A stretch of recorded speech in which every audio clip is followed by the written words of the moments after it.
straight out of Baghdad and had a dream to come to India and convert everyone to Islam. Know what I'm saying? He hit up Sindh in 1422 and spent 10 years building his squad there, winning over 700 families from the Lonar caste who were all about the new Islam life.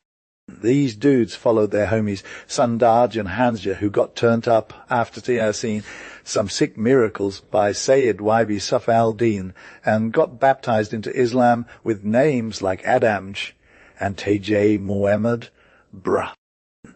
Later on, the Loho Naz from Sindh migrated to Kutch and brought more converts with them, taking their squad to the next level. Another missionary who was Loki, a legend, Pir Adra al-Din, was all about spreading the word of Islam in Sindh around 1430. He was part of the Ismaila sect, which was all about being chill with Hinduism and adapting to the local culture. So he took a Hindu name and made adjustments to their beliefs. And they got this book called Dasavata that's still widely read today. It's all about how Al is like the 10th avatar or incarnation of Viu, and it's always getting read by people who are dying or getting ready for a festival, you feel. The Ism lions believe that Al is like the ultimate truth, and they're all about bringing the message to everyone. Per Ad al-Din was also super influential in spreading the word of Islam in Kutch and Gujarat. His converts were winning people over left and right, and their squads started popping up in all these big trading towns across Western India. Now you can find Khoja communities all over the place, from Bombay to the Indian Ocean seaboard. But Arnold's not the only one who came to India with the Ism Kolo vibes. There was this other dude, Abol, who got sent from Yemen like 1067, and he was low-key a total brainiac, know what I'm saying. He did some sick miracles that convinced a whole lot of Hindus to cop Islam. The second Ism Kolo missionary, Mangar al-Dan, came from Aland and hit up Gujarat during the reign of Sid, R.J. Da 1094-1143. He adopted a Hindu name, Mengisatgar, but still brought the message of Islam to everyone. You, Arnold. So like there's this Hindu name, but Arnold told his Muslim homies, it's actually Sayyid Sakdat, and he's low. Key converted the Kambas Kakaroos and Kurs from Gujarat. You feel? Like Anand Satgar is super revered as the first Khoja missionary, so Arnold is maybe the founder of the Bora sect, which is a big deal fan.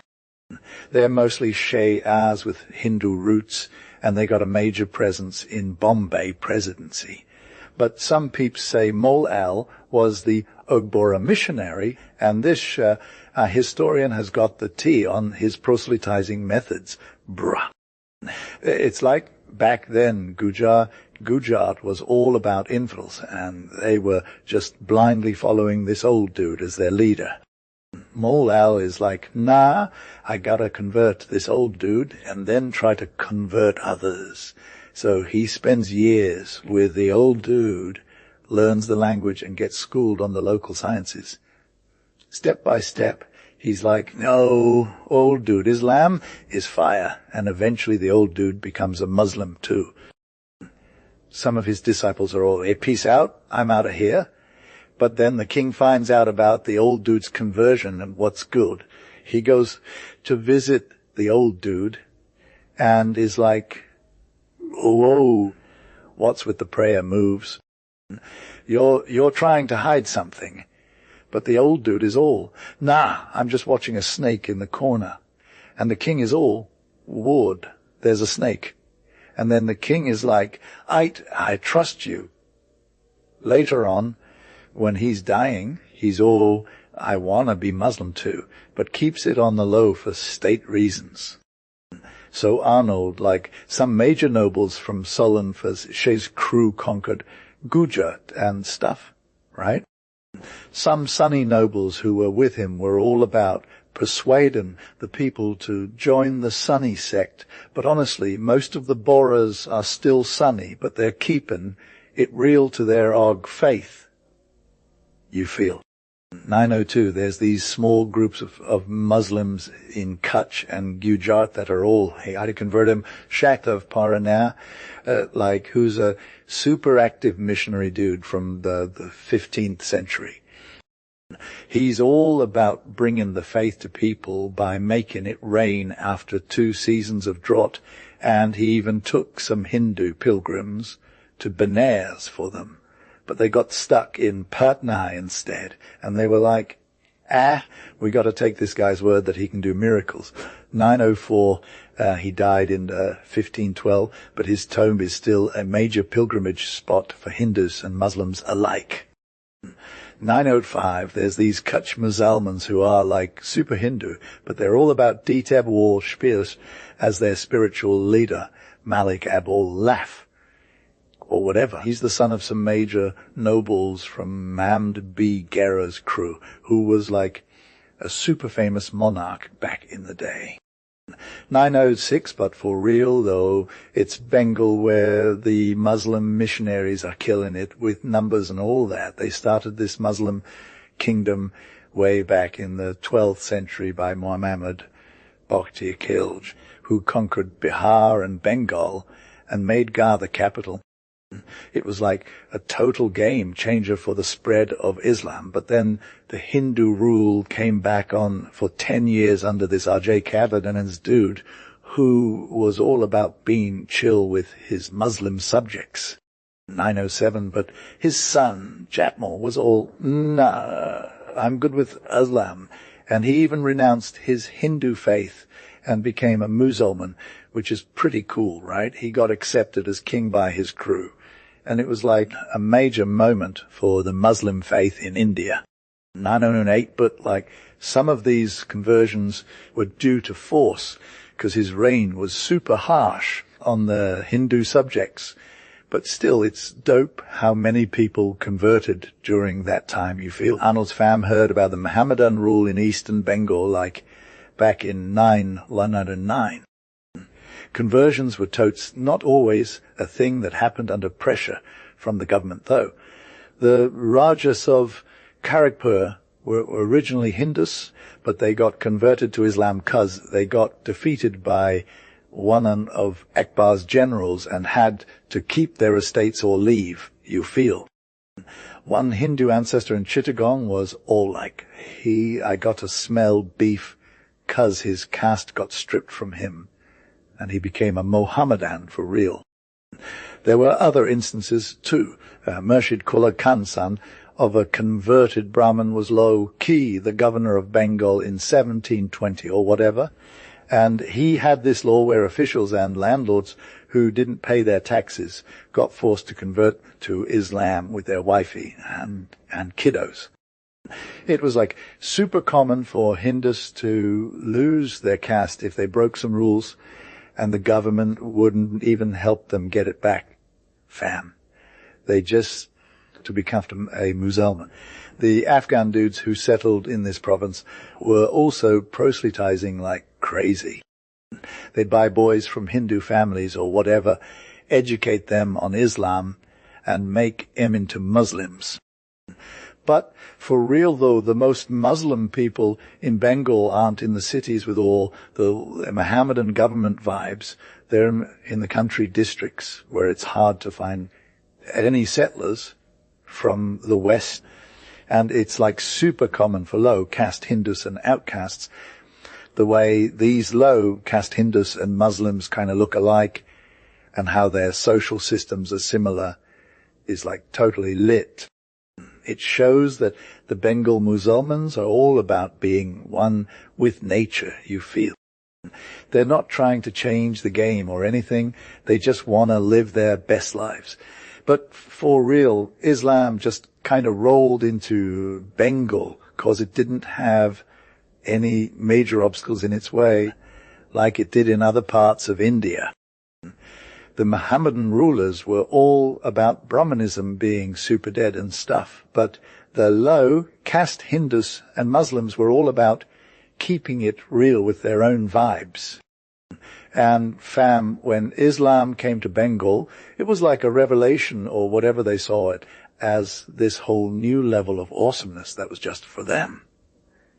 Yes, like Arnold, men in sight to a low, key despised population, right? The initiatory rite was fire, and it made the proselyte and their squad true believers forever. So Islam just settled down in India, specifically in Lower Bengal, which is hella fertile, you feel. It wasn't all about forcing people's minds, though. It was more like Islam just vibe with the peeps, especially the poor ones, and like it offered a new way of thinking about God and humanity. That was straight fire. The whole free entrance thing is what saved these low castes in Bengal from being total outcasts. They could finally join the party and be part of something bigger. There's this one legend, bro, about Sheikh Jal al-Alden Tabrizi, who died in 1244. He was like a total boss, a pupil of Shib al-Alden Soraward, and he went on some epic missionary trips to Bengal. He had this shrine built in his honor, but the real spot is, like unknown tea, people say he did some sick miracles too, like converting a Hindu milkman to Islam with just one look, no cap. Fast forward to the 19th century, and there was this major revival of Mohammedan religion in Bengal. Some sects that were all about the Wahhabi reformation sent their missionaries to spread the word and shake off Hindu superstitions. And then, like, there's Sheikh Ism Kal, who was part of the Sayyid crew from Bukhara. He preached Islam in Lahore back in 2005, and people just lost their minds, bro. No one who met him could resist the faith. It was like a total conversion party. The western plains of the Punjabi got converted through the preaching about Al-Ak from Multan and Balfard, Al-Dan from Pakpatan, who were like major players in the 13th and 14th centuries. Let me tell you about Arnold, bruh. So like there was this super famous Muslim saint from India named Khojau Jamun al-Dain Chisht, and he's like the old pioneer of Islam in Rajputana. You feel.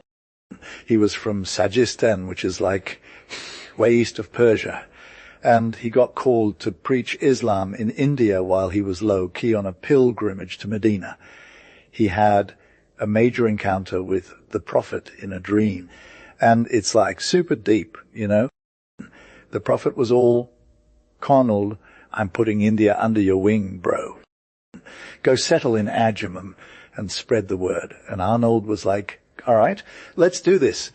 So he makes his way to Ajam, which was still under Hindu rule, and it's like super lit because idolatry is hella prevalent. Anyway, Arnold starts converting people left and right, including this yogi dude who was the Raja's spiritual homie. Gradually, more and more people are coming to him for guidance, and his rep as a religious leader is on 100. He even convinces tons of Hindus to cop Islam. Bruh. On his way to Ajama, Arnold converts like 700 people in Delhi alone. That's wild, fam. Then there's Sayyid Jal al-Dan, who shows up in India around the same time and starts spreading the love of Islam. He settles in Uch and becomes super important in the history of Islam in India. His grandson, Sayyid Ahmad Kaba, is like a total game changer when it comes to converting tribes in Punjab. And let's not forget about Asan Kaba Aldan, who's like the ultimate influencer when it comes to convincing Hindus to cop Islam. Last but not least, there's Abe Allah Kalanda, a Persian dude from Iraq who comes to India and makes his way to Panipat. He converts the Muslim Rajputs and becomes super important in the city, fam. Yeah, so like Arnold is all about spreading Islam to these parts, right? He's got a sick rep as a holy dude, and his proselytizing vibes are on fleek.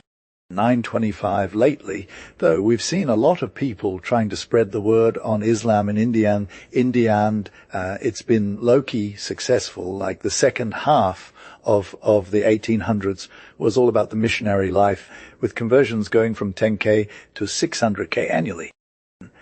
926, but to be getting accurate info is hella hard because Muslim missionaries don't really play by the rules and don't have a central org or anything.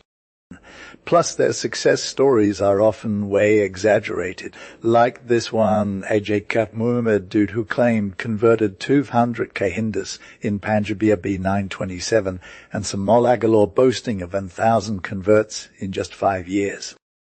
But for real, there are Muslim missionaries out here grinding hard, and these examples give you a taster. Maulava Bakr Hussain, Khan was on the move, converting 228 peeps in Bombay, Kanpur, Ajmer, and other cities over a few years. Then there's Maulava San Al, who converted 25 peeps, mostly in Pune and other parts of India. 928 in Khandesh, Sayyid Safdar Al, won over a crew of armorers and blacksmiths to Islam.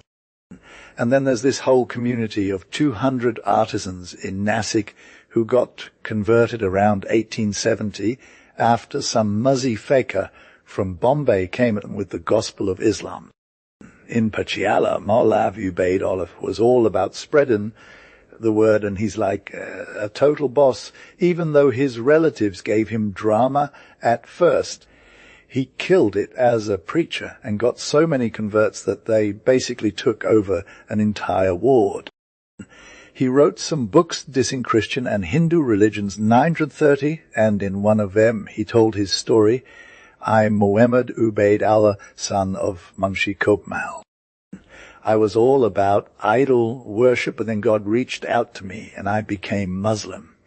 I was all about checking out the vibes Islam and seeing where Hinduism was at, and then I low-key became Muslim straight up and no cap.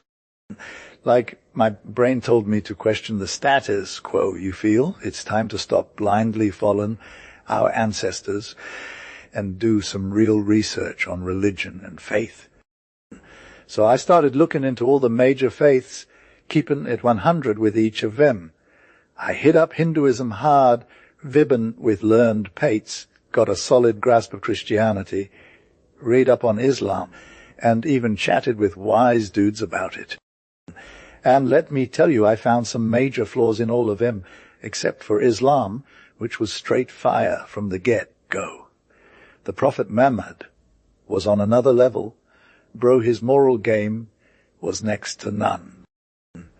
You've got to know the real deal to understand this faith. And I was like, Ward, I'm feeling it. I was so hyped that my heart was all lit up. But then I got caught up in some old habits and thought, nah, I can just keep it moving. But God was like, oh, hold up, Arnold, you got to shine your light. So on day out, Fur 1264, I finally found the courage to rock my Muslim attire in public with my squad. It's wild, right? Some of these Muslim preachers are straight up borrowing moves from Christian missionaries. In India, you can find them preaching Islam on street corners all day. In Bangalore, one dude was so fire that Hindus were like, hey, we want to hear this preach, and he ended up converting for 2 people in 78 years. In Bombay, there's a Muslim missionary who preaches daily near the market. It's no joke.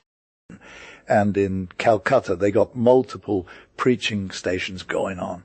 It's like, the more you know, the more you realize how much truth is out there. Oh, Arnold is straight up getting all this deet on how Indian Muslims are trying to make Islam pop. Loki, some Europeans and poor folks from Europe are part of the movement, but the majority are Hindus, you feel. There's these Anjumans popping up everywhere where in Muslim areas in India, and they're like, hey, let's send some missionaries to preach in the bazaars. Yeah, it's low-key crazy. Some of these Anjumans have paid agents, but most of the work is done by people who are bolin during the day and grinding at it in the evenings. They're trying to counteract all that anti-Islam star Christian missionaries and area Samaj preachers are spewing.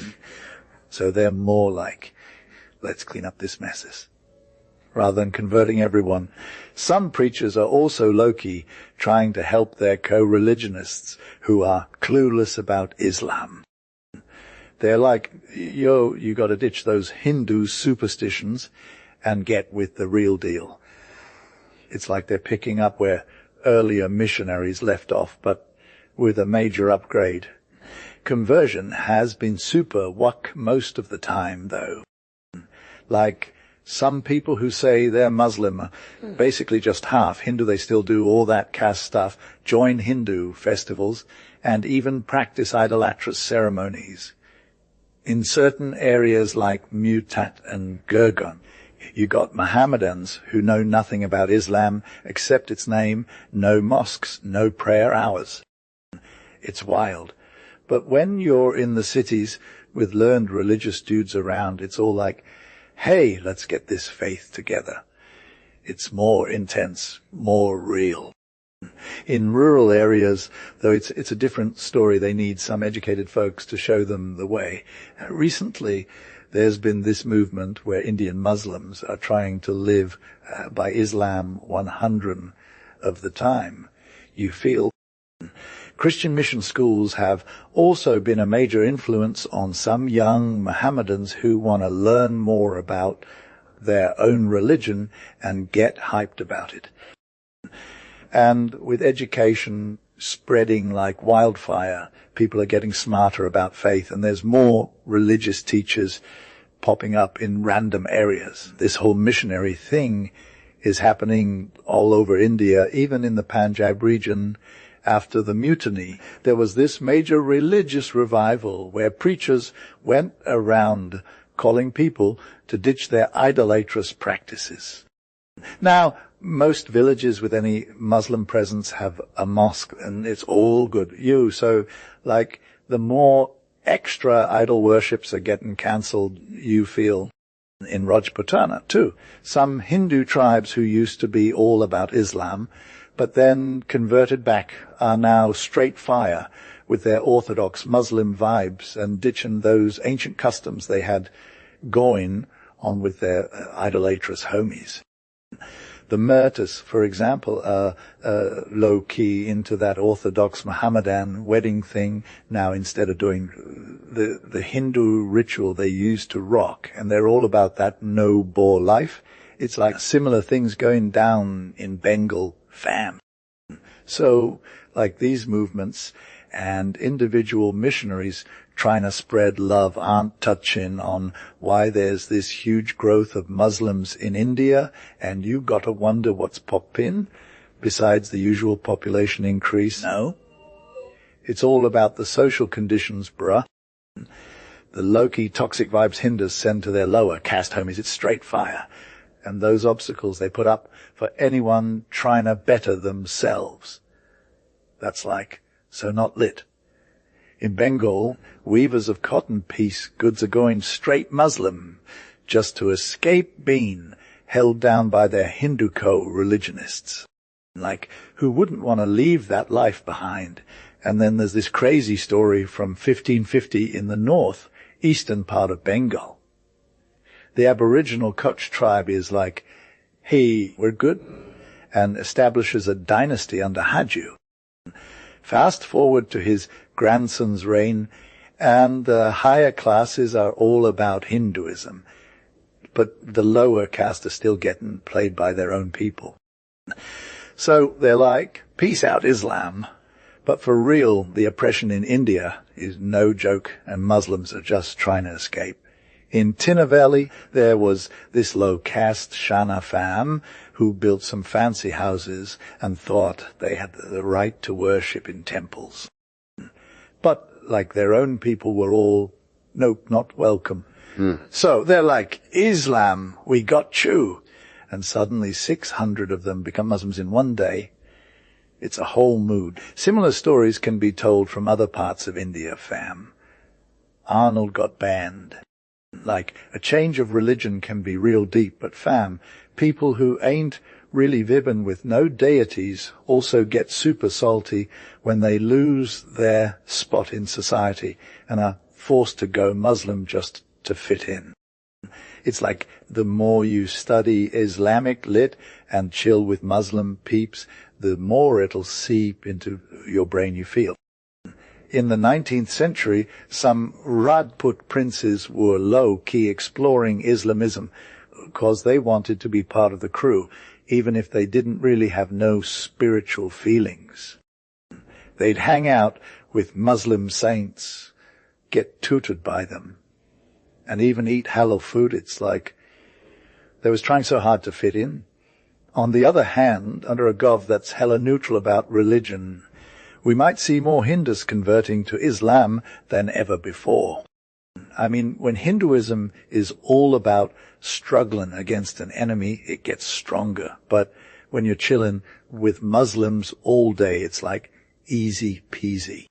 Sometimes Hindu fams will flock to Muslim saint tombs because they want to pray and get blessed. And if a dad ain't getting no kids, he'll be like, "Hey, God, help me out." And if the kid shows up, the whole fam is all, "Peace out, we're Muslim now." It's also cool how Hindu kids will grow up Muslim because their new parents are Muslim. And when a rich Muslim married a non-Muslim woman, that's a major no in Islam, so some Hindus might convert just to be with her. On the flip side, it's hard for non-Muslims to join the crew, so we got to keep an eye out for that. There's also these times when fams are struggling and someone gives them cash or a place to stay, and next thing you know, they're Muslim.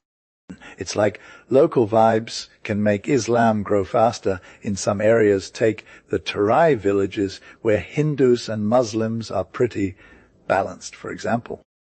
If one side gets more people, there'll be beef literally about who gets to do what. So like Arnold, the Hindus are low-key leaving their village and stuff, but they still got one dude, the Chamber Plowman, who's still repping Hinduism. These peasants from Mohammedan backgrounds end up adopting Islam cause it's more convenient, you feel. Like, not because it's true or whatever, but because it's easier to be with their fam and stuff. So, like, in the agricultural districts of Ode, we got some Hindu low caste getting converted to Islam, right? And it's wild because even though Mohammedans make up only 10 of the population, they're still all about rebelling against that oppression. It's like they're trying to break free from all that caste-based drama. But for real, the cause and chamras are low, key suffering. Fam, they're at the bottom of Hindu society, and they're basically bond slaves. Like, many of them are literally living with pigs in separate quarters cause their masters wouldn't touch. It's wild. Anyway, Arnold says that Islam is all about helping these classes improve their lives. Okay? They just want to escape the misery and degradation they're dealing with as Hindus. And it makes sense, fam, they're already doing some pretty cool stuff when they're working for European masters.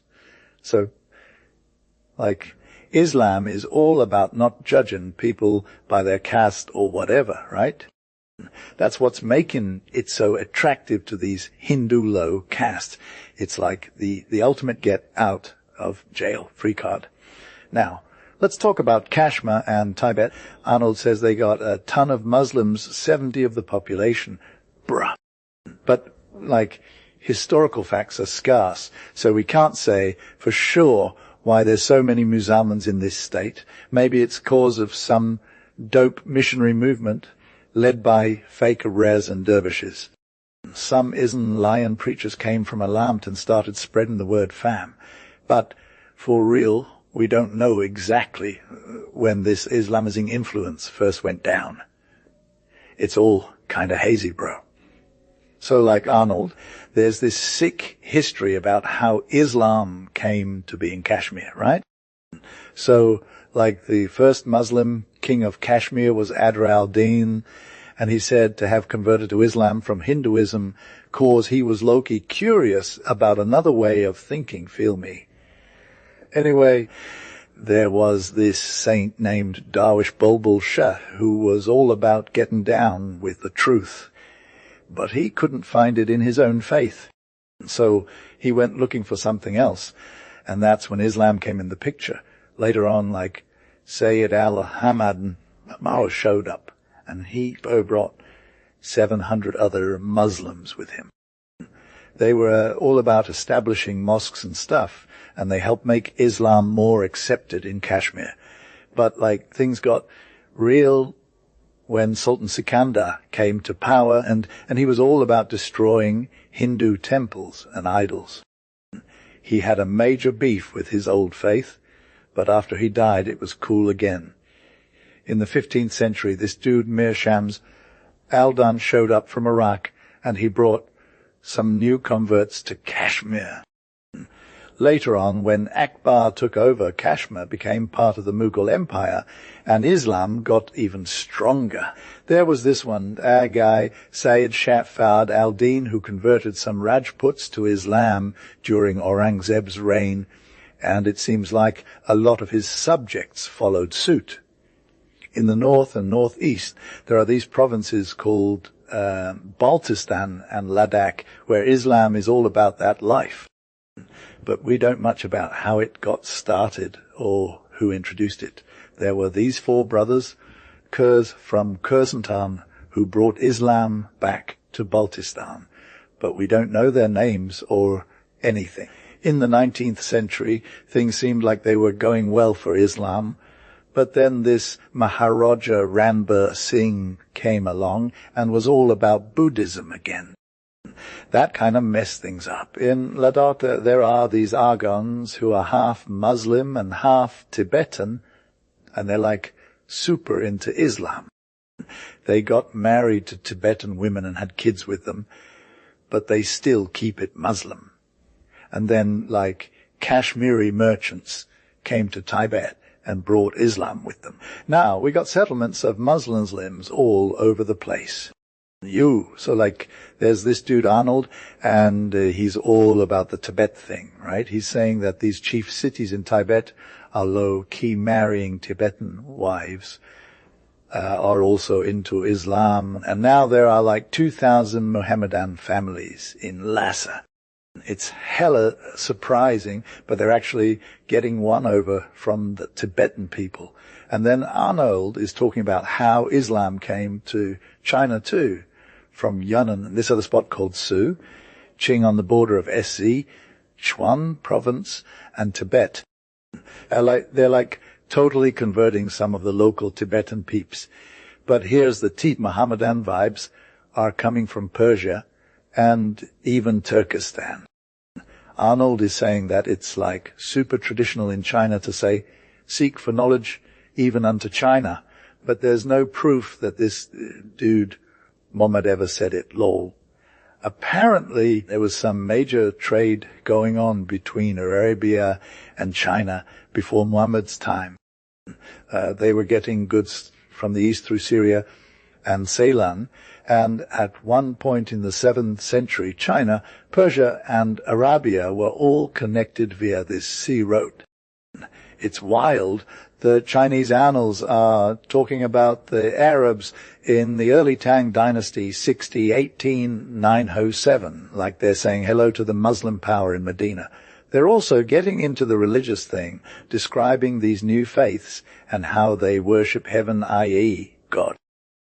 The annals of Guangdong are giving a similar story, basically. Some strangers showed up in Canton, came from kingdoms in Asia, worshipped God, didn't eat pork or drink wine, and were all about animal sacrifice. Apparently, these Hui peeps built their own houses with this radical style that's different from China. And they were super rich and had a leader chosen by themselves.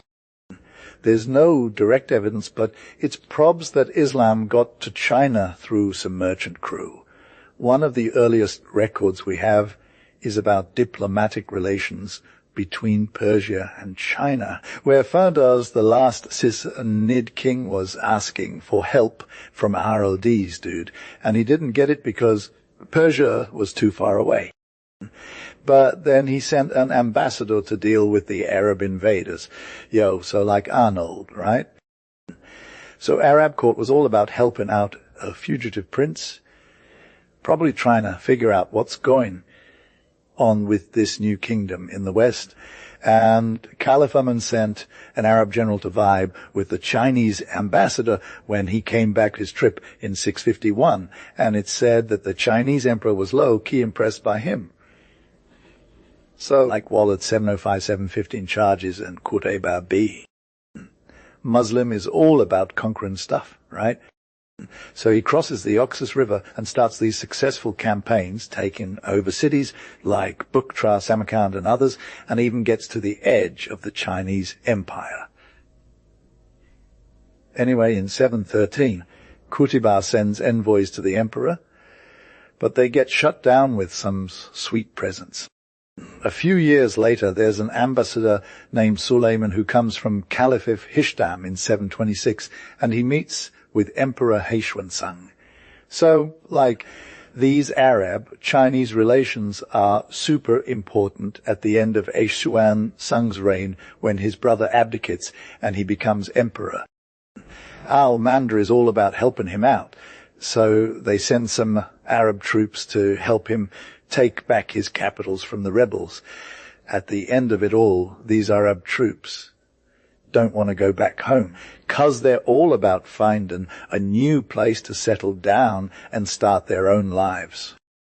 There's like different reasons for why they don't want to leave China, but one story says they were low-key taunted for eating pork during their campaigns and refused to come back.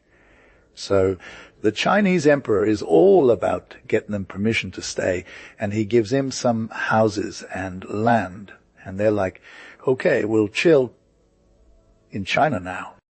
But there's this legend that Muhammad was preaching the faith in China, and that's just not true. It's probably from way later on. Yes, like it's totes possible with apostolic times, a low-key fire source of legends in countries far removed from the centers of Muslim history field. But for real, though, of Arnold's existence in China, especially of merchants in the port towns during the Tang dynasty, we got solid evidence. This Chinese analyst from like A.D. 737-742 is all about how the Barbies of the West came into the Middle Kingdom in crowd. It's like a deluge from a distance of at least 1,000 leagues and from more than 100 kingdoms, bringing their sacred books as tribute, which were received and deposited in the hall set apart for translations of sacred and canonical books in the imperial palace from this period. These different countries' religious doctrines got diffused, openly practiced in the empire of Tang. An Arab geographer, written about the year 851, is low-key talking about these settlements and the mosques these merchants were allowed to build for their religious exercises. I know of no Chinaman having embraced Islam, but maybe he was just as extra in one case as the other. But for real, though, there ain't no distinct evidence of any proselytizing activity on the part of the Muslims in China, and we don't got much info about them until like the Mongol conquests in the 13th century. These conquests led to a massive immigration of Muslims of various nationalities, Arabs, Persians, Turks, and others, into the Chinese Empire. Some came as merchants, artisans, soldiers, or colonists, while others were brought in as prisoners of war. A large number of them settled permanently in the country and developed into a populous and flourishing community that gradually lost its original racial peculiarities through intermarriage with Chinese women. Some Mohammedans occupied high posts under the Mongol rulers, like Abi-ul-Ram, who was appointed head of the imperial finances in 1244 and got to farm the taxes imposed upon China. And then there's Umar Shams al-Din, also known as Sayyid Ajol, and a native of Bukhara, who Kubli entrusted with the management of the imperial finances in 259. He was like super enlightened and upright and built Confucian temples as well as mosques in Yunnan city. His descendants played a major role in establishing Islam in China. It's his grandson who got recognized by the emperor in 1335 for being like the true and pure religion of Cap. Another descendant of Sayyid Ajol was authorized by the emperor in 1420 to build mosques in the capitals, Sagan-Fu and Nankin. The Chinese historians from Zhuge Liang's reign are all, he didn't use Chinese officials instead of immigrant Turks and Persians. Yes? Arnold, so like back in the day, Sayyid Ajol was low, key living their best life in China, right? And because of Mongol conquest, they got all sorts of connections going on with China and the West. That's when a bunch of people from all over started migrating to the north of China, and it's probably because of those immigrations that Muslim communities started forming. Fam. Marco Polo was totes obsessed with Qubei Khan and lived in China from 1275 to 1292. He totes notes how there are Muslims everywhere in Yunnan, like all over the place. Fast forward to the 14th century, Talifu, the capital of Yunnan, was straight up Muslim. Bruh. A contemporary historian said that everyone who lived there was Muslim. And Ibn Bao, who visited China around the middle of the 14th century, got a sick welcome from his co-religionists. He totes wrote about how they had these Muslim-only neighborhoods where they could hang out and pray, and the Chinese respected them, you feel. It was all good vibes until the Mongol dynasty got kicked out in the late 14s.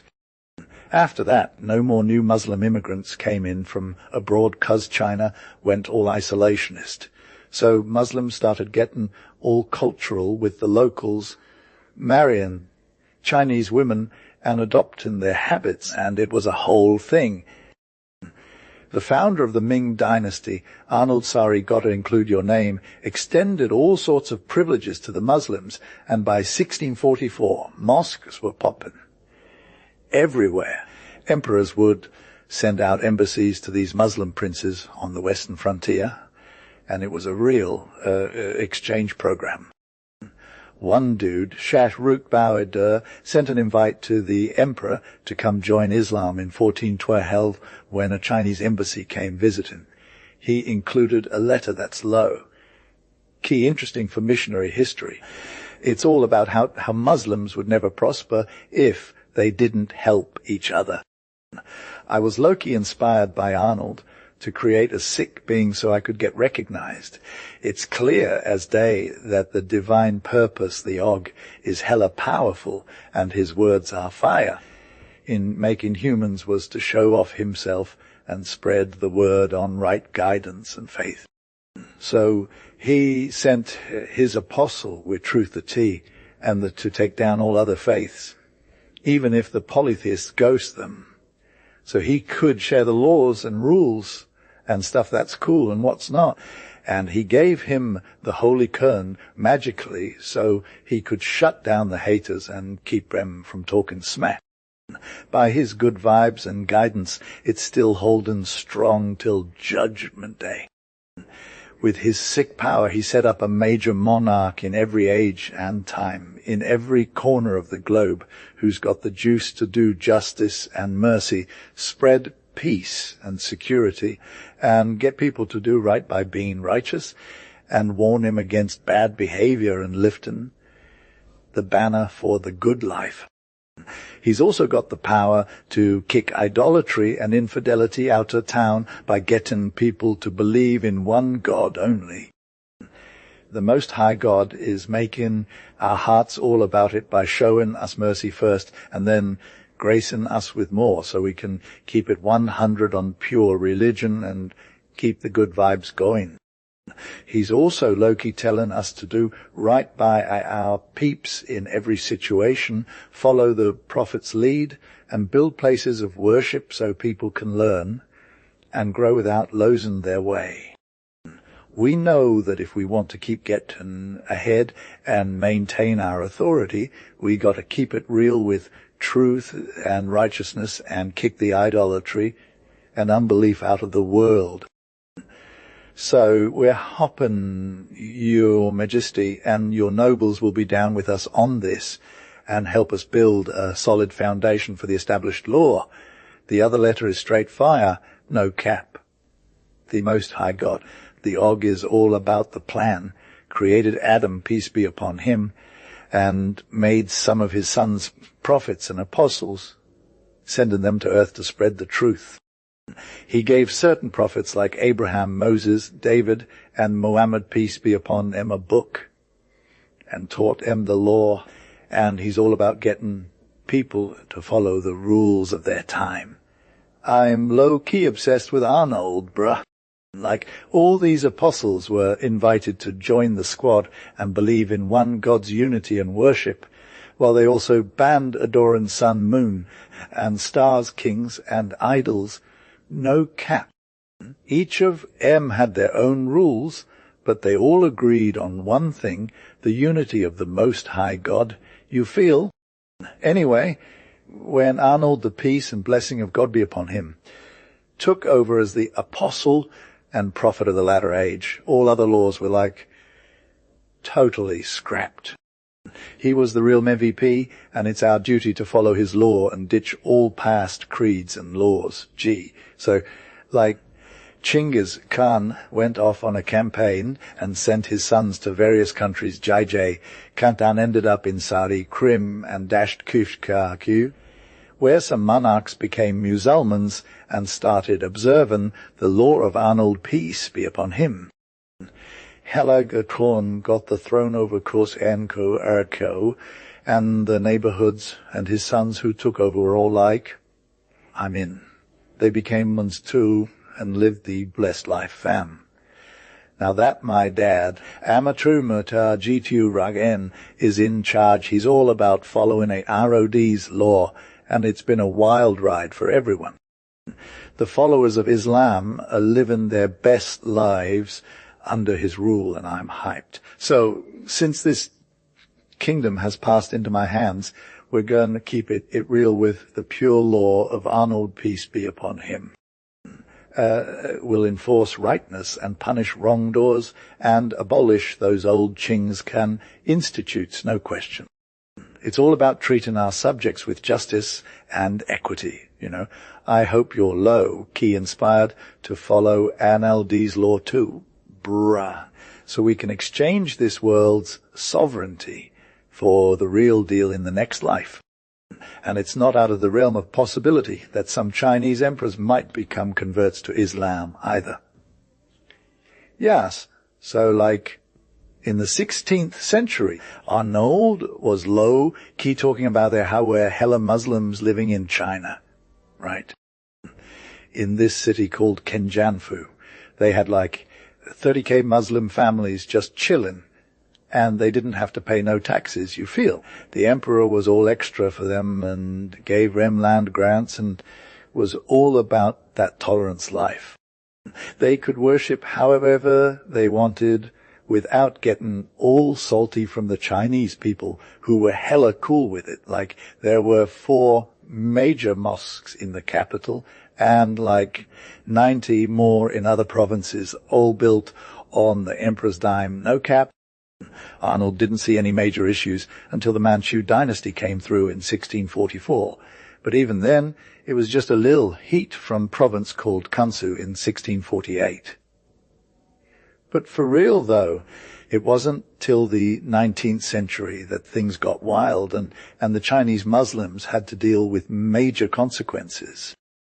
The Emperor Yang Chen was all about keeping it peaceful with the Muslim community back in 1731, he dropped this edict saying, they're just like his other subjects. No biggie. Like, he gets these complaints from officials saying Muslims are all different and stuff. But Arnold's all, nah, bruh, they're good to go. He was all about keeping it real with the Muslim community. Their religion is cool. They got their own culture and language, but that's just how it is. He didn't see no need for all that drama. So, yeah, young Chen was all about giving Muslims a chance to live their best lives and practice their faith without getting all extra from the government. That's the T. I can't help with that. Yeah, so like Arnold, the government and all that was cool with having these huge estates, but by the late 1600s, a lot of them were low-key converted to Islam, you feel. So they had this propaganda thing going on, right? But for real though, it was all super hush, and they didn't want to raise suspicions from the Gov. It's like this one report from 1783 goes down, and it's about some dude named Han Fo Yun who got caught vagrancy. He's like, I've been traveling around for years just trying to get info on my religion.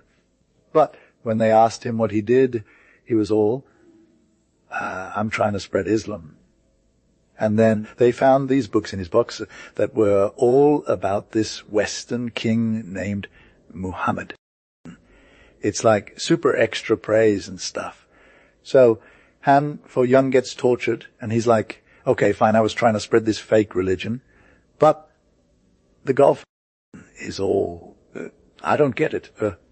Because some of these books were written in a foreign language they couldn't understand, and others were just straight up trash.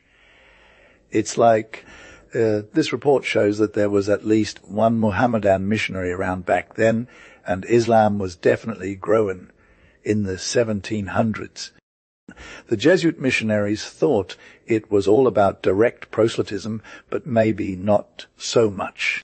Duhalde is all, hey, I think the Muslims just bought kids during famines to boost their numbers. Yo, Arnold, so like these Muslim folks from Arabia got hitched up with some other alliances and marriages, right? And they've been low-key crushing it financially for years. They're buying up all these heathen kids left and right. And if the parents are hella struggling to feed them, they ain't got no problem selling out. Like, in this one famine in Chantong province, they swooped up over 10,000 of these youngins and just started building mosques for him. They're all about isolating themselves from the local population. So if you ain't rocking the mosque vibe, you're straight up not welcome. They're like, hey, if you want to be part of our squad, you got to get on board with Islam. And it's been going down like this for a hot second. They've been popping out new converts left and right. There was this one dude, Sayyid Suleiman from Yunnan, who went to Cairo in 1994 and got interviewed by some Arabic journal. He was all, dude, these kids are getting converted to Islam like crazy, it's off the charts. Another dude, Delone,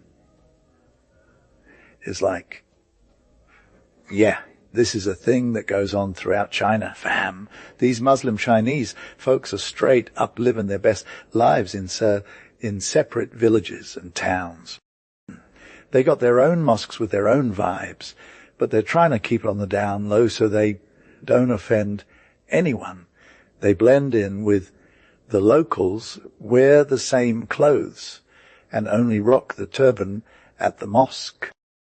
And if you know, they also low-key avoid building tall minarets, cause that's just too extra. But for real, Arnold, these mosques are like any other Chinese temple or house. You won't even recognize them. They gotta have this tablet thingy with some emperor dude on it, and the Muslim fams prostrate themselves in front of it, but they're all about finding ways to feel good about it. Ward. So like Arnold in China, where Muslims get special privs to keep it real with their own culture. They got to wear all that fancy schmancy dress code, moustaches, pigtail vibes, and on holidays they're low-key worshipping the emperor, touching down 3 times, just like the rest of the officials do. Same energy for the Muslim mandarins and other high officials in different provinces. They got to perform their own rituals and whatnot in the temples of Confucius on festival days. They try super hard to keep their faith from clashing with the state religion, so they can avoid getting all hater vibes like the Jews and Christians do. They even rep their religion to their Chinese homies if it's all about being in sync with Confucius' teachings. But for real, they got some differences, like how they handle marriages, funerals, pork, wine, tobacco, and games of chance. They also got to wash their hands before meals. That's just basic. The writings of the Chinese Muslims are all about respecting Confucius and other Chinese classics, and they try to find common ground with Islam, like they're speaking the same language or something. The Chinese government is super cool with their Muslim subjects, give him the same perks as everyone else, except when they're all rebellious, obvi. Even governors, generals, magistrates, and ministers of state are Muslims, and they're low-key running the show. Mohammedans in China are also known for being successful traders, monopolizing the beef game, and getting it done in other trades too. They're all about that business life, but some Christian missionaries think they ain't trying to convert nobody. Eck. But, there's still a lot of new converts showing up. And it's low-key cool how many Chinese Muslim can cite the name of their ancestor who first converted to Islam. That's some serious continuity going on. Apparently, Muslims in China can't preach in the streets like Protestants do, but they still find ways to spread the word when they can. It's all about that subtle vibe. One of their texts is called A Guide to the Rites of the True Religion, and it's like totally serious business. Yes, let's get into this Arnold fam. So back in 1668 in Canton, they were all about spreading the word of Islam and stuff. They're talking about proselytizing and referencing new converts who just went from being heathens to Muslims, you feel. They got these metrical primers that teach the fundamentals of Islam to newbies, and it's super effective, bruh. And Arnold is all about crediting Sayyid Suleiman for the conversions, even though it's probably just the Chinese Muslim books being all influential and stuff. Then there's this Muslim seminary in Hokau, Kansu, that trains theological students to go back to their provinces and spread the faith. It's like they got centers everywhere, fam, where moles are getting trained for Muslim propaganda. But military officers are also converting soldiers to Islam, and Muslim mandarins are low-key winning converts because of their authority, However, they get transferred around so much, it's hard for them to be as effective as the Muslim military officers. It's not just proselytizing that's going on, though. There's this one story about a Turkish traveler who visited Peking in 1895 and found 30 mosques, including one that used to be a temple. It was this rich Chinaman got saved by the Mufti Ahmad Abal Rab Rahman during the Boxer insurrection, and now he's all about Islam. But for real, Turkish and other Muslim missionaries have been trying to get more knowledge into Chinese Muslims' heads and wake up the zeal, but it's not really happening. Fam. There was this one Russian writer who said that Islam was going to be the national faith of China and change everything, but nearly half a century later, nothing has happened. Instead, Islam is just losing ground, especially after all this was in Yunnan from 1855 to 1873, and Shen, Sai and Kan, 64, 1877, and 1895, 1896. Now that the new republic is a thing, Chinese Muslims have more freedom than ever before. But we'll see how they use it, you know. They're still hoping to expand their faith, though. It's like 4 centuries later, and people are still wondering if the emperor will convert his subjects. But for now, nothing's happening. Arnold fam. It's still low-key possible for Arnold to be like, yo, my Muslim homies in China are hyped from Islam the day when is on that and all over the Chinese empire. 1022 chapter C. The spread of Islam in Africa. So Arnold gotta address the history of Islam in Africa, because it's been going down for like 13 centuries and covers 2/3 of the continent with its many tribes and races, right? It's hella hard to do a systematic run, though, because you can't be all over the place chronologically. It's like trying to hit every TikTok trend at once. Arnold already talked about Islam's ties to Christian churches in Egypt and North Africa in a previous chapter. Now Arnold is going to dive into what happened with the heathen population in North Africa, then move on to Sudan, the west coast, and finally Cape Colony. 1023, the info we got on Islam spreading among the heathens in North Africa is pretty sparse. Like way less than what's recorded about Christian churches this happened. The Berbers were all, now, we ain't fallen for that, and gave it their all to resist Arab rule. They didn't just take some pamphlet and be like, peace out, I'm done. They straight up rebelled against both the Arabs and their own government. Arab historians are like, they basically apostatized 12 times. 1024, Arnold, bro, was low, key trying to educate them on the Qur'an and teach them all the deets of their new religion, you feel. Mgas, the conqueror of Africa, was hella passionate about spreading Islam, and he used the cash from the Caliph Abd al-Malik to cop some slaves who were low-key Muslim. He'd be like, Io, if there's a bunch of new slaves up for sale after a win, I'll grab all the ones looking like they're trying to rep Islam, you know. He'd hit them with the Qur'an first and make sure they're good to go before putting them in charge. If they brought the heat, he'd set them free and give them a promotion. If not, he'd send him back to the slave depot word. So, like Umar B., Abi al-Azaziz was trying to get the Berbers on board in 100 AD, 718, but it wasn't all smooth sailing. He sent some learned theologians with him, but they still didn't know if wine was off limits or not. The new governor, Ism el-B Abd Allah, was hella enthusiastic about converting the Berbers, but it's not true that everyone went Muslim. It took like centuries for Islam to take root in North Africa. Even now, they still got some of their old vibes going on.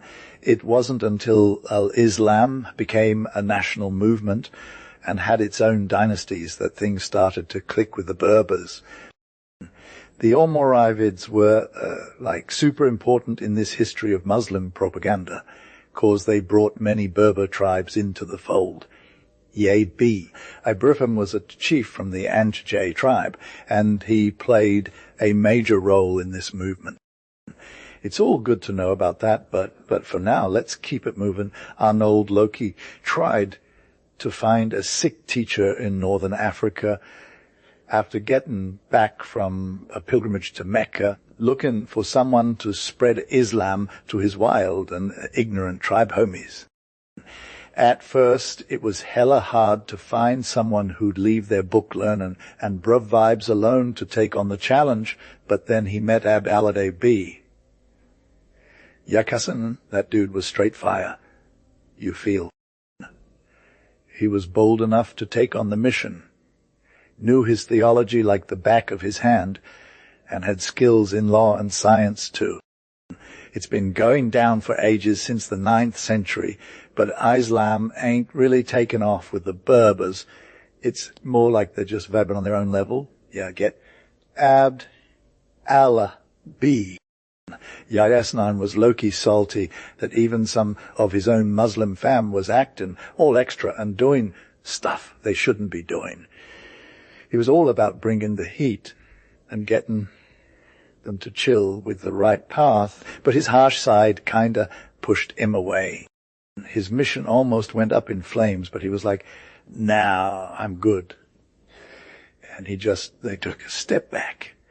Then, with his disciples on some island in the Senegal River, Vibin, with their devotion and prayer life.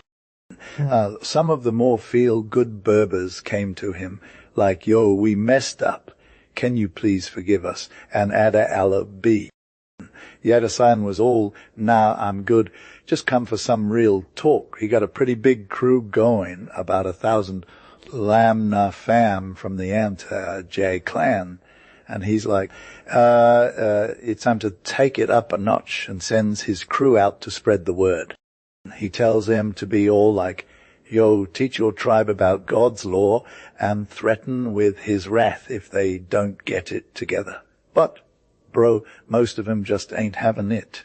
So Abi Ali Yasin goes back to his island monastery, thinking maybe the Berber chiefs will be more down to listen now. But, nope, same old story. Yo, Arnold. So like in 1042, this dude puts himself at the front of his squad, and he's all about calling it All Mirabadan All Moravids, a name that comes from some ancient monastery on his island in Senegal. Then he's like, "Let's hit up these neighboring tribes and force them to convert Islam, and they're all okay, we'll take your faith and stuff." The thing is, Abd Allah B. Yakasan, the Og who started this movement, dies in 1059, but his squad keeps going strong, and more Berber tribes are like, "Cool, we're going to join the Muslim fam too."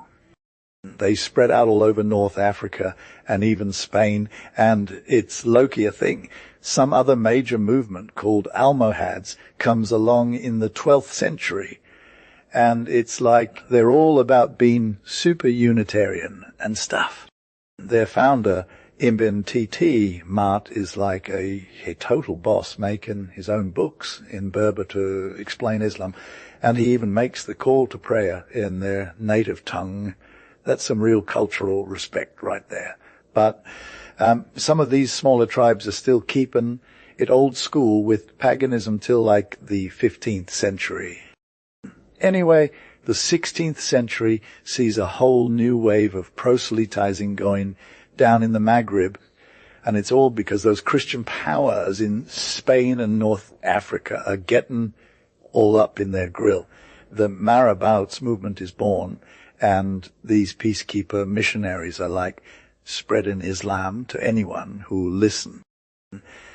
They come from the south of Morocco, and then some Muslims from Spain join the party too, 'cause they're like, we got to help our fam in Morocco. Anyway, Islam's all over the Sahara, and it first spreads to the Negroes of Sudan. We don't really know the deets, but it was probably Berbers who introduced it to those places. They meet up with some old pagan kingdoms like Songhay, and it's a whole new thing. You, Arnold, so like J clan is low-key super into Islam, right? They're all about spreading the word. 39, and they're like totally changing the game for the pagan tribes of Sudan.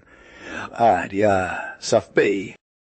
Tito Shafen, the founder of Morocco, AD 1062, is totes on fire with conversions, and lots of Negroes under his rule of Ibn with the Mamad vibes.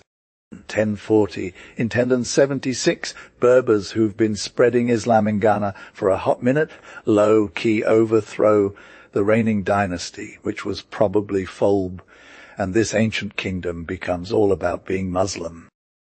At the beginning of the 13th century, it's like totally conquered by the Mandingos.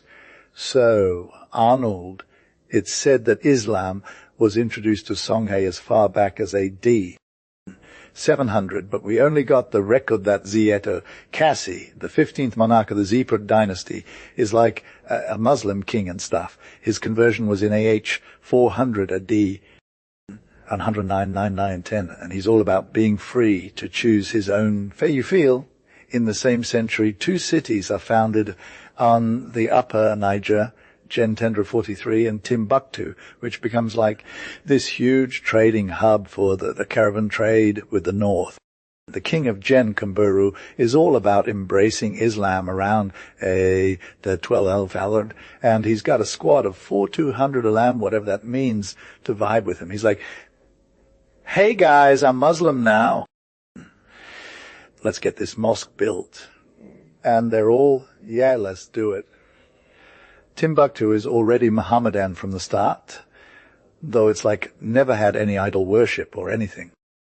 In later years, it becomes super influential as a seat of Islamic learning and piety, and students and divines are like flocking there in droves to learn from the best. Ibn Bayah is all about how awesome the Negroes are for keeping it real with their devotions and studying the Qur'an. Yes. Arnold, Friday was hella crowded, fam. In his time, Mel or Emerald was low key the most powerful state in the Western Sudan, you feel. It was all about them Mandingos who were like the Giwates of Africa. They were super civilized, intellectual, and respected, bruh. Leo Africanus called them that, and modern travelers are hella impressed with their sort of cleverness and trustworthiness, no cap. These Mandingos were actually some of the most active missionaries of Islam, spreading it to all these neighboring peeps.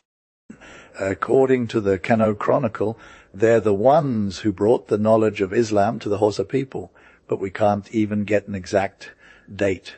Lol, because the Fulb came in and destroyed most of their records. But for real, the adoption of Islam by the Hausas was a big deal. They're super energetic, intelligent, and have that fire trade game. Their language became the language of commerce in the Western Sudan, and wherever they go, they carry the faith of Islam with them. You can find references to their missionary vibes on the next pages, but we can't get much deets on when they actually converted. Historically speaking, we don't have much evidence on how the Hausas adopted Islam or how the 7 Hausa states and their dependencies came about. It's all kind of sketchy. T-Bay. But maybe they were influenced by the big wave of Mohammedan influence that came from Egypt in the 12th century. The merchants in Kordofan and eastern Sudan are hella proud to say they're descended from Arabs who came after the Efto-Imid Caliphate fell in 1171. But there was probably more Muslim influence coming into Central Africa from the north, east before that, no doubt. All doubt, it's all good, though Islam spread to Kenem, a kingdom near Lake Chad, and it became super important.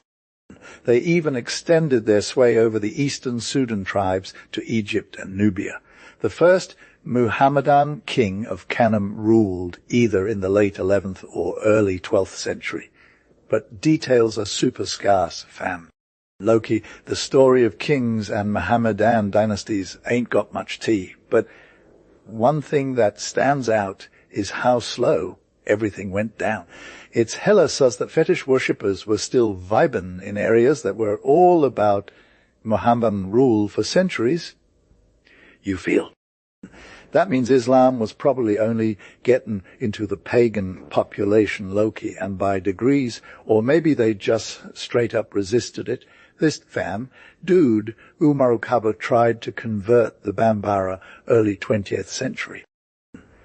He started a new religious squad connected to the Quderiya and was all about spreading the word, but his peeps weren't feeling him. So he low-key switched gears and tried to convert the pagan Bambara, and it seemed like things were looking up for him. He had already converted a whole village in Sansanding, but then the chief of the province was all, "Now, you can't stay," and forced the missionary to leave. They told the newly converted Bambara to go back to their old ways. Where there's been a marriage with Arabs and Berbers, it's like a steady process of infiltration went down. Plus those Fulbi, Hausa, and Mandingo people have been hella zealous about spreading Islam, but internecine wars messed up the vibe. Mel rose in the 13th century, but got crushed by Songhai in the 16th. Later on, the Moors came through, and it was a whole thing. As these Mohammedan empires went down, fetishism made a comeback. It's like when missionary zeal is low-key, and people just chill with their paganism. The Tanjar Arabs came to Darfur in the 14th century, and one dude named Ahmad got welcomed by the king of Darfur. He was all about bringing some reforms and civilizing up the place, but they had some issues with them unruly chieftains. Yes, Arnold, so like the poorer peeps who were all about, that no-cap, that life, and those constant internal raids, which was low-key, gave them a sense of security and contentment, you feel. The king was all like, I gotta find a successor, since he didn't got no male heir, so he sent his daughter to Ahmad's crib and appointed him as the new goat, which was totes ratified by the people, and the Mohammedan dynasty was born, bruh.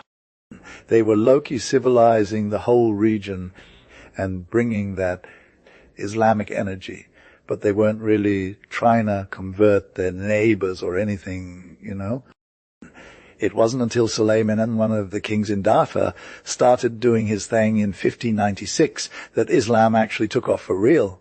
So, like, the kingdom of Bagirmi was all about the Mohammedan vibe from 1568 to 1608 with Sultan Abd Allah, the helm. But what I was really aware of was that during the 16th century when Abd al-Karim Farim founded the whole thing. And TB, it wasn't until the late 18th century that Bagirmi's people were all like, hey, we got Islam now, but Wadai was already on that movement for a bit. But let's be real, the history of Muslim proselytizing in Africa during the 17th and 18th centuries is pretty meh compared to what's happening now. I mean, it was like they were sleeping on the job. But then came the Wahhabite Reformation at the end of the 18th century, and suddenly African Muslims were all woke and stuff. This dude, Sheikh Uthman Danfodio, who's from the Fulb, was like a total movement leader and warrior missionary.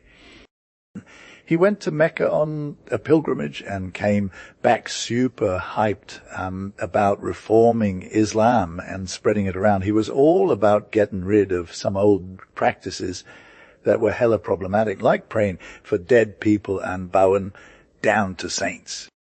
And he was also all about saying no to excessive vibes towards Muhammad. So the Fulb, who were previously just chilling as scattered clans, had started getting into Islam early on, but they hadn't really done much besides settling colonies of shepherds and planters in different parts of Sudan. But then Sheikh Uthman came along and was like, yo, we gotta do better than that. Here's the written text, yo. So there's these hella peaceful and industrious people called Fullies, also known as Fulb, right? One dude who visited their village on the Gambia in 1731 was all about them. They got people of this tawny color. You feel they're like the Arabs or whatever, but they speak Arabic too. Like, it's a thing they learned from school, and the Qur'an is in that language. They're super into learning Arabic more than Europeans are with Latin, lol. They got their own languages, though, like Foley, which is more common amongst them. They live in tribes or clans, build towns, and ain't got no king over 'em, but they can still chill in their territories if they wanna. If they get treated poorly in one place, They just break up shop and move to another spot. They got their own chiefs who run the show with some real moderation. So it's more like a collective vibe than one dude making all the decisions. It's easy to govern cause they're chill and well instructed on what's right and wrong, fam. If someone's being extra, they're basically hated by everyone. They're hella industrious and frugal, raising way more corn and cotton than they need, which they sell for a reasonable price. They're also super hospitable, so if you got a Foley town in your hood, it's like a blessing. Treating them with disrespect is straight up and famous, you know. They're all about helping their own people out too, and if someone gets taken as slave, the whole community will come together to get them back. Since they've got food coming in left and right, they ain't never gonna leave nobody behind. Old folks, blind peeps, and people with mobility issues are all taken care of equally. They're not super angry or anything. I never heard diss each other. But don't get it twisted, they're actually pretty brave too. They know how to handle their arms like assegai swords, bows and arrows and guns on occasion. They're straight up Muslims, mostly, and you won't catch 'em touching no brandy or strong liquor. Danfodio brought all these separate groups together under one roof in 1802, after the kingdom of Goba started getting all up in arms over their own power struggles. The king of Goba was trying to keep the Foleys down, but Danfodio was all like, nah, we ain't going nowhere, and started a revolution that spread across Hausa states. They didn't just convert pagan tribes to Islam. They also took over their guns and whatnot. Arnold, the Mwamman Hausa states were low-key getting destroyed by Danfodio, who took over Hausaland after his death in 1816. His grave is still a major spot for pilgrims, and people still repping that the faith are trying to extend their kingdom even further. Adamawa was founded in 1837, which marked the end of pagan kingdoms getting conquered from the southeast, and Ilorin was established during Danfodio's lifetime as a bulwark against the Pul Empire from the southwest. The Fulba people were on top throughout the 1800s, but they were also super strict about Islam. They got hella into spreading it, but when the British came to Nigeria in 1900, things changed up. Law and order were introduced, which made it easier for Muslims to spread their message again. The Hausa Muslims were low-key killing it, moving around freely and converting pagans left and right. The Yoruba country, Islam is actually getting pretty popular, especially after this one Muslim dude came to life in the 11th century or so. He was trying to spread the word, but he just couldn't connect with the locals. He'd show up at Aif, read from the Qur'an, and be all like, let's worship all our... But he couldn't even speak Yoruba fluently, and it showed this dude didn't convert a single person. But after he died, people found his Qur'an hanging on the wall, and they started worshipping it as if it was a fetish. Fast forward to today, and Muslims are actually getting more and more into spreading their faith.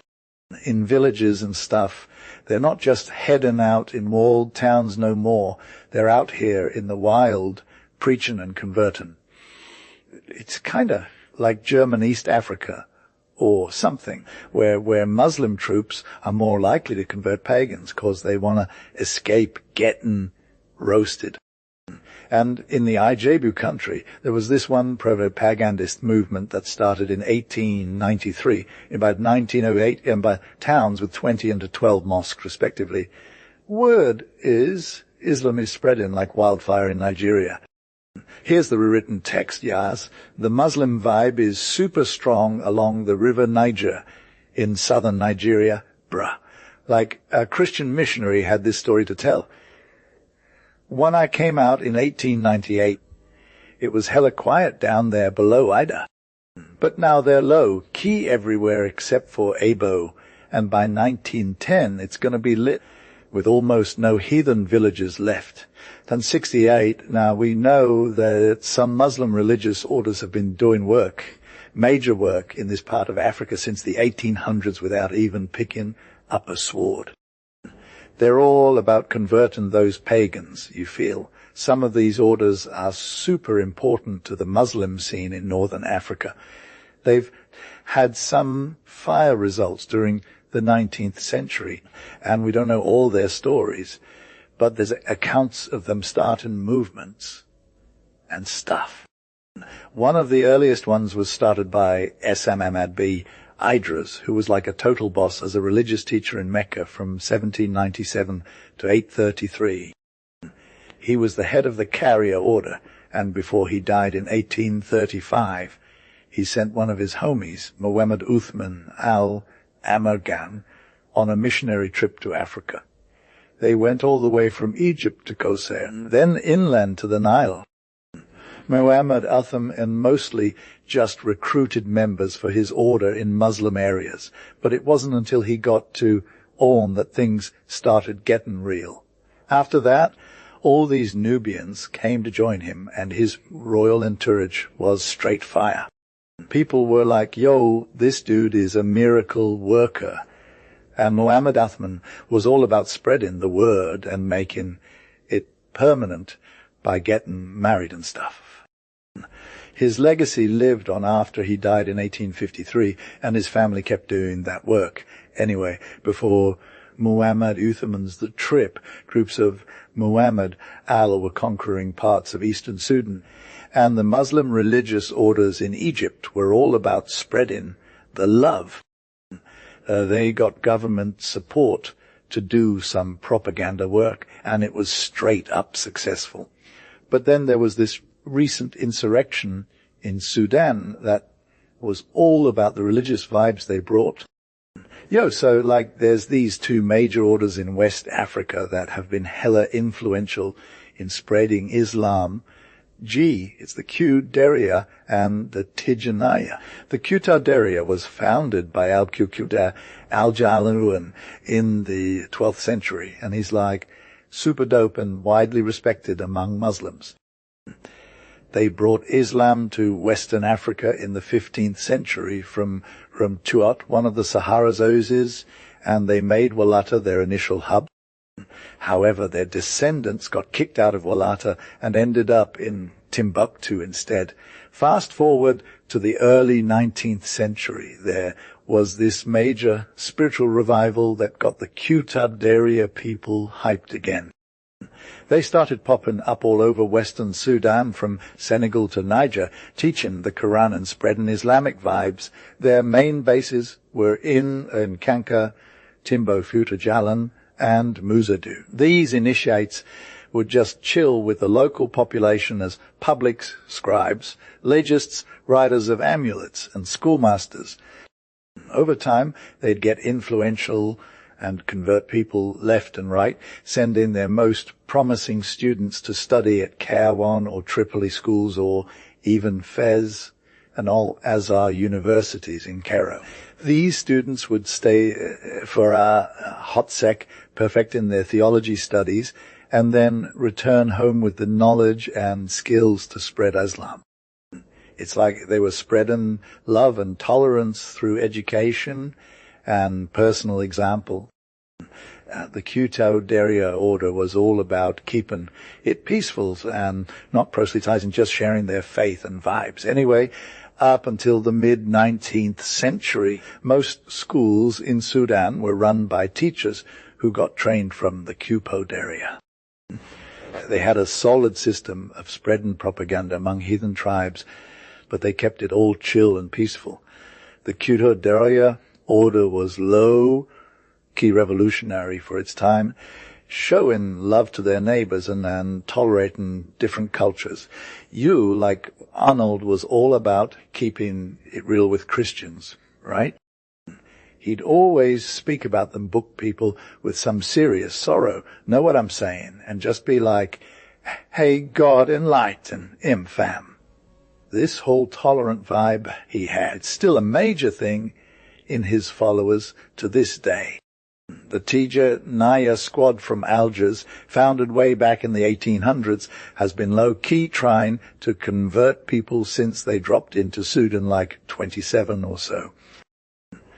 They ain't no different from the Qur'an fam, but they did add some extra sauce. They ain't afraid of getting violent to spread the word, unlike the former. They got a whole bunch of schools going on, and that's helped Islam spread like crazy. However, their jihadis or religious wars have gotten all the attention, while the peaceful propagandists are just chilling in the background. It's like, what's good with them violent ones, though? You got your commercial stuff getting mixed up with conquest and then start paying European more attention than the actual preachers. But here's the thing: when they started taking over new lands, it opened up some major opportunities for missionaries. And like for real, that's how Islam spread way faster than just settling down in one spot. The first militant movement from Tijaniya is all about Al-Tuwaijid Umar, who was all about getting that knowledge and being a boss. Born dead 97 or so, this dude was straight fire son of a marabout, had some serious skills, and was already a prophet or something. When he went to Mecca in 1827, he didn't return home till 1833, then started spreading the Tijaniya message like nobody's business. But here's the thing: he wasn't holding back. He was all about calling out his co-religionists for being basic and not loving God enough. So he goes on a major campaign across central Sudan, winning a lot of followers and getting props as a new prophet. He's like, I'm the one with the truth. But then in 65, he gets whacked during an expedition against some pagan tribes. His son Amadou Sheikhu tries to hold down the kingdom for a hot second, but it falls apart due to internal conflicts. Yes, Arnold, so like the French, came through and broke up the Tijaniya Empire, and they ended up under France's rule, no cap. Some people already know about how Islam got introduced to this part of Africa, and it was all because Abiola B. Yesan and his squad planted the seed, and then Mohammedan merchants and teachers came through, along with some Arabs from Al-Oasis and other spots. There's this one dude from the 15th century who's all like Arabs, were trying to teach Negro chiefs about Muhammad's law, because they're all about living by God's laws and stuff. It sounds like these early missionaries played the Muslim vibe to get their message across.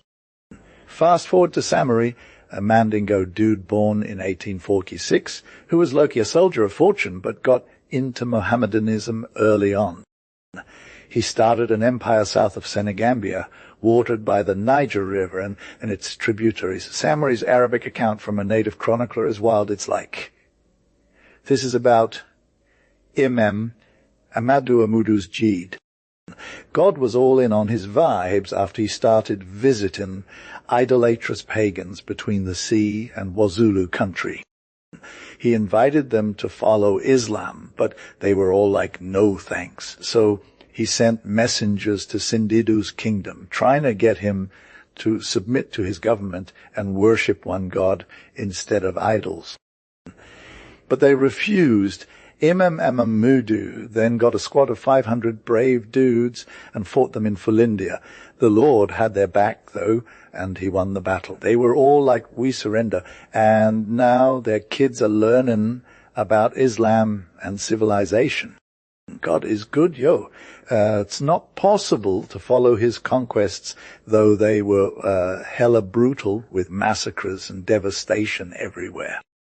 He was low-key running his whole operation around 1881, shortly after which he went toe-to-toe with the French, who snatched him up as an 18er in 98, and after they low-key harassed him for ages, he popped out of here in 1900. Like the impact of his conquests was straight up destruction for all the pagans who got massacred by his squad, while others were hella scared into pretending to be Muslim. It's not like he had a specific religious goal, that's what al-Dawjj did. He left it up to the cute Daria marabouts to promote their vibe, and they actually did some real work to chill out the savage stuff he was doing. They opened schools in the conquered towns, set up shop there, and even taught new converts a thing or two. They were all about spreading the word and getting more people hyped for Islam. It's wild that it wasn't just his military moves that made a difference. Those Muslim propagandist movements didn't last long after he was gone. Like outside of the areas controlled by al-Dawjj, the forced conversions didn't stick, and people mostly forgot about it. The real deal's that G's sparked some serious religious energy, which led to a whole lot of peaceful missionary work among the non-Muslims. These conflicts might seem lit now, but they're actually just a blip on the radar of history in Western Africa, unless you followed up with some real mission work. These early G's were pretty me. The Muslim faith, it got super unpopular in Sudan and surrounding countries after all those wars and violence. It's like they straight up hate Islam now.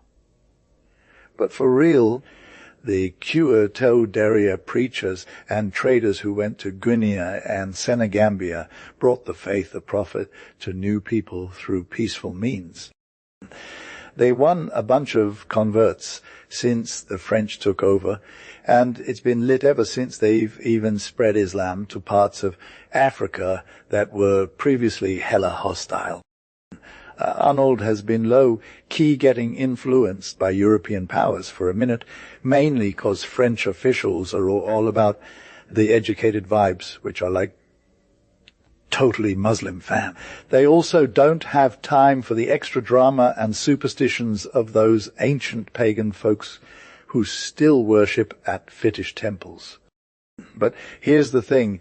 The movement we're talking about has never been all about violence or conflict. They only use love and persuasion to spread the word, you feel. In 1837, an Algerian dude named Eskada Mohammed B. Al-Sansa founded a religious society that aimed to reform Islam and spread the faith. By the time he passed away in 1859, he had created this whole theocratic state that's still repping his name, fam. The members of this squad are super strict about following the rules and doing what the Qur'an says. It's all about monotheism and no saints or pilgrimages, you know.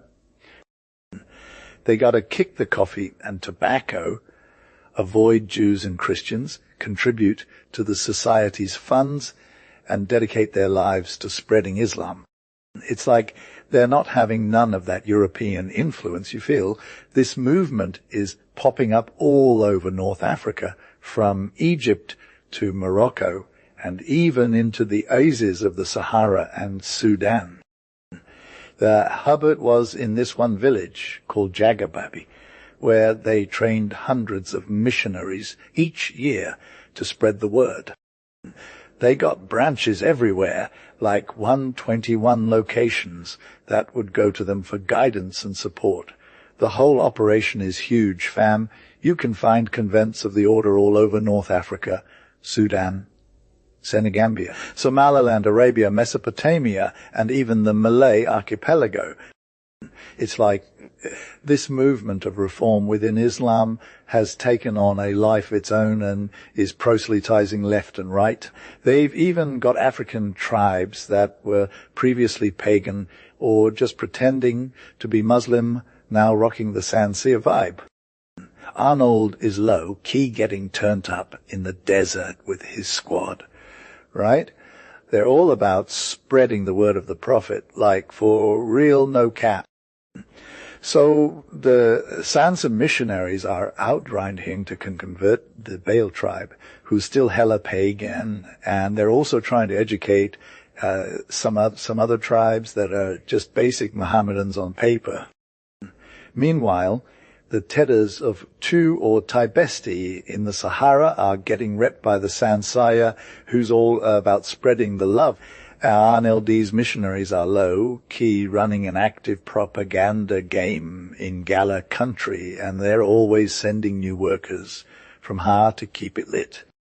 They got schools, settlements in Ozes, and even slave trade. Bro, they buy slaves, teach them their way, free 'em up, and then send 'em back to convert their fam. But for real though, Arnold's influence might be on the decline, no. These records ain't much, but they're important in this era of Islam spreading in Africa. We need more info, but we got these Muslim communities living among pagan tribes, and it's like a higher faith vs lower vibe situation. They rep Arnold's missionaries and their pro-Islam work. On the south-western borderland, you get a stark contrast to all those degraded tribes stuck in the jinn trade. This modern traveler is low, key saying that the lower Niger tribes are hella messed up. But once they hit the central Sudan, it's like a whole different story. They start getting fancy clothes, clean vibes, and their attitude is on 100. It's like Aro Day's got some magic element that's taking over and turning them into new men. Arnold was low, key cruising through Lokoja, where the Benoni and Niger rivers meet, and he left all those Islam missionaries in the dust, you feel. He's in central Sudan now, vibing with a well-governed empire that's hella busy with traders, makers of dope cloth, brasswork, and leather goods. These people are straight fire when it comes to civilization. So if we want to get a real and Islam's missionary game in Nagrisha, we got to consider that on the coast and along the southern boundary. Muslim missionaries are basically the OGs, but there's still room for growth in the inland areas, you know. The Muslim pros from Nubia are trying to convert some of the local tribes, like the Efanange and Jukun, who are both into Islam and heathen stuff at the same time. The Jukun tribe is low-key stubborn, though their king has a Muslim fam member, but they're still all about that national faith, and it's hard for these mum settlers to get them to convert. The Konos, an offshoot of the Mandigos, are still super pagan, and only recently have Islam been making moves in those parts. So when you look at the whole picture, it's clear that there's still a ton of scope for Muslim missionaries in this part of the world. It's all about the movements within the Muslim community. Fam, reform, and revivals are key. And on the west coast, Islam is facing off against some serious competition from other faiths. One of the earliest signs of Muslim missionary activity in Sierra Leone was when they petitioned to get the Sierra Leone Company shut down back in 1802. It's wild to think that only like 70 years ago, Muslim missionaries were already making moves in this part of Africa. Yes, so like Arnold, right? So there's this one country, like super far north of Sierra Leone, that's got a lot of Mohammedans, and they're all about spreading Islam, you feel. So these Mohammedans, they're all about education. Fam. They start schools where Arabic is taught, and they share the vibes of Islam, too. They're also into not selling their own religion as slaves, which is hella cool, bro. They make laws based on the Qur'an, and it's like a whole new level of civility and stuff. The population starts growing, and they take over the country, and now they're all about building mosques and spreading Islam to their neighbors.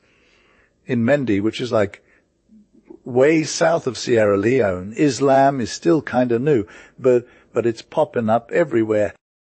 These Muslim dudes are just chilling, converting people left and right. They're not even needing no special order of priests. They're all about spreading the love.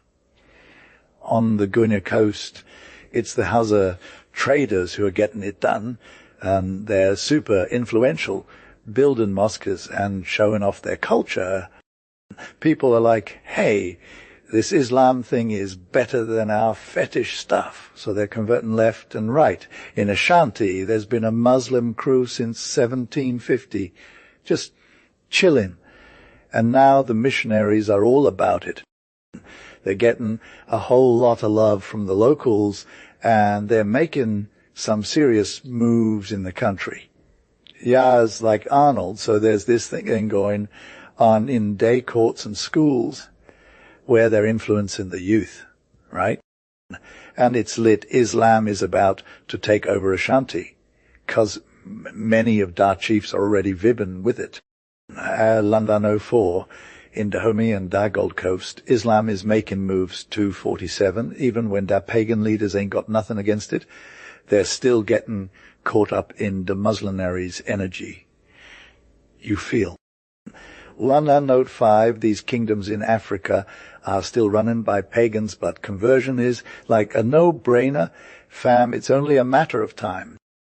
The 1106 in Lagos, there's like 10,000 Muslims, and all day trading stations on the west coast got Muslim homies from Dayful, Mandingos, and Hausa tribes too. When them come to their cities, they're low, key impressing, everyone with their confidence and swag, cause they see how respected believers in Islam are by European governors and merchants. They ain't that different, you know. At 107, as soon as the pagan Negro shows himself willing to get with the program, he's like, whereas I'm in, and admission into the Muslim Brotherhood is like freely given, cause the proselytizers are hella enthusiastic about it. For real, from Senegal to Lagos, over 2,000 miles, you can't even find a town with no mosque without some Muslim propagandists, and they're often working together with their Christian teachers too. Well, 108, now we got to hit up their history of Islam's spread on the other side of Africa. It's like right in our backyard. Fam. So, like, the Arabs showed up on the East Coast, but their facts are super scarce, 'cause most of what we got is from some Arabic chronicle that the Portuguese found when they sacked Kilwa in 1505. Apparently, the first settlers were a group of Arabs who got kicked out 'cause they were all about some heretical teachings from Zayd 1110, like a descendant of the Prophet or something, and now they're called Imam Zaydij. Pretty interesting, right? Yeah. So, like Arnold is totes related to Hussein, and that's so deep, fam. He's like the nephew of Muhammad and all that. So during this Caliph Hisham reign, he's low-key claiming to be the Imam Mahdi and stirring up some drama among the Shoah squad, but gets shut down and meets his end in HH 122, the Avadi 740. These OGs were hella afraid of the original pagan inhabitants of the country, but they got it together and built these 6 settlements along the coast until this new crew came from the Arabian side of the Persian Gulf. They were all about escaping the king's persecution in Lasa, which is like right next to their tribe's spot. So these 7 bros showed up with 3 ships and started building Magadaxo, which was hella powerful and became like the lord of all the Arabs on the coast for like 70 years. But there were some issues caused the original settlers, the Zaydij, were Ash'ars, and the newbies were sons, so they weren't vibbing with each other. Magadaxo was founded in the middle of the 10th century and was straight fire for like 70 years when this new crew came from the Persian Gulf. The leader of this squad was named Al, one of 7 Sultan Asan's bros. He was low-key outcast 'cause his mom was Abyssinian and his fam would be all salty towards him. So he sets sail with his wife, kids, and some followers and avoids Magadaxu because they were from a different sect. They heard there was gold on the Zanzibar coast and are like, peace out, we're good. And then Al starts building Kilua and becomes all about keeping it independent and not having his fam's drama. Anyway, this led to these Arab towns popping up along the east coast from the Gulf of Aden to the Tropic of Capricorn. There's no record of them trying to convert the Zanj, but there's this one story about how Islam got introduced to one of these tribes by the king himself. Yes. So it's 922 at an Arnold is low-key with some shady Zanj homies, right? They're hella expecting death. But no cap, the king of that land is all good vibes and hosts them like a boss for a hot sec. He lets them sell their merch on fleet terms, but those merchants are salty bruh. They stage a fake farewell and snatch the king's squad as slaves to Oman. Years later, they're caught in another storm, and it's all repeat, fam. They get taken to the king again, and Arnold is low-key freaking out, right? But the king is all good, no hard feelings, and lets them off with a slap on the wrist. The merchants are hella salty about being rejected by the king, though. They offer him rich gifts, but he's all, "Nah, I'm good." One of the squad members asks the king to share his story, and it's wild. So, Arnold gets called and sold into slavery in Bara, then Baghdad, where he's converted to Islam, no cap. He's on a pilgrimage to Mecca, dodging danger left and right until he makes it back to Cairo. Then he's all about teaching his people faith of the faith Islam and restores his kingdom. He's like, "Wiaz, I'm so grateful for this knowledge, and I'm giving thanks to God." He tells the Muslims they're welcome in his land, and we should treat them like our own fam. What is, even back then, there were hella many Arab traders on that coast, but the original inhabitants are still pretty secular. Before the Portuguese took over, what few conversions happened were all along the sea border. It wasn't until the 20th century that started getting with the Islam flow. The Gala and Somalia tribes were a little more into it, though. Yeah, so, Central Africa was straight fire for Muslim influence, but it was all pretty low-key, you feel. No one was pushing hard for the faith or anything. The Arabs, or their peeps, in those areas were more about the Benjamins than spreading the word. They didn't have missionaries over there, and the locals were just vibing to some extent with the Islamic vibes. Meanwhile, the East African tribes were like, "Nah, we good, let's just chill in our ignorance." And it was hella obvious that they weren't ready for all that civilization stuff, even after being around semi-civilized folk for centuries. They still hadn't picked up on any major life lessons. Zero seeds of good vibes had sprouted or anything. The Arabs in Eastern Africa were all about the cash and slave hunting, but they didn't really care about promoting their faith, which is wild when you compare that to what some other Muslim peeps were doing in other parts of Africa. But, there was this one group of Arab traders who came to Uganda in the 1800s and were all about winning people over to Islam. They knew the Baganda folks were too independent for slave hunting. So they played it cool and just tried to get their confidence instead. Some Baganda peeps did convert to Islam during King Mutesa's reign, but then Christian missionaries showed up in 1876 and the Muslim influence started to dwindle. But Some Muslims still hold major positions of power in Uganda, and there's even a possibility that Eastern Province will become Muslim. In Busoga, which is like near Uganda, a ton of high-ups were Muslims back in 1906. Anyway, Islam didn't really spread much in East Equatorial Africa before the 1800s because slave traders didn't want to mess with converting people. Once you converted, you became part of the Muslim fam and couldn't be raided as slaves.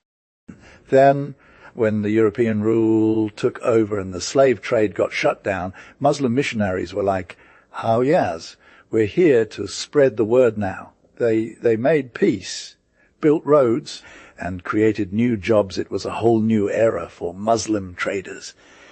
The government started hiring people from more developed Muslim communities to run posts, and German East Africa made thousands of new positions available.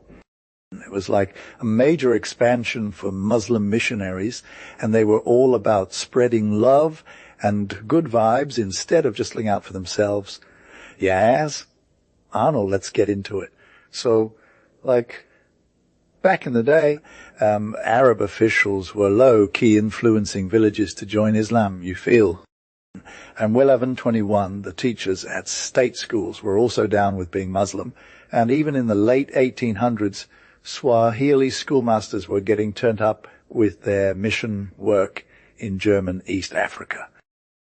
Lumham 122, but it wasn't until the early 1900s, after that whole insurrection thing went down, that this new missionary movement started gaining steam.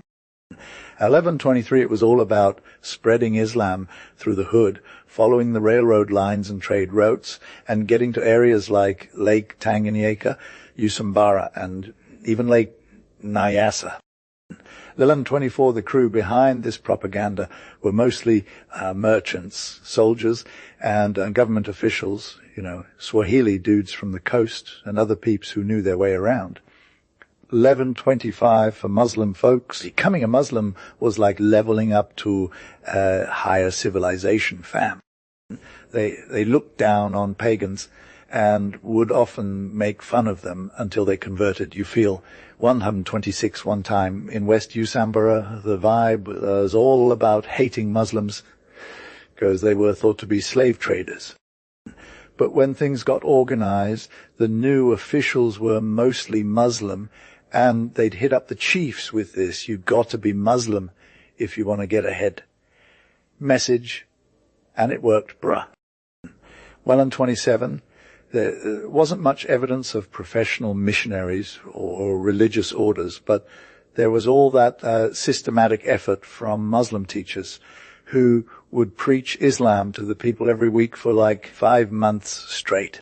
1128, it's wild how they wouldn't just stick to converting pagans. They'd also try to win over native Christians too. When 1129 and in Nyasaland, Islam came in through the east coast, brought by Arab slave raiders, and their homies the Yaws, who had already been low-key Muslim for a minute. Now, even though Arabs are scarce in Nyasaland, the Yaws are like super powerful, and they're all about that Islam life. Yes, Arnold, it's low-key wild how Islam spread like wildfire back in the 1900s, especially among some of the smartest tribes in the country. Right? 1130, like, they're talking same source as the Gala and Somali, no cap. We already knew about the Gala settlements in Abyssinia. These immigrants from 7 clans with the Wollo Gala name were probably all heathens when they rolled in. Well, in 31, but now they're totally naturalized and vibin with the locals, fam. 1132, their conversion story is super unclear, though some of them got forced into Christianity or whatever, but it's probs 'cause they didn't have on Islam to begin with. No. 1133, in the 1800s, the South was mostly Muslim, while the East and West were all about paganism, no joke. 1134 now, we got info that says there's been a major increase in followers of the Prophet, and Munzinger was low-key prophesizing that all the Gala tribes, when by 1867, they were straight fire tabi. 1135, this one freedman Arnold met at Kaibar, was hella dedicated to his faith though. He got taken from home as a kid and sold into slavery, but he's all like, Imam Ghuda, I know the truth now. 1136, he's all about that Islam life, and he's got some real tea on how it changed his life. Now, in the true Gala country, you got your Muslim and heathen tribes going at each other, but those near Abyssinia had to take Christianity. What a shame, fam. 1139, in the mountains, Muslims are straight up outnumbered, no cap. So like Arnold, right? So there's this Muslim missionary squad on the plains, and they're straight fire, you feel, like since the 1800s, they've been low-key, spreading island like crazy, and people are actually starting to vibe with it. This dude, Antonio Secchi, was all about the conversion of Abba Bagib, who's like a total boss in his tribe.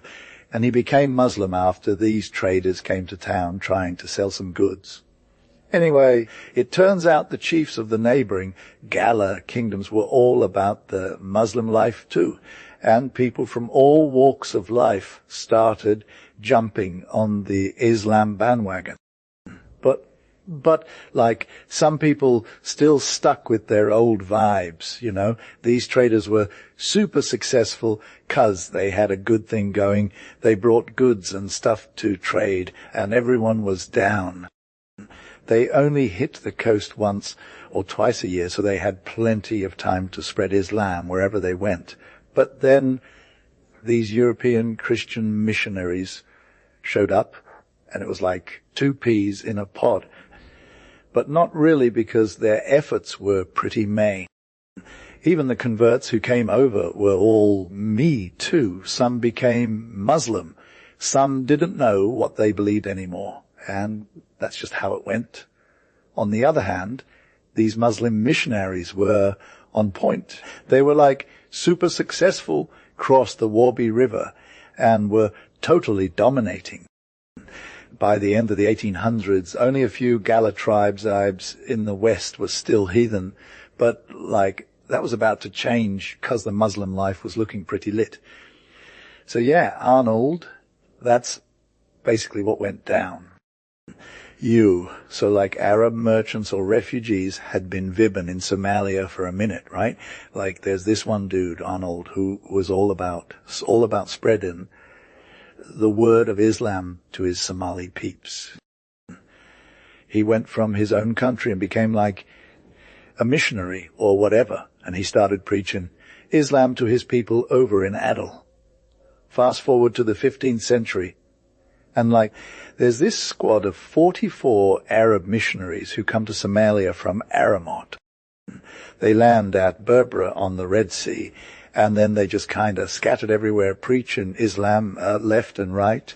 One of them, Sheikh Ibrahim Abi Zabe, is super popular in Hira around 1430, and people are all about his energy. He's got a tome in Hira still, and it's like a major deal. Anyway, Islam starts getting lit throughout East Africa, but then the Emperor Menelik comes along, and he's all, hey, I'm going to take over this place, and some people start converting to Christianity instead. Not cool, right? So to wrap up this convo about Islam in Africa, Arnold got to mention that it also shows up in Cape Colony. These Mohammedans are descendants of Malays who were brought there by the Dutch. They speak a weird dialect that's all mixed up with Arabic and some English too. They've got these books published in Arabic characters that are all about Muslim principles, but people aren't really talking about them till recently. It's like European travelers have been sleeping on it for ages.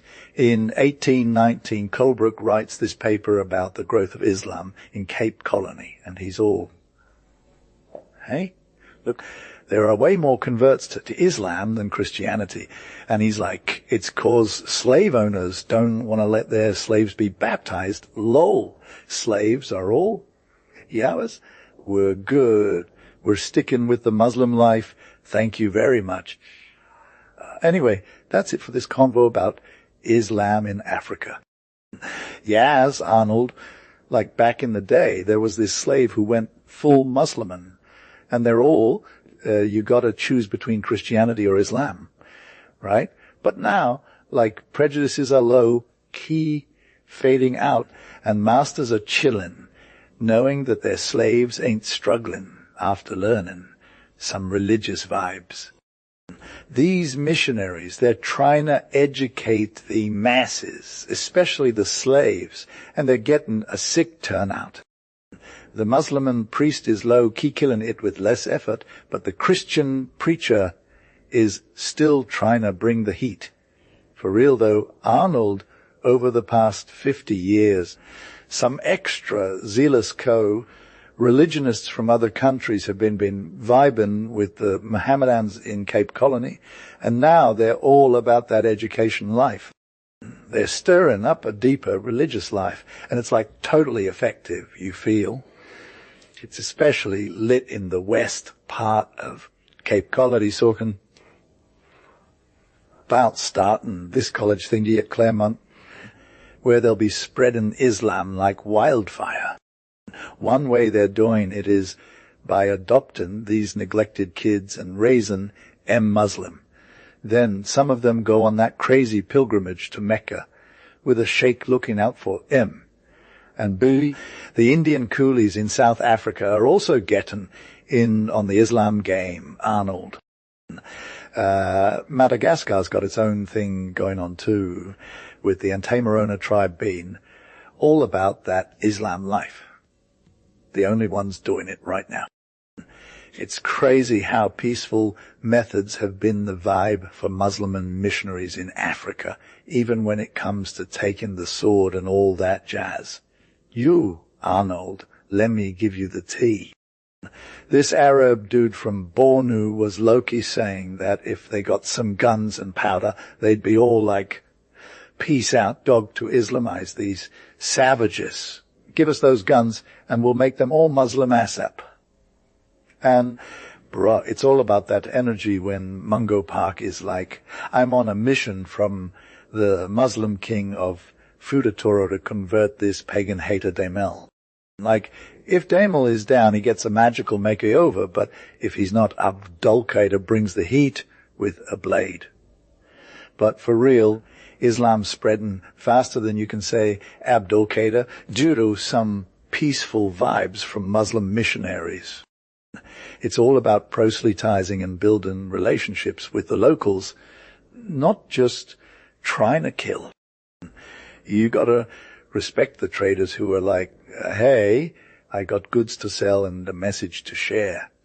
They're low-key converting people left and right. And then there's these Tojai pilgrims who come back from Mecca all hyped up about spreading the faith. They're all about it, man. Sometimes they're even like, hey, I'm a doctor, writer of charms now. And they're always getting some good karma for bringing in the converts. For instance, these childless women will be like, yo, give 'em one of those magic amulets. And they got a promise to raise their future kids if they want to keep it. It's all about building a community. Arnold, I'm low-key hyped to know about Arnold as a Muslim figure. These Muslim teachers, or Marabouts Farabout, or Olv, are straight fire. In Western Africa, every village has a spot for them to chill, and they're treated like royalty. They're even more important than the government officials in Darfur, and they get respected next to the king. Bruh. The Mandingos rank him even higher, so they're basically on a whole other level. In places where Islam is the law, these teachers are super in demand, 'cause they got to interpret the Qur'an for everyone. People are hella into getting their knowledge from them, And they're not just limited to Muslim countries. They're also welcome in pagan villages where they start schools and teach kids how to read and pray. These teachers have studied in some of the most famous mosques in Africa, like Kairouan and Al-Azhar. Students come from all over to learn from even from places that are super far away. Some of them even walk for days to get there.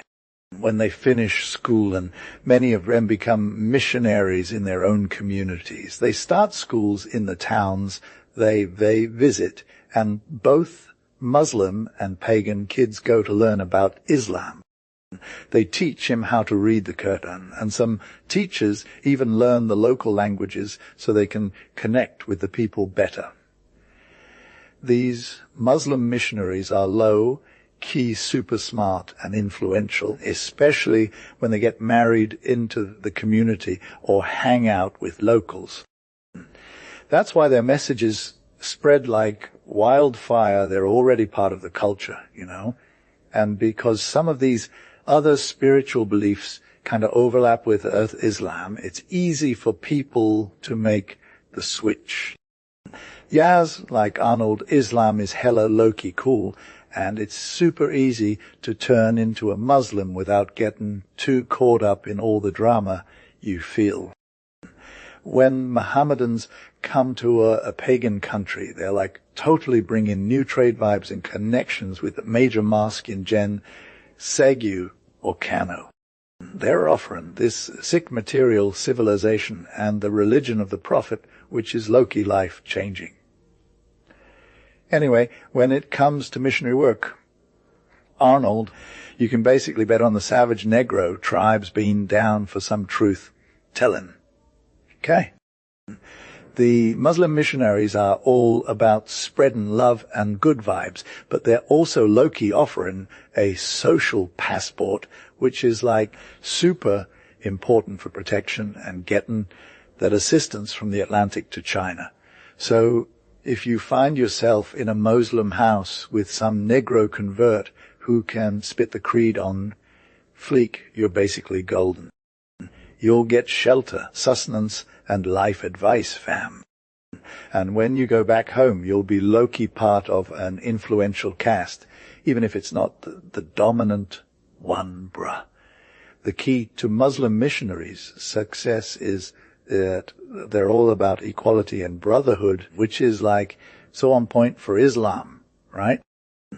They don't discriminate based on race or color, and that's hella important. In fact, Arnold, Islam has never treated Negroes as inferior, unlike some Christian groups that have been super problematic.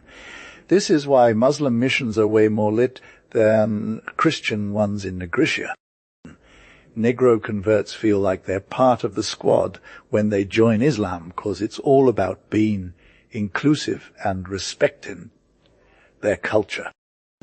One observer said it best: Islam doesn't demand race suicide or radical changes for Nigerians who want to convert. It's hella chill. So like Arnold is trying to explain this Nigerian vibe right now. And it's all about how family and community is still on point, you feel? It's not like the converter and converter are super different or anything. They're both on the same team. Ain't no abyss between them. They're both African, straight out of the soil. Know what I'm saying? The whole brotherhood of man thing is real in practice.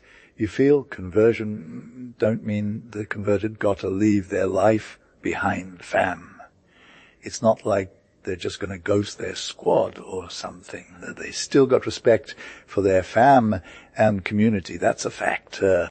But like when Islam comes into play, it's all about uplifting people, It brings a higher status to those who convert, and it's all about looking at the bigger picture, being all about that citizenship life. It's like we're all in this together, black and white. We're all men, you feel. So, like, southern Nigeria is getting lit with Islam right now, and it's all social vibes, fam.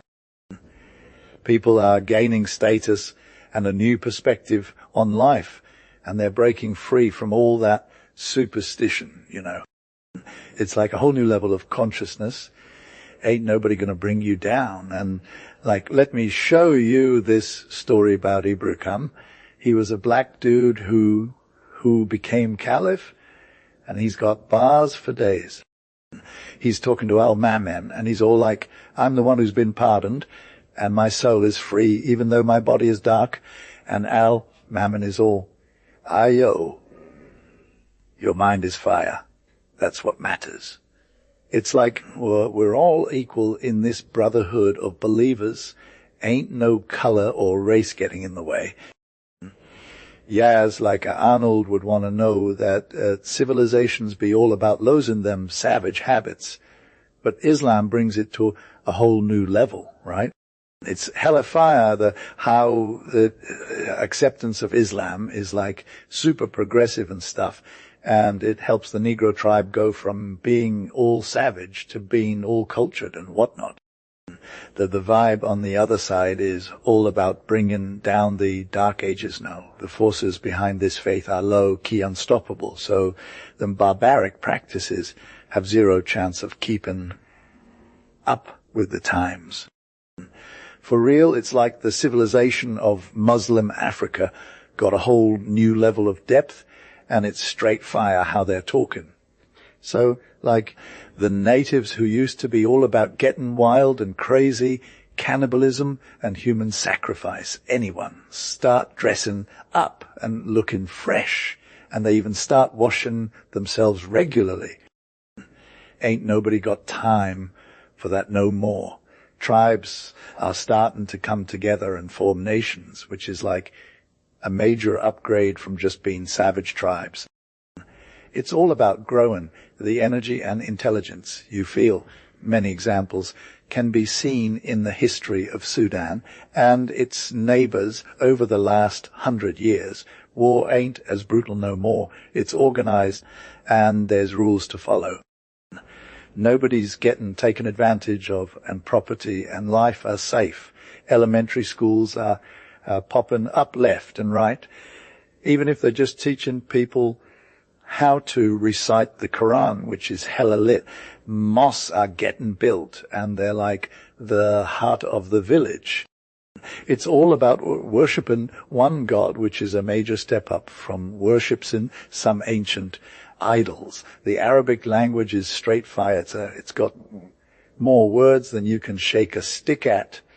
And once you learn it, you will be fluent in like half the continent. It's also super deep, like literature on its own. So like ancient bartering of raw products was straight fire, fam. Even Herodotus knew about it from way back in Africa, no cap. And cowrie shells, gunpowder, tobacco, rum, they're still low-key used as a main form of exchange on the coast, but it's the manufactured goods that got it lit, with the whole commerce thing being super organized, you feel. And under the influence of Islam, which brought some major organizational skills to the table, these cities in Negroland popping up, and when European travelers first saw them, they were like, brew.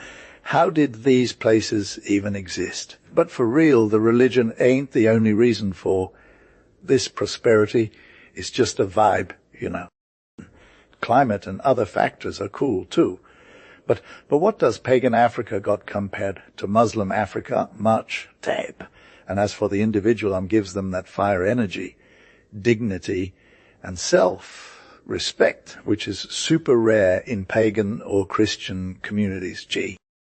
So before, European governments were all about partitioning Africa. These Muslim civilizations still had a major impact on the Negro mind, and people started converting to Islam, because it's like the only culture that understands them. You feel they're not getting that European culture vibe, but this one is bruh.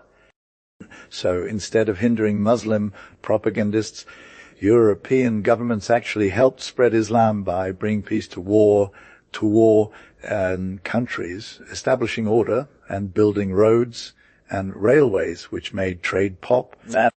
And let's be real, the slave trade was straight up a major obstacle, but it got banned. And now these African tribes are converting left and right. And European governments even hired Muslim folks for civil admin jobs, which is wild G. Yas like Arnold. So these Muslim teachers are low, key sneaking into Gov schools and recruiting their squad from Mohammedan tribes, you feel. They're totes making Islam all cool again in the eyes of pagan Africans. No cap. And for real, Muslims ain't mad about it. They're hella stoked to use this as an excuse to boost their own faith, low-key. But, let's keep it 100 Islam. Don't just spread cause of swords and whatnot. Fam. On the contrary, when European powers took control of Africa and started moving around, they brought a fire propaganda, the straight-up success. And gee, now, let's get into the Malay archipelago, bruh. So, we got a 600-year history of them spreading through missionary vibes, right? And for real, Muslim missionaries been low, key grinding in these East India islands, trying to get their message across without nothing but persuasion and whatnot. But, fam, it ain't all smooth sailing. These missionaries had to deal with Spaniards who were straight up hating on them, and they still kept it moving, no cap. They perfected their game over time, especially now, and made some real progress, even if it wasn't always easy. We don't know the exact date Islam hit the Malay archipelago, but we can make an educated guess that it was way back in the day, like when Arab traders were already running the trade show in Ceylon. No joke. They must have set up shop on some of these islands ASAP, caused by the 9th century. They were low, key mentioned by Arab geographers. But for real, we got Chinese annals that mention an Arab chief living on one of these islands back in 6074 at Fam. We can't say for sure what went down, but it's possible they had a major presence in the area. G. Arnold was low-key in the west coast of Sumatra, though. There's a lot of evidence that missionaries from India and China came through too, okay? Most of the Muslims on the archipelago are into Shafia, which is totes predominant in other parts of India right now. So it's possible they brought it with them. We got to consider that Indian Muslims are more Hanafi, though, so we can guess Arabs and Persians came from Malabar coast or somewhere. It's they brought Shia too, since there are still some traces in Java and Sumatra.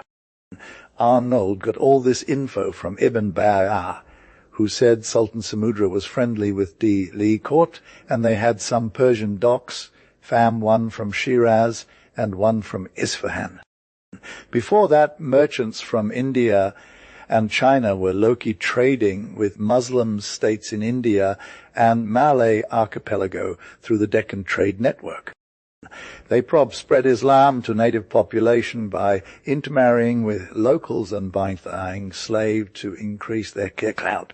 These Arab and Indian traders were all about proselytizing, though they married local wives, bought slaves, and became part of the chief squad in no time. They worked together better than natives, so they formed a sick confederacy and established a kind of monarchy that got passed down through one fam. It's probs why Arnold had to keep it 100 with old aristocracy. Two got to ensure freedom for those who couldn't afford to support them. You feel? Yes, let's talk about how Arnold the Muslim settlements in the Malay archipelago were low-key game changers for their proselytizing efforts. You feel they didn't come in all that extra, trying to conquer everyone like the Spanish back in the day.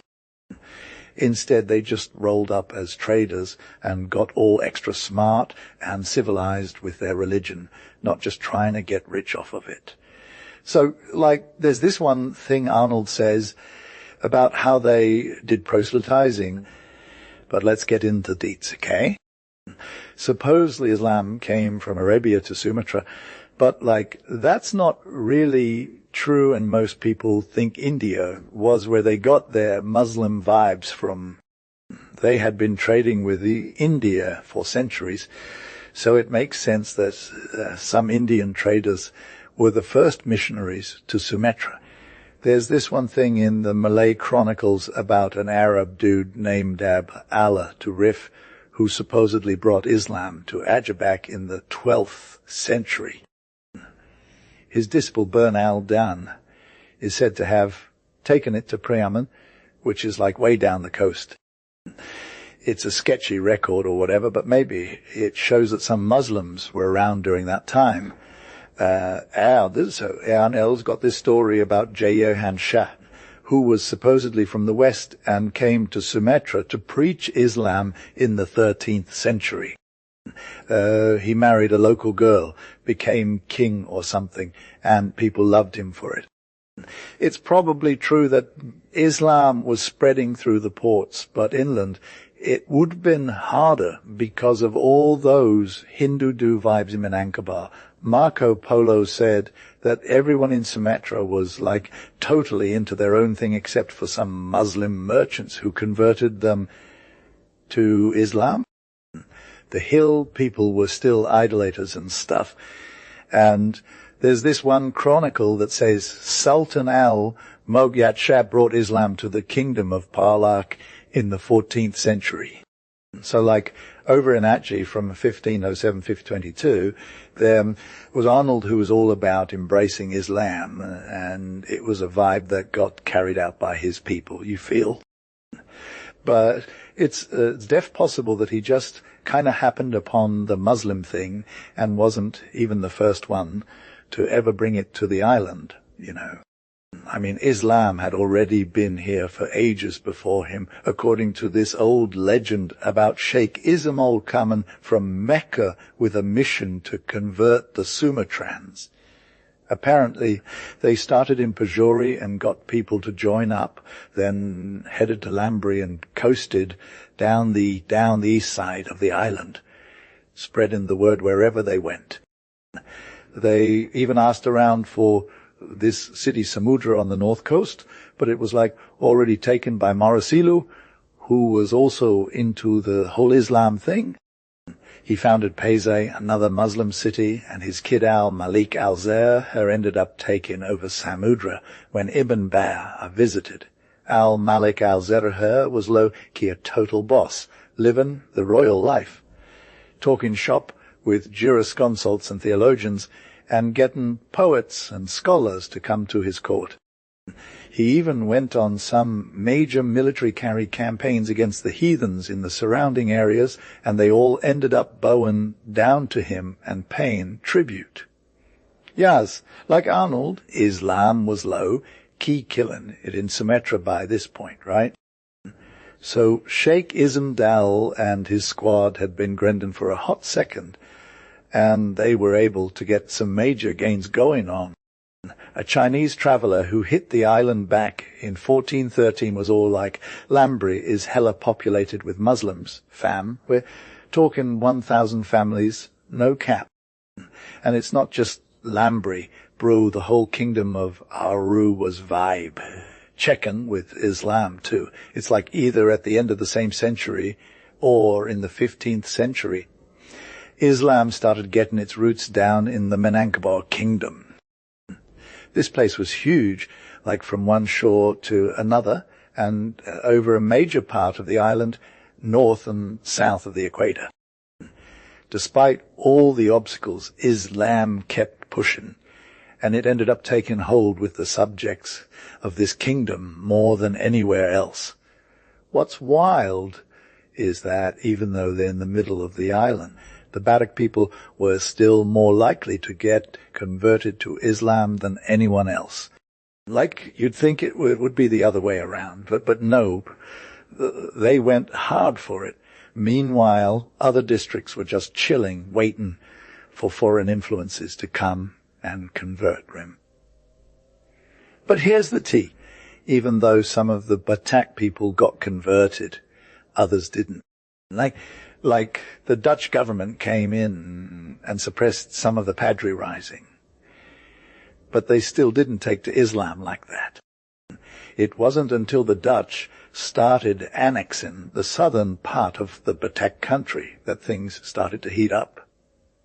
Anyway, after that, Islam started spreading through peaceful means, mostly thanks to these native officials who were all about it, and some traders who were proselytizing. But what's even more wild is that the Bataks, who had been all like, nope, we're good for centuries, suddenly started getting into Islam again. And it's not just because they got hemmed in by fanatical Muslims on either side. It's actually because of some major changes brought about by the Dutch occupation. Yes, lem tell you about Arnold's crew getting lit in 1897 when they started spreading Christianity to the Bataks. They low-key made it easier for Muslim propaganda to get its groove on. Like, 2 whole villages went from being Christian to Muslim in like a hot sec. But, like, Central Sumatra still got some hiddens going on, right? There's a lot of Muslims too, but most of them ain't even trying to learn their faith. Only the Tojais and religious teachers are getting it in. Even among the Kurinji crew who are hella invested in their faith, there's still some folks holding on to their pagan vibes. But like ARLD squad is low-key trying to bring back the religiosity, fam. They're making moves from the heathens, especially along the west coast. In Sipirok, this one religious teacher converted the whole district to Islam, except for some Christians who are still holding it down. Anyway, like a long time ago, like 1440, Raden Ramat brought Islam to Palembang, but like Hindu vibes were already there, you feel? So it took some time for Islam to get its spot on. But like the Muslim squad was still getting it in, even if they didn't know much about their faith. That is, except for the Arabs who came into town. But then, like, the 20th century rolled around and there was a major revamp. The colonial reports were all, Islam is spreading left and right. Arnold is low, key a pioneer for his new faith among his people. Tan Chuen Tralsa, this religion is hella poppin' with lampongs, and most villages got mosques, but old superstitions still linger in some areas, you feel. 1213, in the early 1800s, there was a religious revival in Sumatra that was straight fire, promoting Islam even more. 3 Sumatran Tajais came back from Mecca with a new vibe influenced by the Wahhabi movement, and they were all about spreading this clean monotheism and whatnot. They started preaching against saints drinking and gamble, all that extra stuff that's against Kern law. They converted some people, both from their own crew and the non-believers too. But then things took a dark turn when they'd declared jihad against the Bataks, and it got super savage. The Padres eventually had beef with the Dutch government in 1821, but they were shut down for good by 1838. 12 and 4, these cool Malays on the Malay Peninsula came from Sumatra, especially Minangkabau. That's where the OGs are at. Some interior state chief still get their investiture from there. It's hella hard to pinpoint when these colonies settled in the interior. But Singapore and the southern part of the peninsula got some new folks coming through around 1220, 1230. Malacca was founded by those same peeps a century later. 216, this city became poppin'. because it's right on the trade route. Mohammedan merchants brought Islam here, and now Malacca is hella important. The Malay Chronicle says Sultan Muhammad Shah converted to Islam in 2076, but that story sounds pretty sketchy. Jan Twellen, 17, and Arnold is low-key obsessed with this archipelago situation where a bunch of people are hyped about it being a new era for them. A Portuguese historian is like, nah, bro, I got this. It went down in 1384 when some Arab dude came to the scene and was all, hey, your king needs to be called Muhammad after me. In Quetta, which is one of the northernmost states in the Malay Peninsula, there's a major account of how Islam got introduced to the kingdom around AD. 1501. It's a vibe where some learned Arab named Sheikh Ad, Allah shows up and is all, well, Roger, what's your thing? The Roger is like, we're all about worshipping idols. Gee. And Sheikh Abdallah is all, but have you even heard of Islam? It's like the ultimate religion that's got the Qur'an and everything. You should totes come over. The Raja is totally turned up by this convo, so he asks Sheikh Abdallah to teach him more about this new faith. After getting all enlightened, the Raja sends his squad to get rid of their old idols. They're talking gold, silver, clay, wood. It's a full-on idol purge. And then the sheikh is like, hey, let's break down these idols and burn them. The Raja gets all on board, and soon he's got all his women in the palace initiated into Islam. The sheikh is hella chill and courteous, so everyone's low-key into it.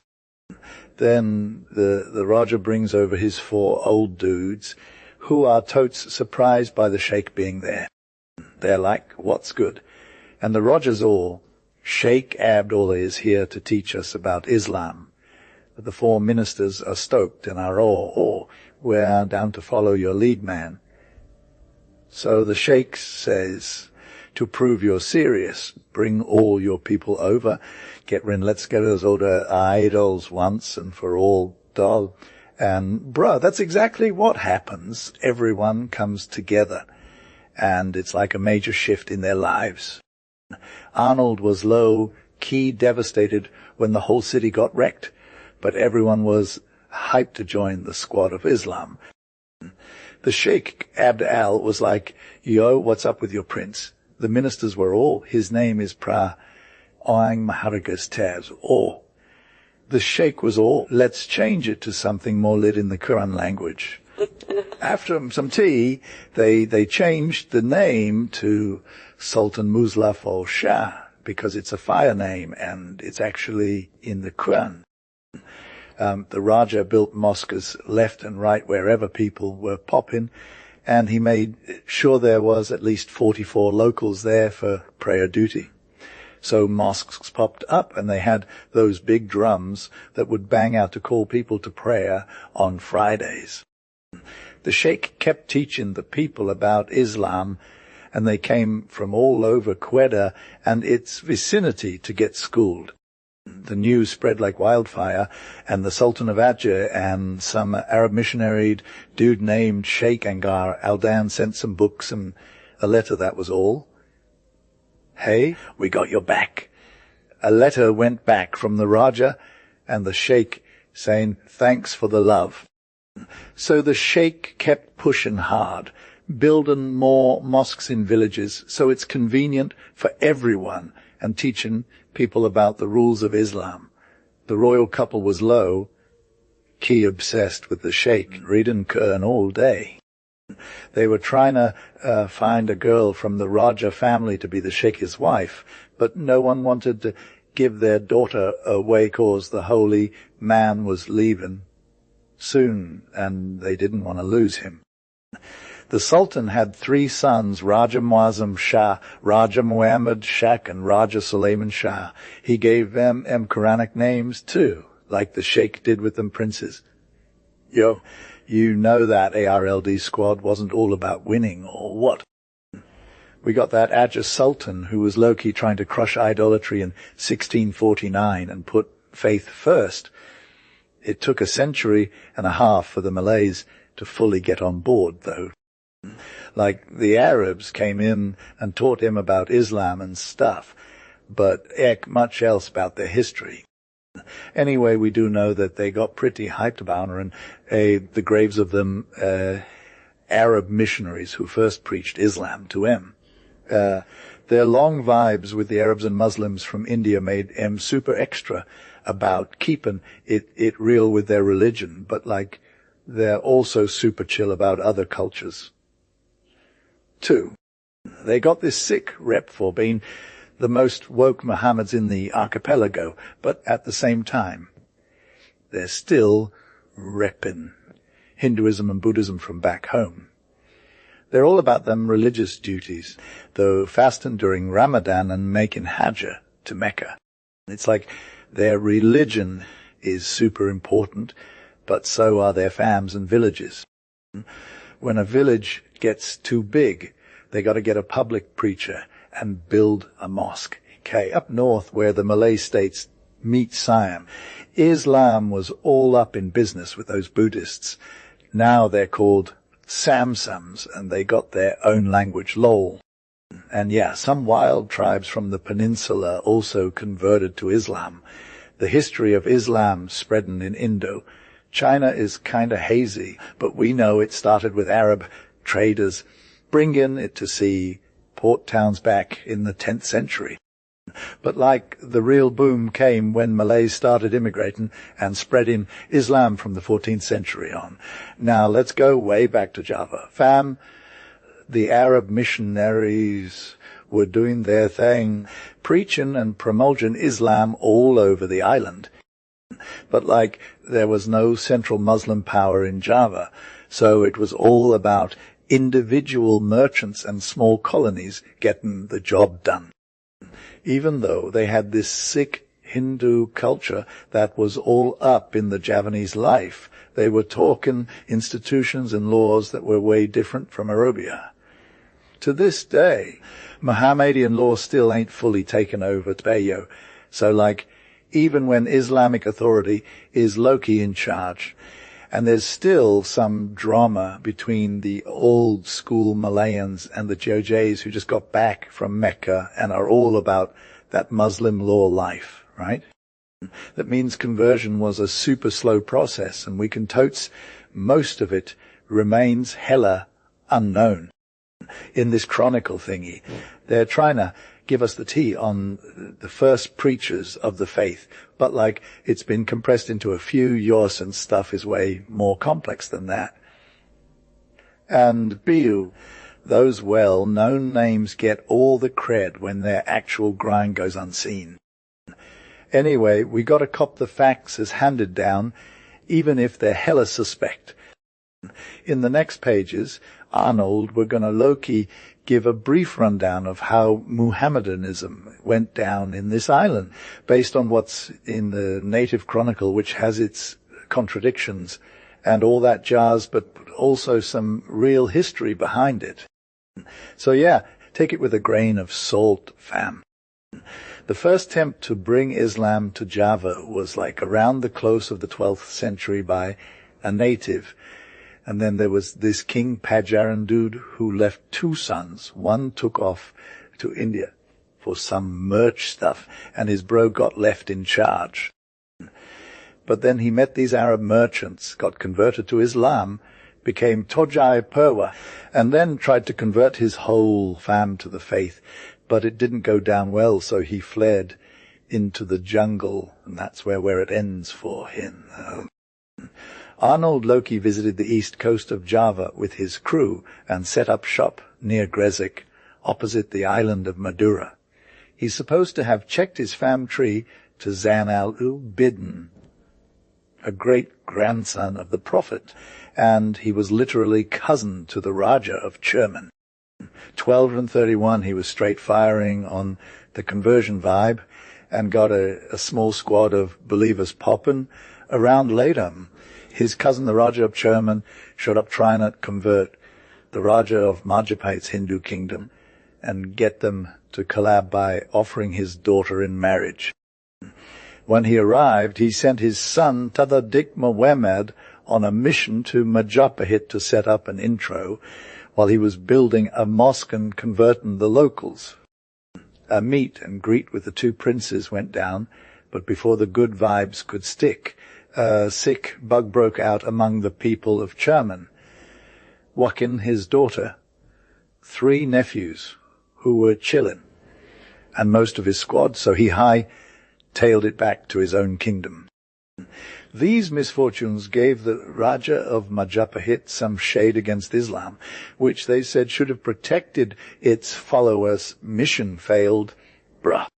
More than Abraham stayed behind, watching over his peeps, Tomestell 32, and Loki died 21 years later in 1419. He got buried at Gresik, where he's still hella famous as the first apostle of Islam to Java.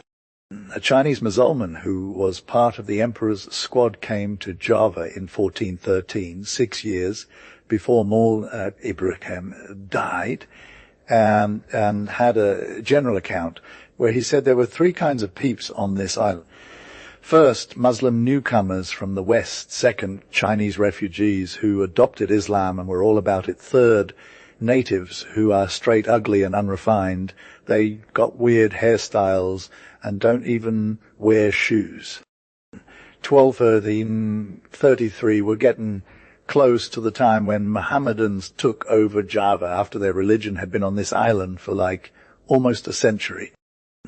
Arnold went Loki with the squad on a common faith vibe and got hyped to unite against their cooks, not cause of some religious drama, but cause of this Loki ambitious dude trying to get that throne seat. He was salty about some past hella situation. Java's political Central East provinces were all about the Hindu kingdom of Majapahit, which was straight fire for a sec. West side had Cheribon and other Loki independent kingdoms. Rest was under Pajojaran king. Majapahit's king got hitched to this Champa princess who was salty about her stepmom getting attention. He sent the concubine to his son in Palembang, where she spit out a little dude named Raiden Peta. He grew up with Arya Damar and was Loki destined for revenge on those hella mean fam members. Another Champa princess married an Arab preacher who brought Islam vibes. They got a kid named Raiden Raymat, who grew up Islamic. His dad has kept it 100, and now he's all about spreading the word in Java. When Raiden Ramat turned 20, his fam sent him on a mission to meet his uncle, the Majapahit king. He stopped at Palembang and chillaxed with Arya Damar for 2 months. They tried to get Arya to convert, but he was hella scared of what people thought.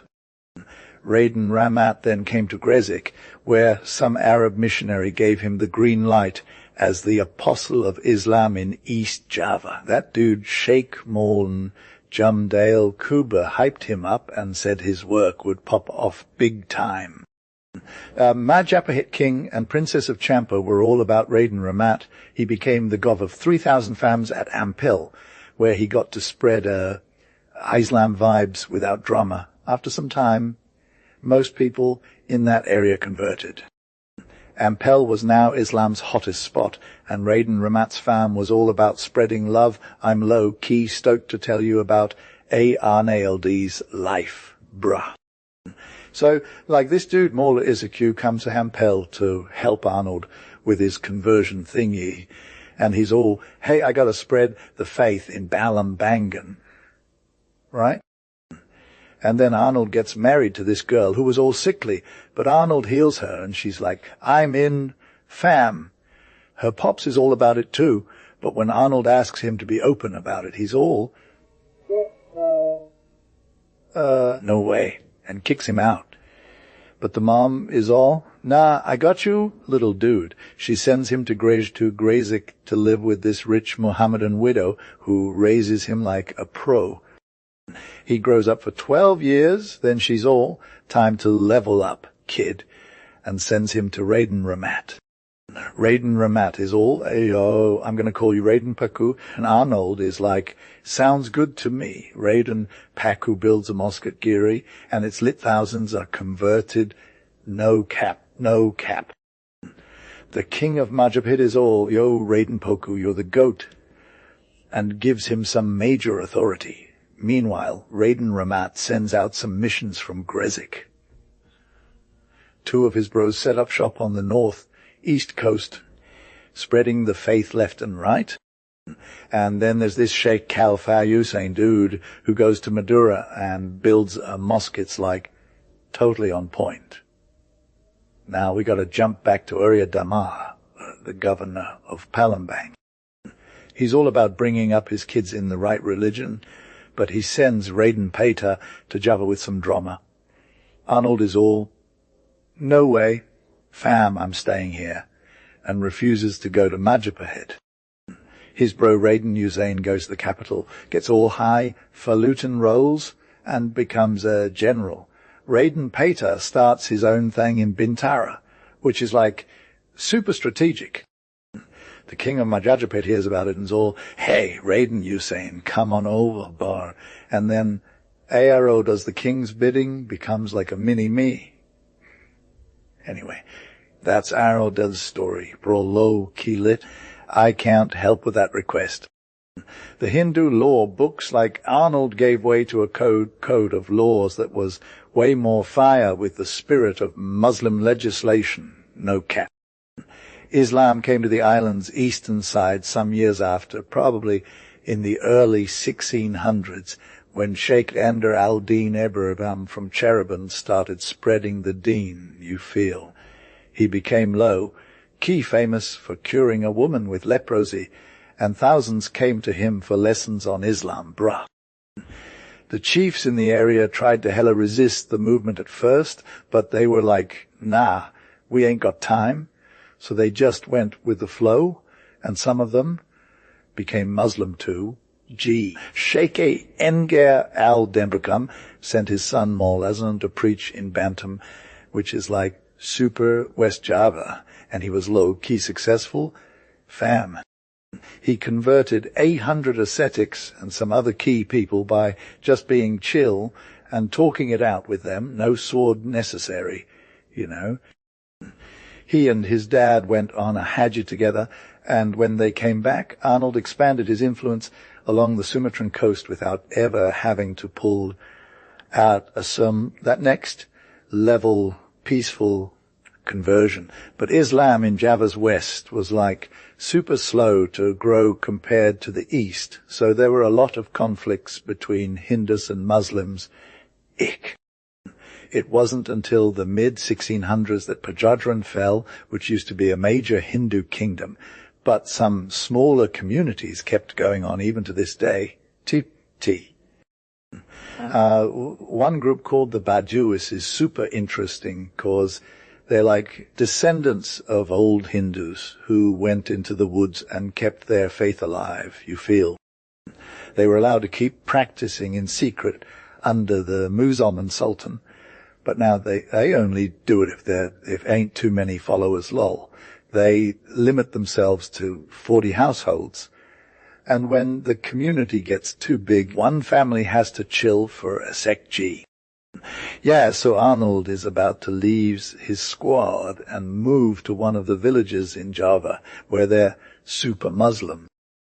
But even though it's taking a little longer for people out here to convert to Islam compared to other parts of the island, it's still getting done because Hinduism ain't as deep rooted as it is in the center, you feel. The victory over pagan worship was hella real, and Islam took over like no other time. The Mohammedan law is low-key living its best life here, and the culture from Arabia is all up in the government and everyday life. No cap. People who actually study their religion or make that pilgrimage to Mecca are usually super smart and successful, you know. We already knew that some Javanese folks were still pagan after Mohammedan kingdoms took over. But now everyone's Muslim except for a few tiny exceptions, right? The conversion process was all good vibes and gradual, and it's more about the political move than the religious ones. Muslims in Java were low-key plotting against the Hindu gov and taking control by any means necessary, but the missionaries were quietly spreading the word and getting wins, you feel. Let's get into the Malacca Islands' history first. Apparently, trade with cloves got the Moluccas connected to Javanese and Malays from way back, who shared their faith with the locals on the coast. Yas, so like, paradise is where the souls go when you're dead. Right? And that's why, like, these nobles joined this Islam thingy, cause it promised some major fire things about this afterlife place. 1205 Islam started getting lit in the 15th century. Fam. This king from Tidor Jam al-Dan was all about it, and he even brought his subjects to the faith too, like, for real. His dad's name got changed from some hella weird heathen name to this new one that means Prince of Love, or whatever. 2056, the king's oldest son, man, was all about spreading the word, and even had a Spanish crew come through in 1521. Pigafetta, the historian dude, called him Raya Sultan Moza, and he was, like, super old, over 55, and it's been, like, only 50 years since Mohammedans started living in these islands, you feel. 1257, Islam was already getting a foothold on this island Ternate before the Portuguese even showed up. The Spains were like, hey, what's good? In 1521, and they found out it had been around for like 80 years or so, 1258, the Sultan of Ternate was like the Og Muslim fam. He went from being a Moluccan chief to embracing Islam after some dude named Daktu Mul Hussein read the Qur'an aloud and got everyone hyped. They tried to write like the characters in the book, but they were all nope, so they asked how he could do it. And he was all, you got to believe in God first. 1260, then they were all, okay, let's get on that, and Islam became a thing.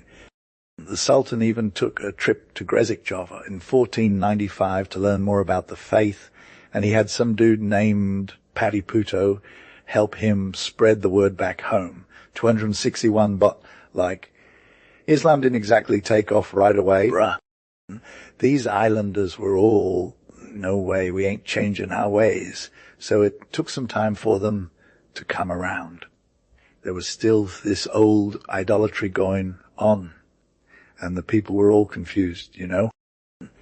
163, the Portuguese even messed with Islam's progress by chasing out the Qutao dude who was teaching the people about Muhammad, and they started spreading Christianity instead. Arnold was part of a pretty lit movement that had some major wins, but only for a hot second.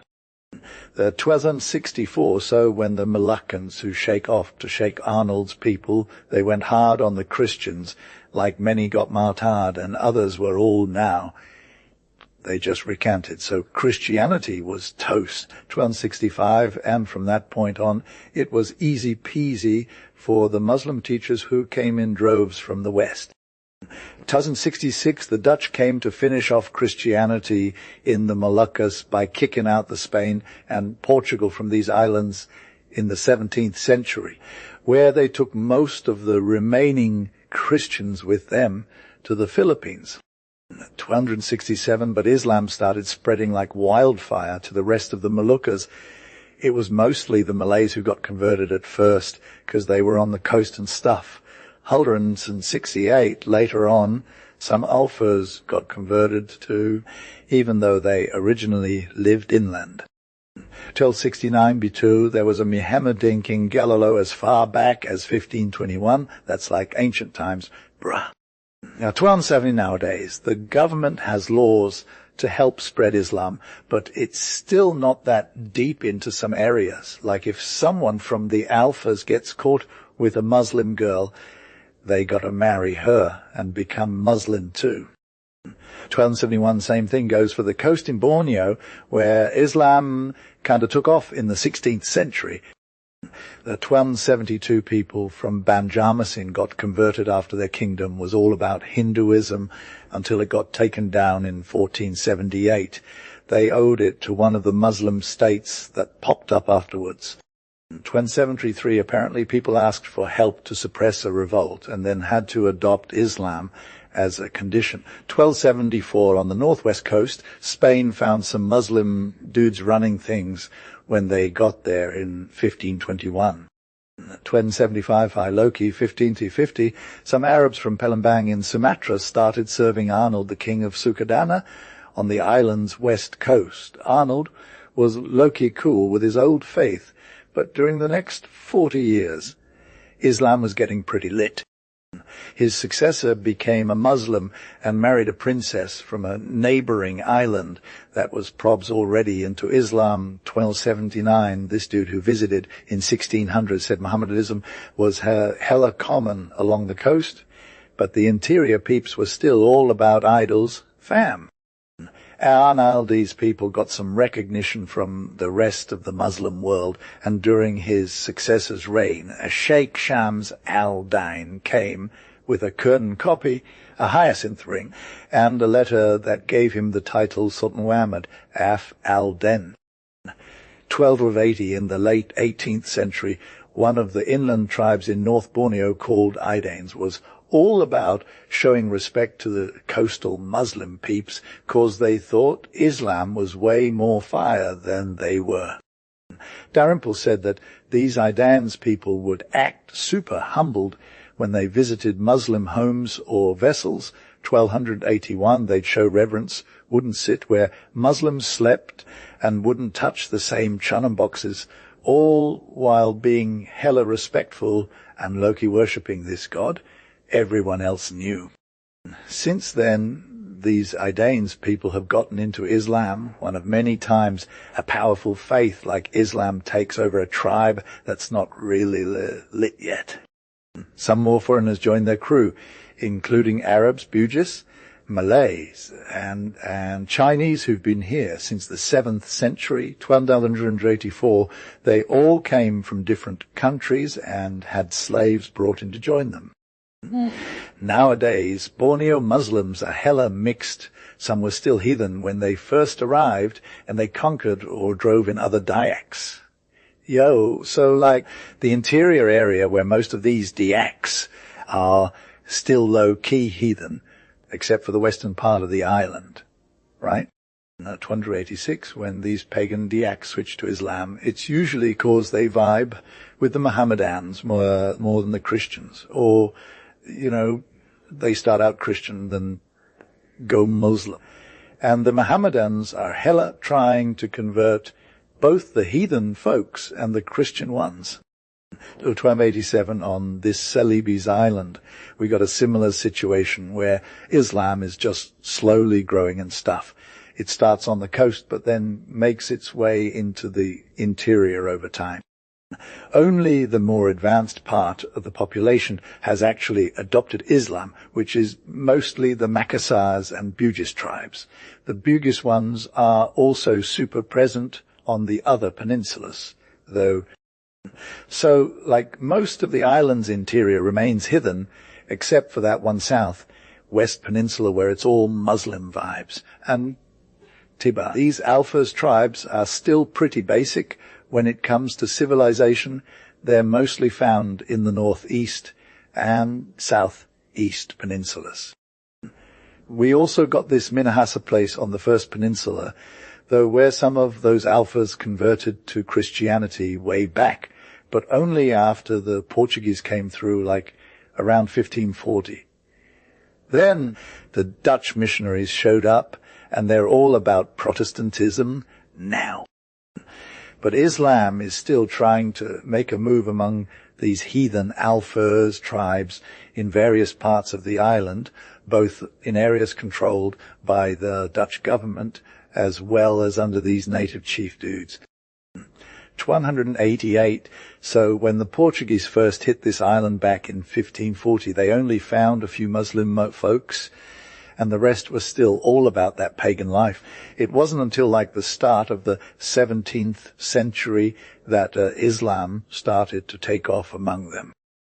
Arnold was low-key confused about the meaning in their own religion, and only a few got converted by Don Antonio Galvano's squad. He was like the governor of the Moluccas.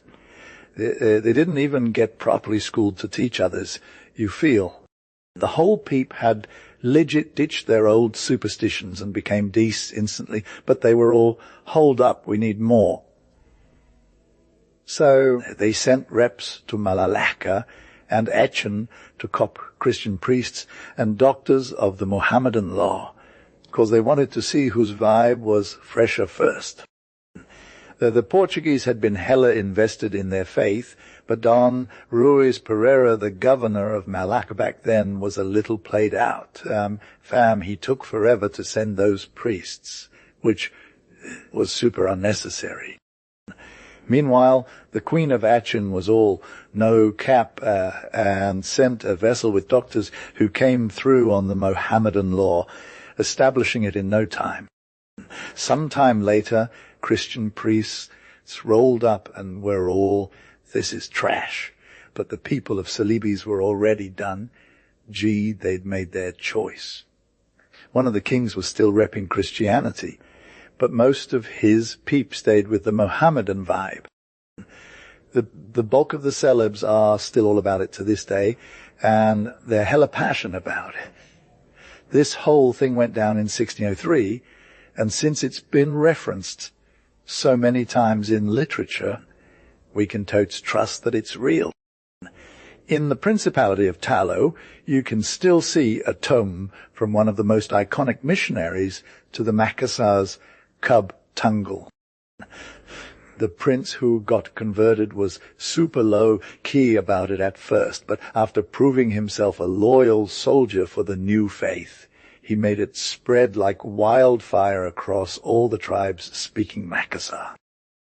However, things took a turn for the worse when they tried to force their newfound zeal on their neighbors, the Bugis. The king of Goa offered to be an equal if they'd worshipped the one true God, but they were all, nah, we good. They went into battle and got destroyed. So the king became a Mohammedan, so like Arnold started his own thing and tried to force his beliefs on his peeps and neighboring states. It's wild how the people asked their king of Macassar for help, and he sent ambassadors to ask the king of Boney some questions. Like, was the king getting guidance from the prophet or just doing what felt right? If it was the first one, Gower wanted to know more. If it was the second one, they'd be all good, but if it was the third one, Boney had to chill out 'cause Gower's got its back. The king of Boney didn't respond, and Macassar sent a sick army into the country and defeated him in 3 battles, forcing him to ghost the area. After 30 years of being under control, the people of Boney teamed up with the Dutch, and Loki revolted against the Macassars, took over the headship of Celebes, and became the new bosses. It's hella slow for Islam to take off in Bugis land, but once they jumped on the train, it was a whole different story. It got them hyped and turned them into the bravest dudes, most fire merchants and navigators in the archipelago. They're all over the place, trading with everyone from New Guinea to Singapore, and they've even converted some islands to Islam. Like one of their colonies is on Flores, where they mixed with the locals and now everyone's Muslim. In Celebes, they're doing proselytizing and trading at the same time, and in this one place called Bolagan, Mongundu, they won over a Christian population that was all about it 200 years ago. The first Christian king of Bololengi, Mongundu, was Jacobus Manopo, who got Christianity spreading like wildfire back in the late 1600s.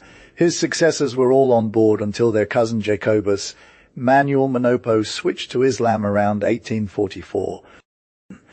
It was a big deal because it was part of this major proselytizing effort that started happening in the early 1800s, and some Muslim traders from Bugis came through and made it happen. Some converts to Islam in one of the coast towns of the southern kingdom, Mongundu. From this same town, 2 trader missionaries, Arnold and M. Ko by name, set out to spread their faith throughout the rest of this kingdom. They started small, converting some slaves and native women who were low, getting with them. And these people were all like cool, and started convincing their friends and fam to get on board too. From Mongundu, Islam spread into the northern kingdom Bolaing here in 1830.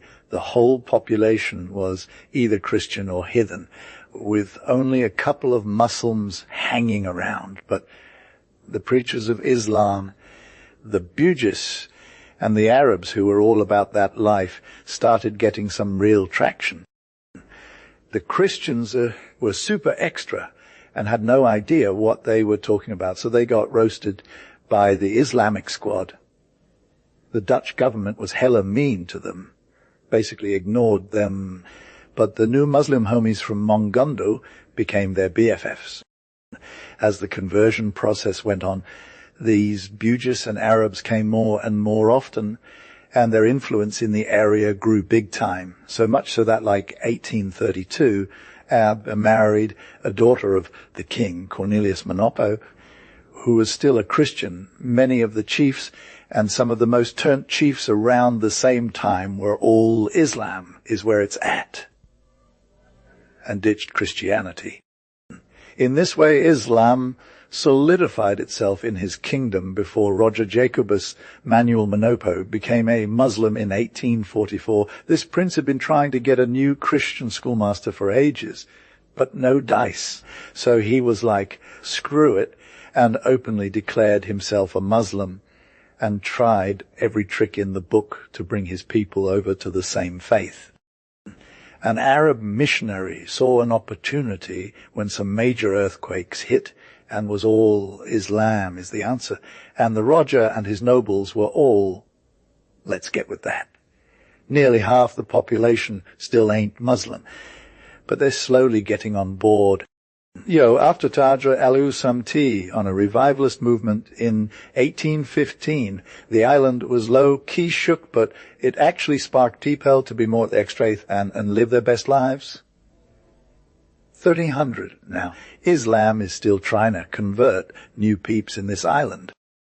3001, the Sassaks from Lombok's neighboring island got converted by Bugis, who are like a big squad here, either coming from Samboa or Salise Ek, but it was all good vibes. 1302, Lombok's population is split between Sassaks and Balinese. The Sassaks, aka Mohammedan Sassaks, are hella outnumbered by the Balinese, who took over the island in the 1700s and brought Hinduism to the party. 1303, the Balinese were super oppressive, trying to turn the Muslim Sassaks into Hindus. But it was a tough sell. The Sassaks kept getting oppressed and appealed to the Dutch Gov multiple times before they got some peace in 1894, and the Dutch took over. Therefore, now that the Dutch are in charge, they bring in their own native officials who are all about spreading Islam and making it hot for the faith. It's expected that this will give a major boost to Islam in Lombok. And in 1304, in the Philippines, we got a real struggle going on between Christianity and Islam, trying to win over the locals. It's similar to what happened in Celebes, but more lit and dramatic, with the Spaniards getting all caught up in the conflict too. 1305, we don't know when Islam first arrived in these islands, but Mindanao's tradition says it came from Johor, Malay Peninsula, via Shaf Kabangsuan, who brought his squad and married into the local population.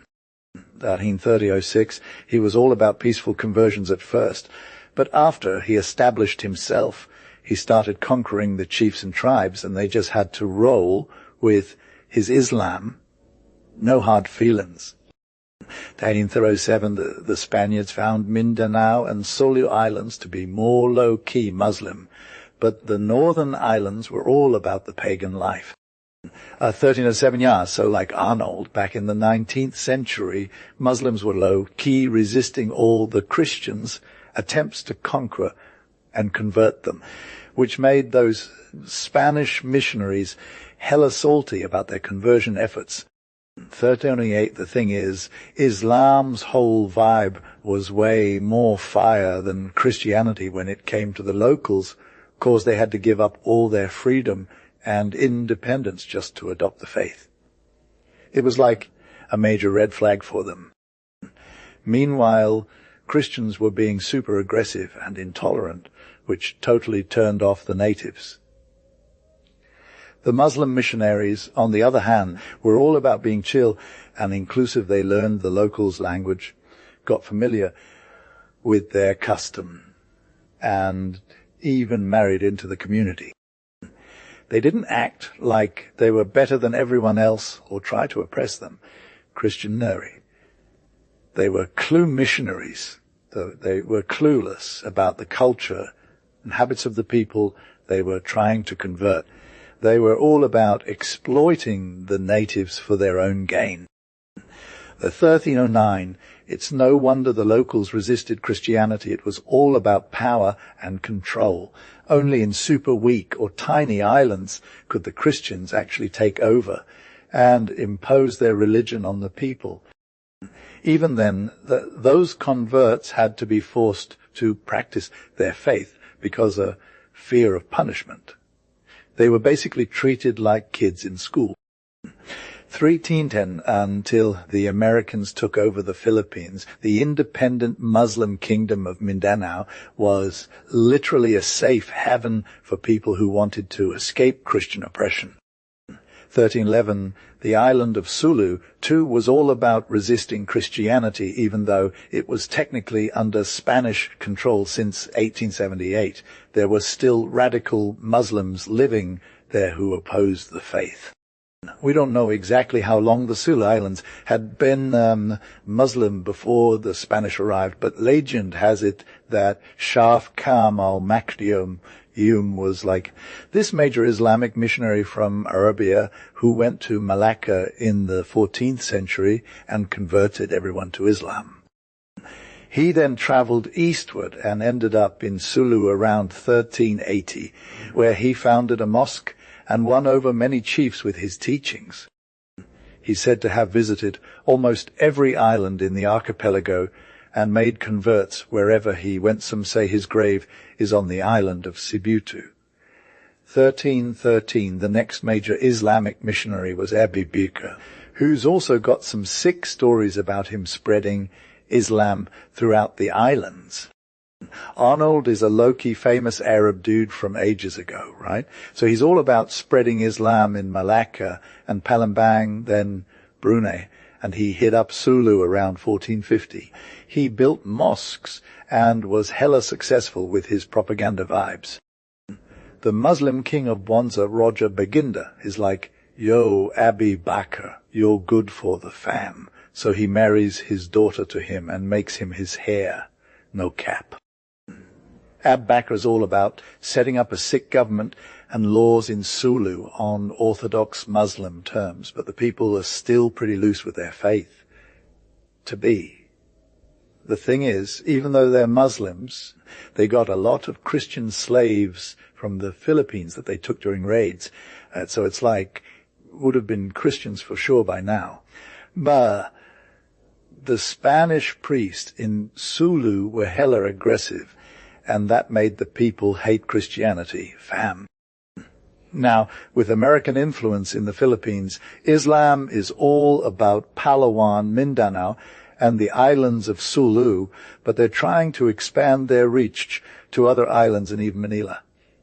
People say it's going to be a success, because Filipinos are low-key salty towards Christianity due to the Spanish friars being hella problematic. See, Islam has been fire in the more chilled parts of the Malay archipelago, but it struggled with the lower lying races like the Papuans in New Guinea and the islands out west. The Sultan of Batjan and the Moluccas were all about spreading Islam to these islands, and now they're mostly Muslim, but the interior is still hidden, no cap. In New Guinea, it's super rare for Papuans to be Muslim, but the coast is hella influenced by settlers from the Moluccas. The west coast got Islam around 1606, courtesy of some Muslim merchants spreading the word, but it didn't do much since then, lol, Yaz. So like 1324, and the Papuans are hella extra when it comes to becoming Muslims, fam. They're all about keeping their Christian roots, no cap. The Muslim peeps from nearby islands are low-key dissing them for not letting them spread Islam to them, though. But then, like 1325, this Ingem Dikir dude shows up on one of the southern Seram Islands in 1856 and is all about introducing Islam to a little island called Adi. He's got his own mission to fulfill. He's not interested in staying there, you feel. Anyways, Muslim traders from Seram and Goram are getting some converts from the locals back in the 20s, 1327. They're trying to convert the Papuans on the K Islands to G. So, like, in the mid-1800s, there were hardly any Muslims on the Kai Islands, except for some immigrant fams from Banda. Some missionaries from Seram had tried to get some converts going, but they weren't really keeping it 100, you know. The Qur'an wasn't being followed at all. They'd still be eating pork and drinking liquor like it was nobody's business. But the women were low-key strict about their faith. So if the hubby wanted to get turned up on swine, he had to do it in secret. The wives would be all, no way, boo. But then, like 1328, there's this revival of religious life going down on K Island, and suddenly everyone's going Muslim. Arab merchants from Madura, Java, and Matrani to convert people left and right, sometimes with threats and violence, but mostly just offering up some sweet gifts, like 200 florins or 1,000. By the end of the 800s, like 1330, there were around 8,000 Muslims on K Island out of a total population of 23,000. That's lit. So, yeah, this is just one part of the story about Islam spreading through the Malay archipelago, but it's give you an idea of what went down. There are plenty of other facts and deets that got lost in translation, but from what we can gather, that the Muslim missionaries have been trying to spread the faith for centuries, peaceably most of the time. They might have gotten a little aggressive sometimes, but preaching and persuasion are usually where it's at. Arnold, so like the Og traders were low-key the real MMVPs when it came to spreading the word of Islam, okay? They chillaxed with the natives, learned their language and customs, and got turned up by converting those native women they married and the people they worked with. Instead of being all extra and isolated, they just vibe with the crowd, using their fancy brains ends and civilization to win over the masses. Arnold, it's like Buckle said, Muhammad missionaries are straight fire.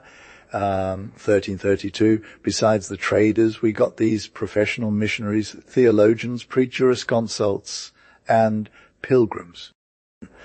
The latter are hella active now, trying to get their fellow countrymen hyped about Islam and clean out those heathen vibes. It's wild how many TPL make the pilgrimage to Mecca from all over archipelago. Like, it's a regular thing now.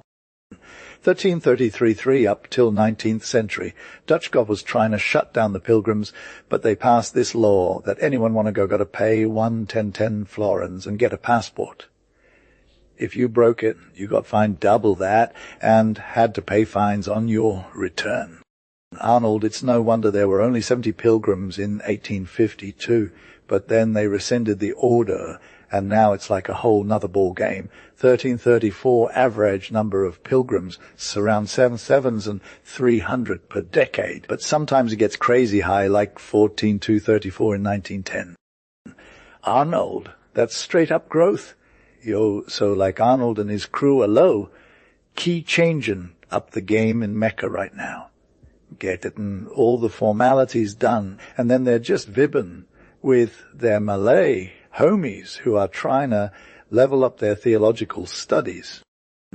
These Malays are sunek super to their people back home, and they're killing it at keeping Muhammadanism pure in the Malay archipelago by ditching them heathen customs and thought processes that are hella old. They got a whole lot of religious books getting printed Mecca in all the different languages speaking Malays. These books are then sent to every corner of the archipelago, spreading the word about Islam. It's like Mecca is super influential in this whole region, even more so than Turkey, India, or Bukrada. Nowadays, there's a major awakening going on with missionary activity in the Malay archipelago, and these returned pilgrims are all about spreading the love of Islam wherever they hit up some non-Muslims. The religious orders are getting their org together too, even the young bloods like San Saya, who are finding a squad in the most remote islands. It's wild that the Dutch government is low-key supporting Islamic expansion, but for real, it's all about how Muslim missionaries get a major boost from Malay being adopted as the official language. The government peeps are surrounded by Muslim subordinates who bring Islam to every spot they hit up. Everyone got to learn Malay to do biz with the government, and most of them end up converting to Islam. It's like one of the top peeps starts going to Islam, and everyone else follows suit. The whole archipelago is feeling the vibes of Islam, and it's rapidly taken over heathenism. Chapter C, conclusion to us modern Christians, missionary work means all that. JAWS societies, paid agents, subs, reports and journals. But for real, if there ain't no organized org, it's not really missionary work. The Christian church has always had a plan to spread the word to non-believers, and its missionaries have been ordained priests or monks doing this thing for ages. Nowadays, monastic orders and modern mission societies are all about focusing on that one aspect of Christianity spreading, the love. It's like in Islam there ain't no priests or no orgs, right? So Muslim energy is all over the place, fam.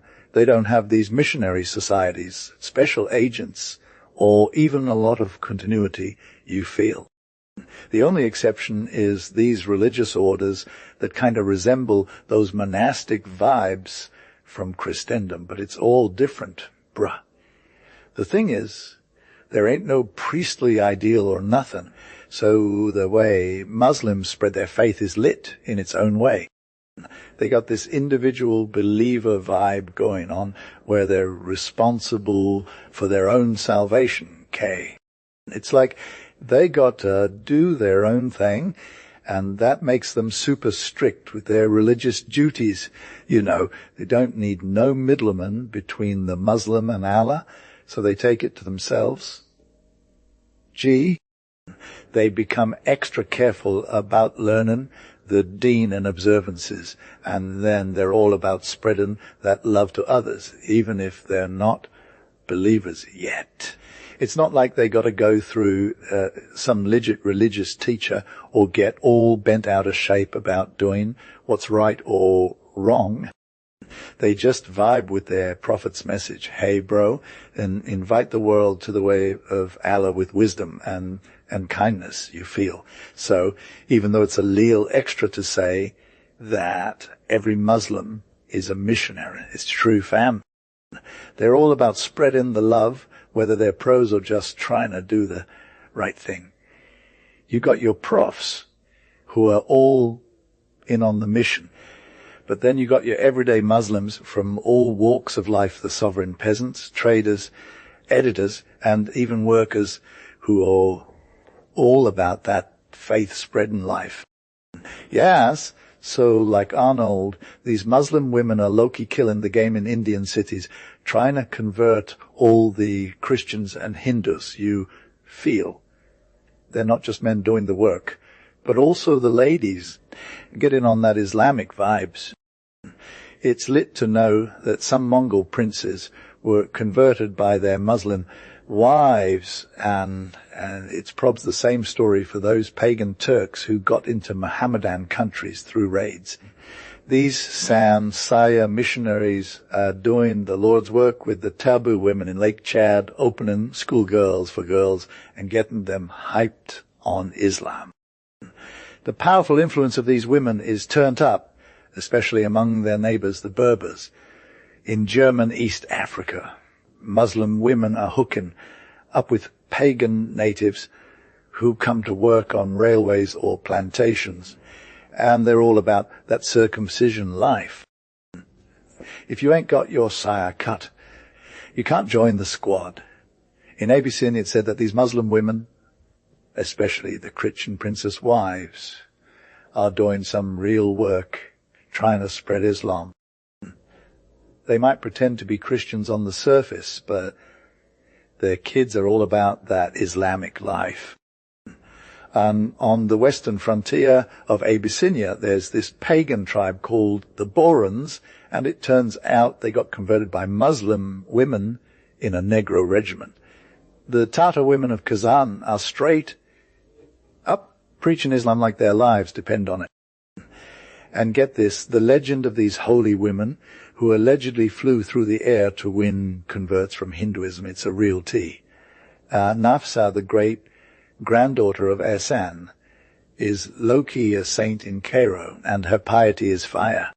Yaz, so ARLD's neighbors, like a family of haters whose daughter was literally crippled and could barely move, right? Her parents are like, hey Muslim neighbor, can you watch our girl for us while we're out? And Nafsa is all about that love and pity. She agrees to watch the girl. So when her parents leave, she's like, hey God, please help this girl. And then the girl gets better. The whole family becomes Muslim because they're super grateful, you feel. Even Muslims in prison, try to spread the word G. Like there's a Muslim dude who's all, I'm going to preach Islam to my captors. And he does it anyway. So Erano's neighbor, who was taken prisoner by the Byzantine Empire back in the day, he brings Islam to Eastern Europe. He's like, hey, teach me about this cool new faith. And they're all, sure thing, dude. But then some other Pekineks are all, we don't want to be Muslim. And they get into a fight with the Muslims. The Muslims, though, they're all peace out, haters, and they win. Next thing you know, the whole nation is Muslim, and there are even teachers who can do Muslim theology and jurisprudence. Later on, like in 1605, A.R.O. Dow's neighbor is a dude named Sheikh Ahmad Mujahid. He's all about it, defending Islam against the Shahs, but he gets imprisoned for it. But while he's in there, he converts some of his Muslim friends to Islam. And they're like, Yaz, thank you, Sheikh. There are also other stories about Muslims who get transported to Andaman Islands or something because they were involved in a Wahhabi conspiracy, but they still manage to convert some of their fellow convicts before they die. And there's this one story about an Arab chief who gets condemned to death by the Belgians, but he tries to convert the Christian missionary who comes to visit him right before he dies. So yeah, Muslims are all about spreading the word and being all about that faith. You know. As Arnold, Lem give you the tea on how Muslim got their act together. First off, it's all about keeping it real with the simple creed, no God but God. and Muhammad is the apostle of God, fam. All you got to do is cop these two basic principles and you're good to go. The history books show that Muslim elders ain't never tried to complicate things for the masses. They just kept it simple and let the people vibe with it. This simple creed ain't got nothing on a trial of faith. Know what I'm saying? It's like straightforward and doesn't mess with your head. Even if you're not super book smart, you can still get with it. No need to overthink it or get all theological on each other. The Muslim creed is low, key based on some basic principles that everyone's got in common, like believe in one God, and the Prophet Muhammad is a big deal. Okay? It's not trying to be too extra or nothing. And when it comes to getting deeper into it, there's this theory about how God hits us up with some revelation every now and then through his peeps. Some people might say that's a little deep for their taste, but the Muslim crew is all about keeping it real. Professor Montet got some bars that sum up Islam like this. Islam's all about being rational, even if you're talking about faith and stuff. It's like we ain't trying to be all superstitious or nothing. Muhammad was feeling the vibes of faith and passed it down to his peeps. But at the end of the day, it's all about reason. When believers are getting down with their Muslim life, they're talking about one God and Muhammad being the prophet. When you're just a regular Joe analyze in it from a different perspective, you're talking about believing in God and all that's good.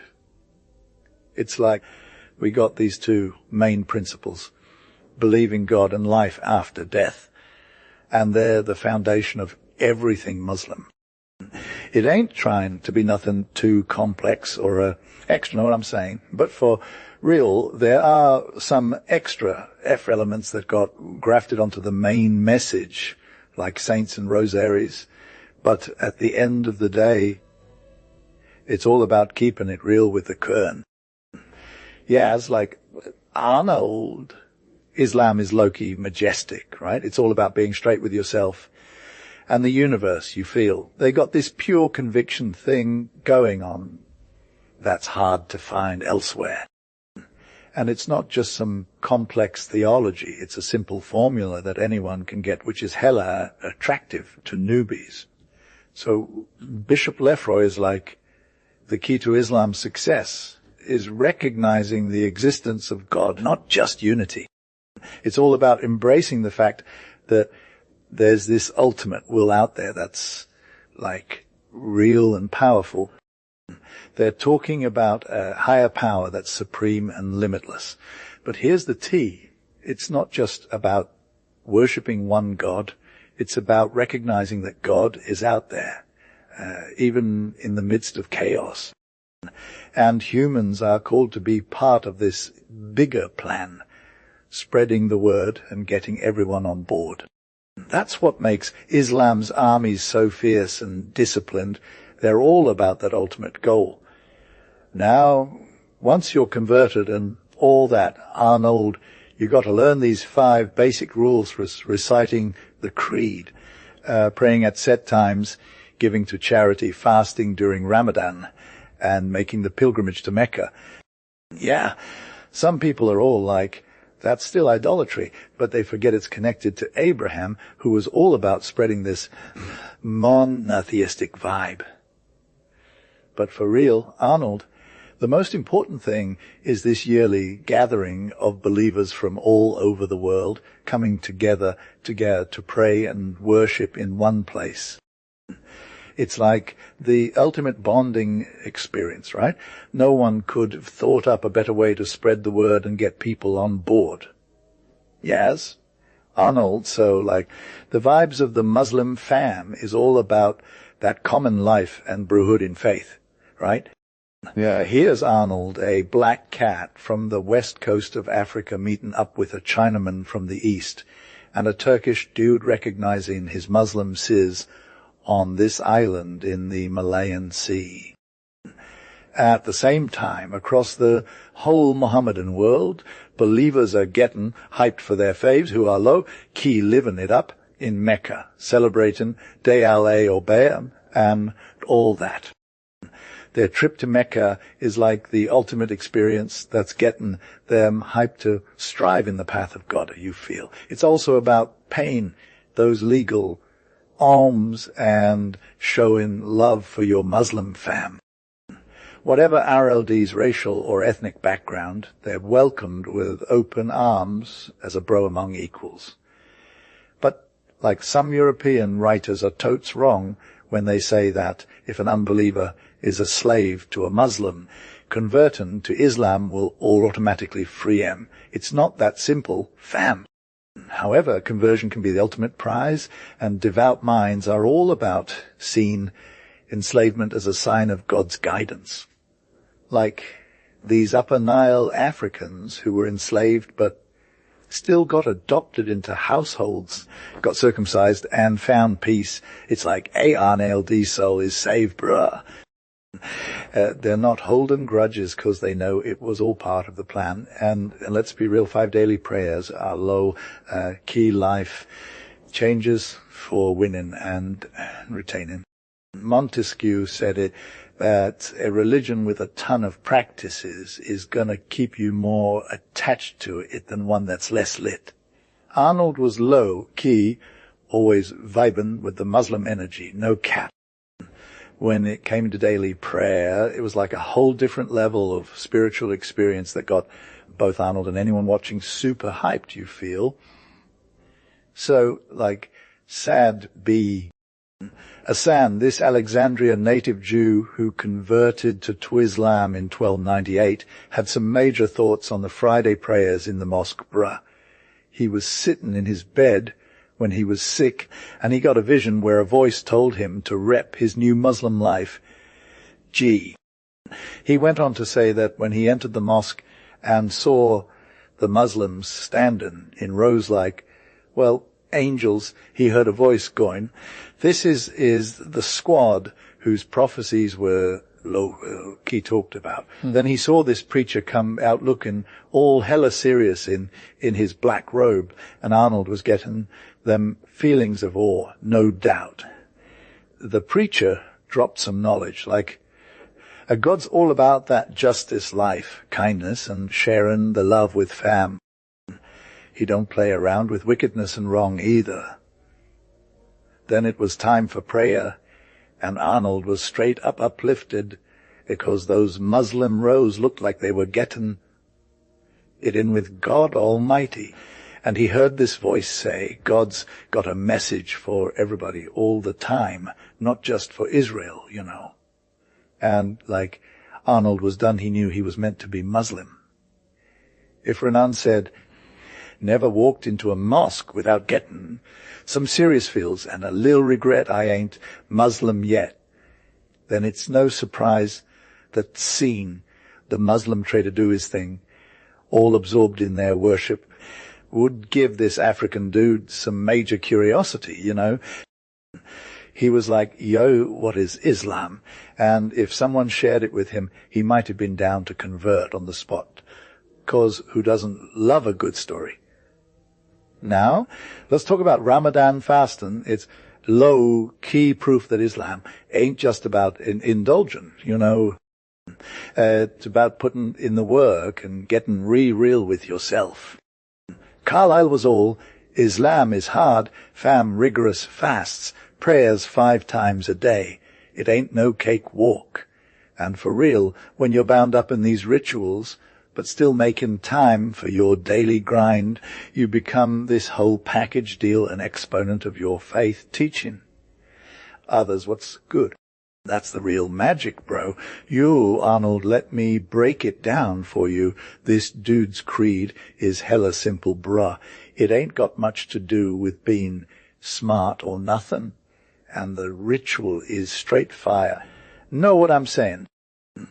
The believer is like, got this, 'cause they know exactly what they gotta do, fam. The key to Islam's power is in balancing logic and ritual. Gee, It's all about making it easy for people to get on board. As the greats said, if you want to win over the masses, give them the tea with a side of clarity. For real, though, other factors played a major role in Islam's missionary success. Like, some times and places were more conducive to conversion, feel. For example, Muslim proselytizers were often traders, especially in Africa, where people were low-key suspicious of outsiders. But traders got a rep for being cool and harmless, so they could just chill with the locals without getting roasted. It's different when Islam is repping itself as the dominant force, though. The Muslim faith is all about toleration and freedom, even for non-believers. Like, they're all about, let there be no compulsion in religion. You can't make someone believe you ain't got God's permission. The fact that there are so many Christian sects still kicking and that used to be under Muslim rule is a major testament to the toleration they've enjoyed. It's like they're living their best lives and ain't worried about getting persecuted or nothing. You, Arnold, so like some super extra haters and fanatics have been hyped about some specific and local situation, but they ain't really feeling the whole intolerance vibe, you know? And Thurston 773, during times when there's a lot of persecution going down, people who don't believe in Muhammad can be all like, peace out, I'm good with Islam, and some instances where they're forced into it are super wild.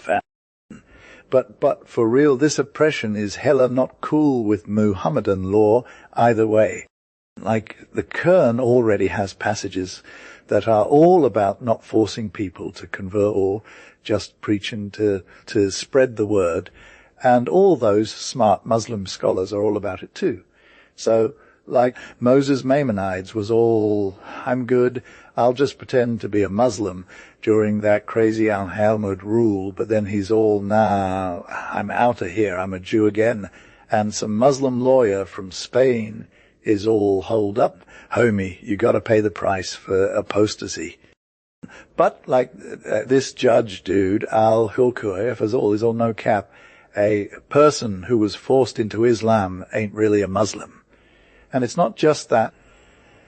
When Ghazan Han comes across some Buddhist monks who are pretending to be Muslims, but really they're just keeping it real with their Buddhism vibes, he's all, peace out. You can go back to your original faith. Tavernier tells us about this one Jewish dude in Isfahan who was low, key forced into Islam by the governor. But then the king, Shab Abbas, is like, fam, you can chill with your Christian faith again. There's even a story from like way back when where a Muhammadan governor is all about crushing this fanaticism vibe in Persia, and it's wild. Some Armenian dude just wants to be left alone with his faith, but some fake Muslim dude comes at him with all that sanctity talk, and then he takes a swing at him and kills the dude on the spot. But, like, the governor is all, nope, fam, you can't do that. So Arnold was low-key furious and told that murderer to get his ass kicked and caught. They bring him to Arnold's crib, and he's all, stab you with my own hands. And then orders his body to be a hot mess for dogs. Like, what's good? Is this how Islam spreads? At nightfall, the regular folks just took the dead body and gave it a proper burial. But Arnold was hella salty about it, so he let his soldiers run amok in the area for a few hours and then hit them with a fine. He also reached out to that merchant's kid and was all chill and supportive with good vibes. Even that crazy Alakim, dude 99, 6th End London Twotey, who was causing a lot of drama among Jews and Christians, he eventually gave those forced converts to the cave to go back to their own thing and rebuild their places of worship. It's wild how Eastern Christians have been slept on by the West for centuries, being basically defenseless and all that. It would have been hella easy for any powerful Muslim ruler to just wipe out their Christian subjects or kick them out of their country like the Spaniards did to the Moors or the English did to the Jews for a hot second.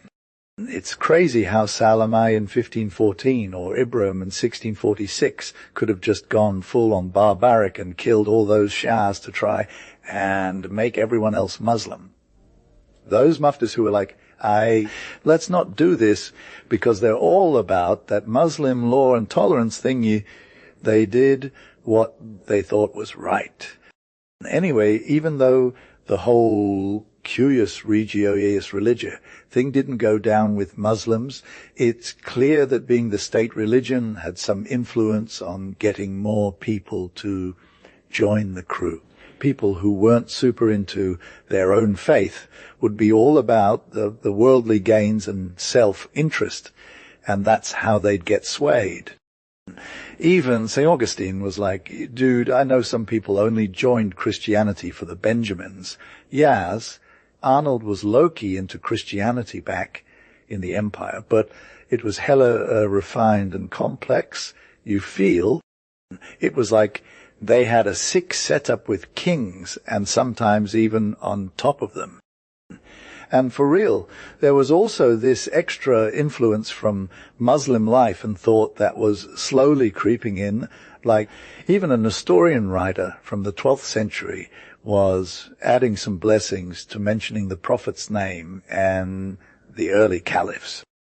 It's wild because even now Christian missionaries are hella salty about how Muslims are getting more influence. In Egypt under British rule, where they have to sit next to Muslim dudes who are learning Qur'an and done. It's like super unfair. One of the most turned followers of Muhammad, Abdu, was actually a Coptic medical student who got won over to Islam through school stuff. But, conversions aren't just about that one thing. There are other factors at play, like people getting drawn in by the devout lives of Muslims. It's hella weird, but some Christians were super vibing with Muslim societies back in the day and thought they were extra virtuous. Ricordus de Montecrucis, a Dominican missionary from the 13th century, was low-key obsessed with praising the Muslims he worked with. We were amazed at how these people could find such perfect work despite being so perfidious. We're summarizing here briefly their remarkable deeds as Saracens. William Petit of Newburgh was also feeling the love for Muslim sobriety, which they got from their prophet, and it made them super moral. He wrote Geolosos vero ac ebriosos, orbiterum graves abominatus. The prophet taught them to be sober, to abstain from food and wine, except on certain days. That's why people thought Muslims were low-key disgusting when they had that kind of indulgence. No, some parts might have been written for better flow and understanding. Arnold low-key thinks that being extra fancy is a major turn off-run, and our squad's all about that minimalist life, gee. The way we eat and drink, it's straight up savage and we're not having it. But for real though, Saladin's got a beef with us for eating out the whack, like we all ain't worthy of the Holy Land. So basically, our extravagance is giving the Egarines some major shade, and they're all like, God abandoned these trashy folks, we gotta follow Jesus. Arnold Trustin sent his missionary work Islam's low-key learn, and how to turn adversity into an advantage instead of lozen worldly prosperity. It's actually shown Muslim countries that ere longest under Christian rule are the most hella active in spreading the word about Islam. Indian and Malay Mohammedans are straight fire when it comes to getting people hyped for the faith, but Turkey and Morocco are just like meh. Appendix I letter of Al Het Shim in Witten, to join Islam, yo God, the merciful, the compassionate. I'm starting this letter with a peace blessing after my Lord Prophet Muhammad style. For all trustworthy, righteous and truthful peeps who got the prophetic traditions we hold dear, that have told us that our prophet, peace be upon him, used to do this all the time. When he was chatting with people, he'd start, or a peace blessing, didn't care about dimmis or illiterate peeps. He said, I'm sent to be kind, considerate to all men, not to deal rough or harshly with them. And he quoted God's words, God is kind, merciful to believers. I've met some of our caliphs, and they followed in their prophets' footsteps, being courteous, noble, gracious, beneficent. They didn't discriminate like some people do. So I'm following this good way, starting my letter word, a peace blessing. So I ain't got nothing to answer, for when people see it, I'm written this to 'cause my Lord Prophet used to say that love for kin is the real deal to piety religion.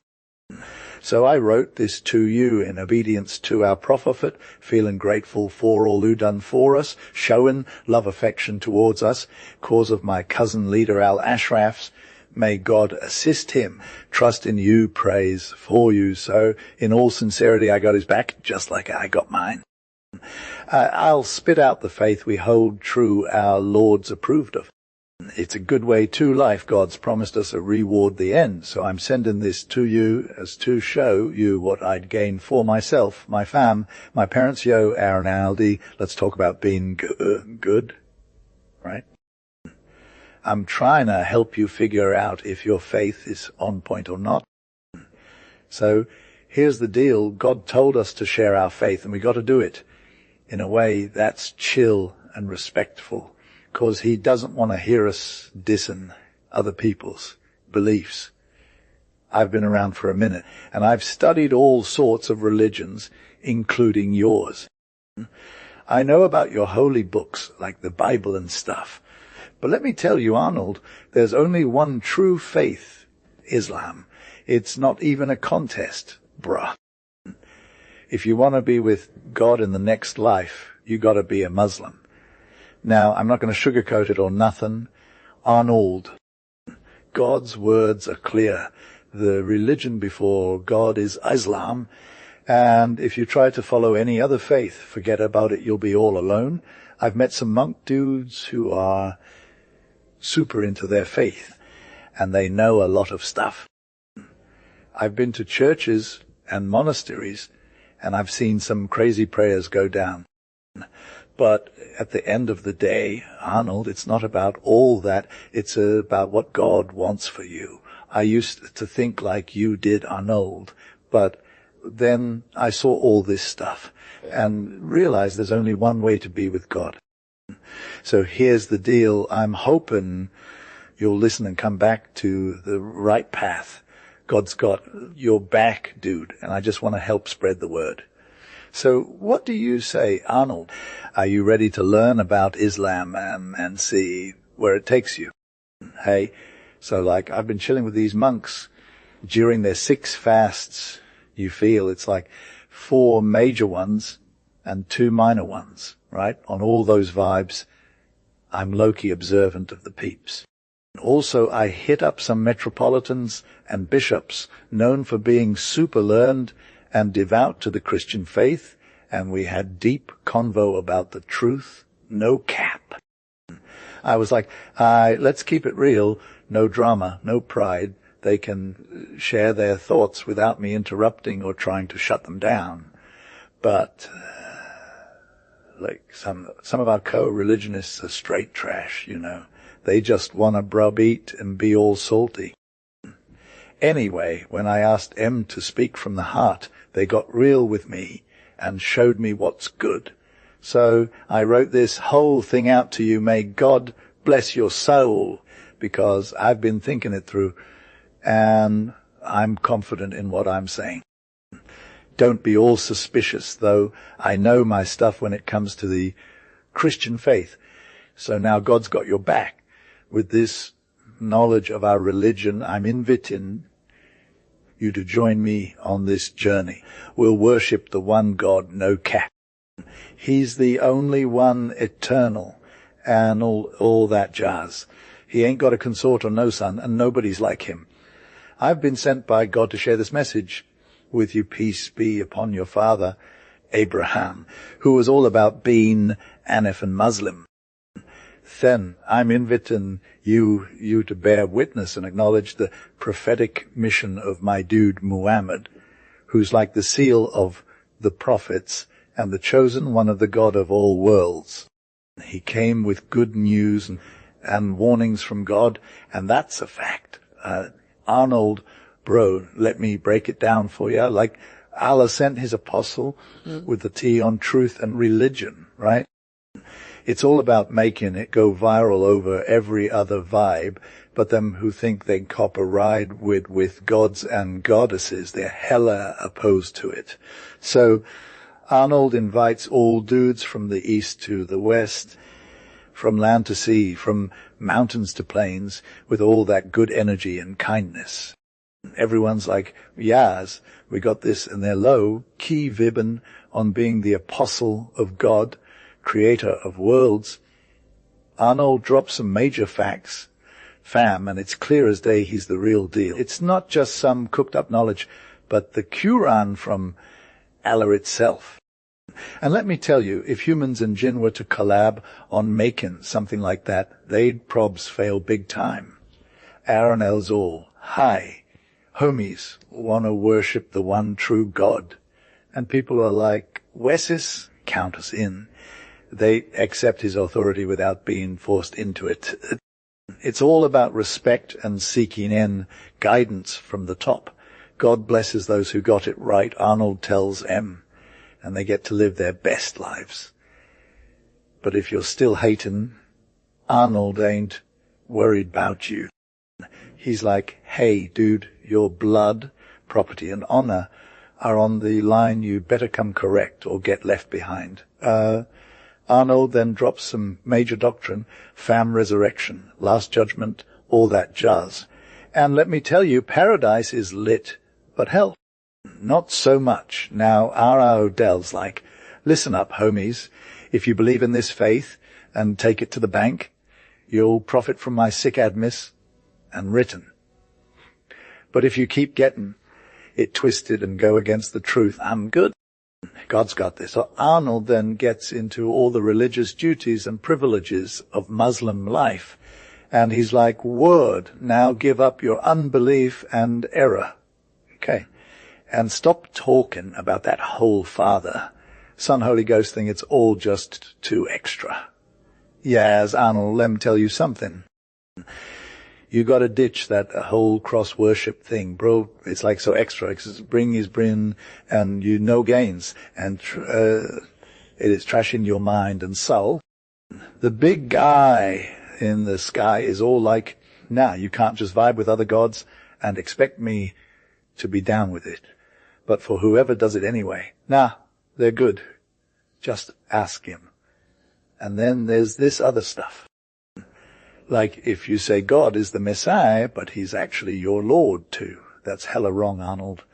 The Og said, hey, Israel, worship me and my dad, God. And if you try to join gods with each other, forget about it. You're out of paradise and into the fire. It's like, so not gonna happen. You gotta chill. Arnold, stop saying that God is 1/3 of 3, 'cause that's just a vibe they want to get rid of. There's only one God, and if you keep saying it, there'll be some major consequences. And can you even, turn to God and ask for forgiveness? 'Cause he's all about forgiveness and mercy. Arnold, it's time to level up. Leave that path of error behind and just take the easy way out. Ditch those fasts and burdensome religion stuff. It's all so whack. Go with this new faith, Arnold, and get on board with God's chosen crew. He's got your back, and he's invite only. I've been throwing shade at some of you folks for a hot sec now. You're like the worst case scenario. But if you believe in God and do what's right. Yayas, you're basically the best thing since sliced bread. You'll get those Gardens of Eden vibes going, and God will be all about it. You, lem tell you Arnold, believers for sure got it going on, but most of you are hella disobedient, fam. Yeah, 106. Loki, I've been feeling you, so I ain't want to see you end up in hell with the lowlifes, and I'm all about hoping you can get right, you God, and become one of those true believers who's good his vibe. But if you're still stubborn and holding it against me for trying to guide you, then keep it moving, okay? If you're all about playing the victim, the thinking, I'm just trying to flex my religiosity on you, then go ahead and spit your fire. I'll listen with an open mind and let reason be the judge. Gee, don't me, fam. I got you, Arnold. Don't get it twisted. If you want to play hardball, we can bring in some neutral third party to settle this beef. Just don't say I didn't warn you about trying to hide your cards. I'm keeping it real, you. Fam, I ain't got no love for pride or partiality when it comes to talking religion. If you want to take a shot, then let's do this and clear the air. Peace out, Arnold. But like for real though, this text is got some major edits 'cause it was passed down through Christian scribes who were hella sketchy with it. You can tell, fam, all these Christian doctrine references are gone or watered down, okay? I'm low-key surprised that Islam doesn't have a whole lot of propaganda vibes you feel. There ain't no organized squad or agency doing missionary work. But for real, people have still been putting out reasoned presents of the faith to non-believers, especially Christians and Jews. We won't get into all the deets here, but it's hella important to acknowledge their existence, because people think mass conversion is the only thing going on with Islam. Anyway, if we look back at the Qur'an itself, we can see that Mohammedan controversy against unbelievers started way back. But from like the 9th century onwards, Muslim thinkers started churning out systematic treatises for apologetics, and it's still going strong to this day. There's a wild amount of works addressing Christian faith, and some of the most lit Muslim thinkers wrote. For real though, some of these scholars were straight fire, like Abi Yusuf B. is Tariku al-Kina AD. A3873 was all up in arms against Christians. It's also pretty cool that some renegades people who used to be Christian or Jewish but converted to Islam wrote apologies for their change of heart and defended the Muslim creed. There's like Ibn Jazla from the 11th century, Waidasef al-Lubnan Sheikh Ziyad Dabi. Yea, in the 13th, Ad-Allah B. Abd-Allah in the 15th. And they're all low-key famous for it. Jews who converted to Islam also wrote some of these apologetics, but let's be real, it's a lot fewer than Christian renegades. And in India, there's like an enormous amount of Mohammedan books written against Hinduism. I'm not sure if Muslims are equally active in other heathen countries. If you want to learn more about Muslim controversial literature, you should check out some of these authors, Moritz Steinschneider, Ignaz Golze, Morten Schreiner. Shed and Karl G. Turbock, they're like the OGs of Muslim apologetics. Appendix E, Muslim missionary societies. So these Muslim missionary societies might seem like a new thing, but they're actually kind of similar to Christian organizations in the West. They ain't the most iconic expressions of the Muslim missionary spirit, though that's more like the vibe of Islam itself. There ain't much going on in the Western world tieba. I mean, some people tried to form these societies, but it wasn't until like the second half of whatever. We don't know when exactly. Anyway, that's all for now, no cap, So like Arnold fam back in the 19th century, right? And they were trying to send some Christian missionaries to Uganda, but it was all super messy. Like H.M. Stanley was trying to get them to go, but they had no game, you feel. And then Russia and Turkey went to war. And that was that. 1393, next up, the Anglo-Egyptian Gov of Sudan was trying to set up some Christian missionary societies in certain districts, but Muslims in Cairo were all like, hold up, can we have a spot too? And the Gov was all, sure thing, send your missionaries and we'll give you the same treatment. But they didn't actually do it. 1394, fast forward to 1910, Sheikh Rashid started a missionary society in Cairo that's all about training Muslims to spread Islam and help new converts. But it's not just about preaching. They also got food and clothes for the fam. 1395. And then there was this other org called Anjuman Yat, Islam in Lahore. But they weren't just a missionary squad. They had all sorts of activities going on. 1396, then there was Anjuman was Islam, which was straight fire with its Islam preaching. And Maulava Bak Hussein Khan was the man. 1397 running things, but those other orgs I mentioned don't exist no more. 1398, then some new orgs popped up in the 20th century, like Madrasa Il Hayat and Anjumanish Atwatalama Islam, trying to spread Islam and publish tracts about it. But the biggest one out is Anjuman Hidyat, or Islam of Delhi, which got like 24 other orgs affiliated with them in India. And they send missionaries all over the place. 1399 years, let's get this Arnold going with some fire texts. Missionaries trying to spread the word of Islam and getting hella salty with non-Muslims and publishing all kinds of literature, especially when it comes to dissing Tunraya Samjay, titles of works cited by abbreviated references. The titles is 7, of books quoted once only, are given in full in the footnotes. A.P. J.B. Robbie de van der Reizen naar Nederlands Nieuw, Gunner, met Gestid in Aardrijkskandij Toelich Tingen.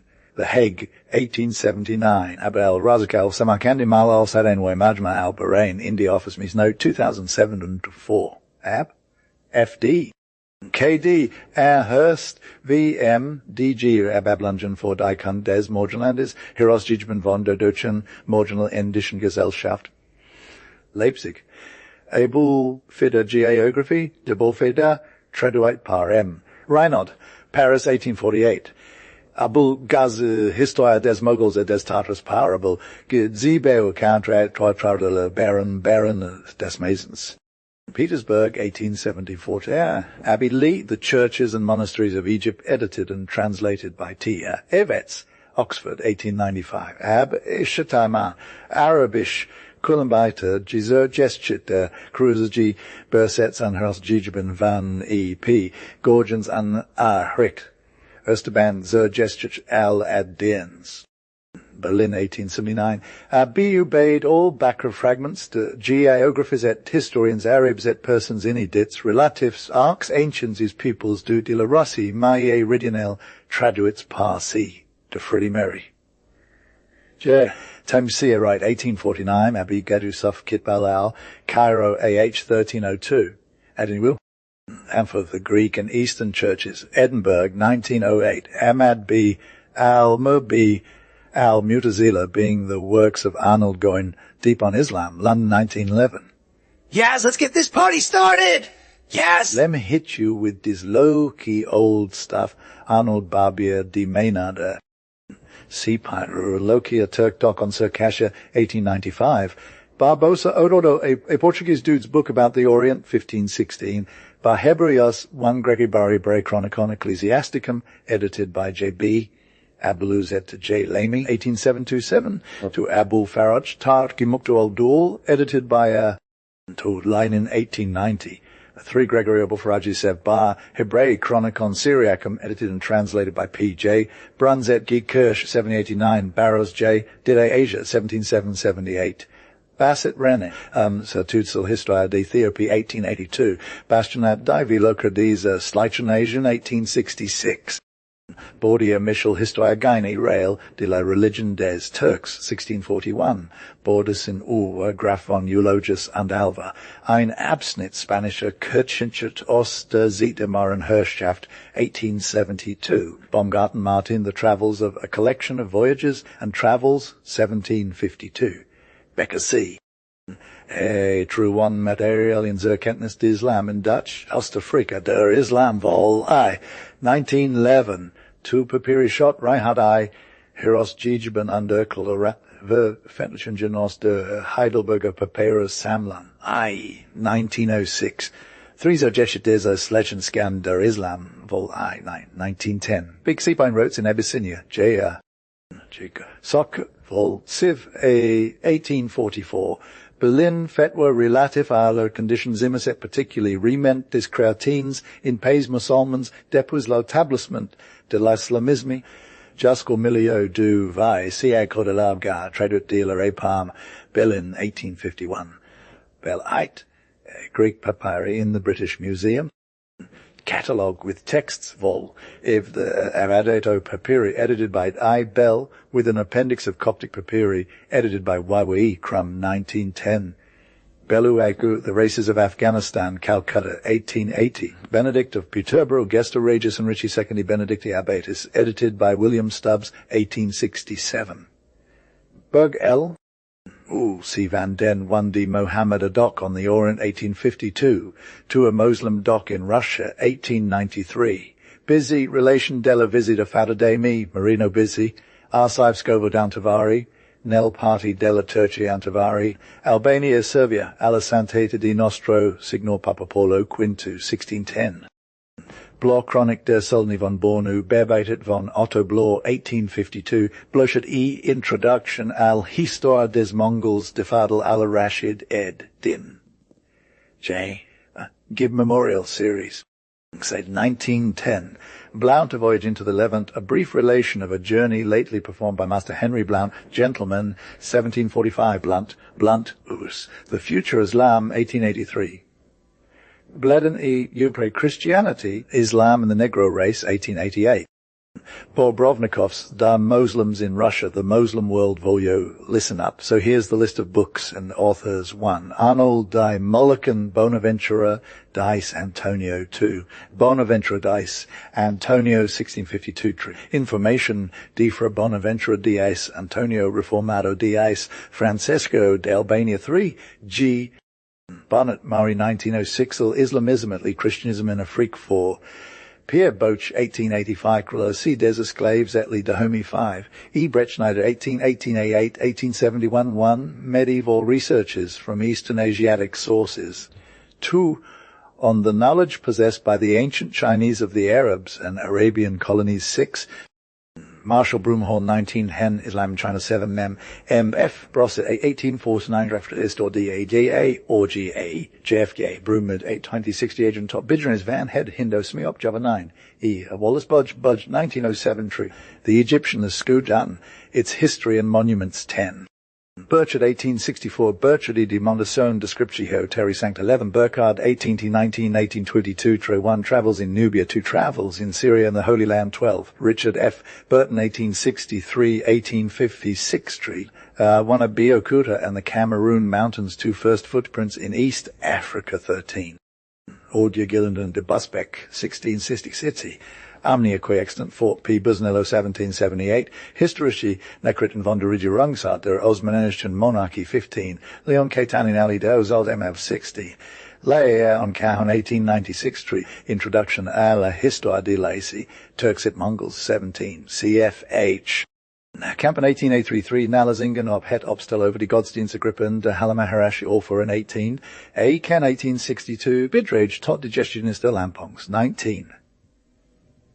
Cantacunosi 1573-3, Trattato Theodoro Spandagino Cancusino di Costumi di Turci 20, E. Chavans 93-3 Documents, Celes 2.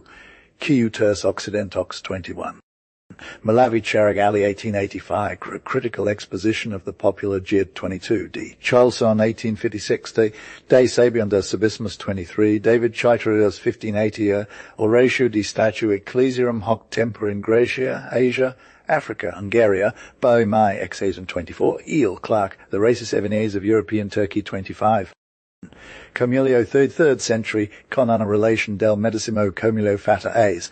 San Titi Sopra Licos del Turca 26, Laldi Contensen 1901, Codes et Moselmans 27, Koolsman 1901, Descendingi voor Nederlands Oost, Indi 28, F. Cornero 1755, Creta Sacra, Author Flaminio Corneo 29.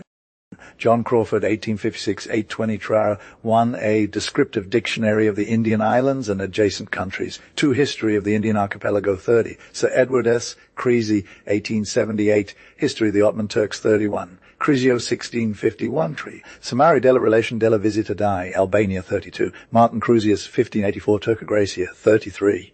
A. Darum Polesse towards an account Yars, Lem Tridis. Arnold Loki, a sick list of books about Islam, history, bro. Sulu, they got a journal from the Indian archipelago, Eastern Asia, Vol. Aya, Singapore, 1849 Don.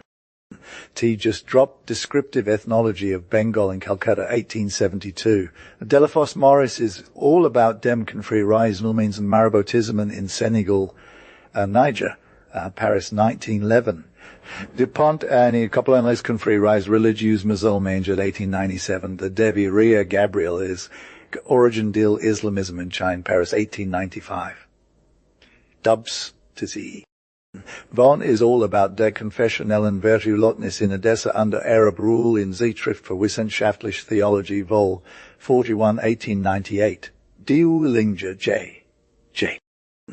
T just dropped Mohammed's religion nach ihrer inneren Entwicklung angerem Influss auf das Leben der Völker in Munich 1838. Dorostomas Athanasius is like Neuest Beschreibung der griechischen Christen in der Tiraki Aufgesetzt von Jacob Elsner, Berlin 1737. Dottie Charles M. just went on a wild trip to Arabia Deserta, Cambridge 1888. Das is like Georgi Dosa di Itina so Constantinopolito Epistola, Luduni Batavorum, 1599, Doughty E. Got Notes al Islam Maghriban in Paris, 1899, 1900. Dozy R. P.A. is Loki, an expert on Islam, with Essai sur la Histoire de l'Islamisme in late 1879, Histoire des Musulmans, de Spagn Lady, 1861, and Recherche sur l'Histoire la littérature de l'Espagne pendant les Moyen Âge, 3 AD. In late 1881, Dreist GC. Von den is like Historisch Nachricht von der Ram, Kazel, Grossbotschaft, nach Constantinople, Rembrandenburg, 1723. Deloria M. He got edition on memoir entitled List is pays pay que relevant de l'Empire Javanese de Majapahit in Paris, 1849. De Verrier H. is all about Dem Confrere Rai Musulman DSV di Mohammed Ben Alfez, Senussi in Paris, 1886. East D. J. just dropped Western Africa in London, 1844. Elias of Nismisibis Bethjan is like Fragments Sarisha and Arabische Historica A. M. Hersk. V. Dem Vol. Ivy Berlin, 1890s and later. Evans, J. just went on a sick adventure through Bosnia and the Herzegovina in London, 1876. Falati Daniel is like Lyricums Ekram Venice, 1769-19. Finlay G. got a history of Greece from its conquest by the Romans to the present time in Oxford, 1877. Firishtar History of the Rise of the Mohammedan Power in India, translated from Die Persian of Mohammed K. Firishtar by John Briggs in London, 1829. Forget thee. Is all about Al-Islam et le Christianisme dans l'Afrique centre in Paris, 1900. Forrest T. just went on a wild trip to New Guinea and the Moluccas in London, 1779. Fournel Henry is like Les Berbers, Adjutud Sir Les Berberes, Paris, 1874. Got a lot more, brah. Let's talk about the Arab conquest of Africa back in 1875. Arnold Sabatel was all about exploring Eastern Africa for missionary labor, and he dropped a book called Indian Missions that had a third edition released in 1874. Then there's Gayton, who wrote about Ivan Gayton's discoveries in the Molucca Islands in his book, Relation de Ivan Gayton del Descobrimento de las Molucas. Arnold's Homigedner H.T. dropped the reproach of Islam in 1909, and Garnet Lel M.J. was all about the women of Turkey and their folklore in her book, The Women of Turkey and Their Folklore. Gastout Thadi went hard on Poland and Islam in his book Le Polonit Lo Islam, released in 1907. Meanwhile, there's this other dude, Jeffrey Rere, who edited a book called Byzantinische Geschichten, and Joe Amsawa dropped Claus Nat al-Afghay from Lahore. Gibbon Edward gave us the history of the decline and fall of the Roman Empire in 1881, and Mellin M. F. wrote about Christian slavery in Renegatentham unto den Wieleken des Islam.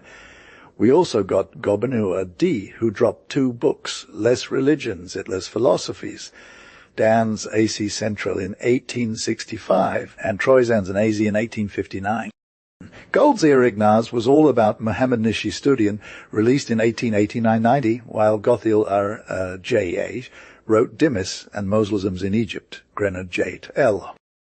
Dutriel de Rhines went on a mission to Lahout Azi from 1890-1895, dropping 2 books, one about Turkestan and Tibet, and another with ethnographic and sociological analysis. He also wrote about Sato Bogra Khan's legend. Groeneville P. compiled some notes on the Malay archipelago and Malacca from Chinese sources in 1880, while Grozier B. G. dropped the La China description Angani rail to set empire in 1819, Gwing's seal. G. He went all out with his book Historia Ghanai rail des Huns, des Turks, des Moguls from 1768. Hackett J. gave us a history of the Orthodox Church of Cyprus in 1901, and Hageman J. was low-key dropping some knowledge about Borneo.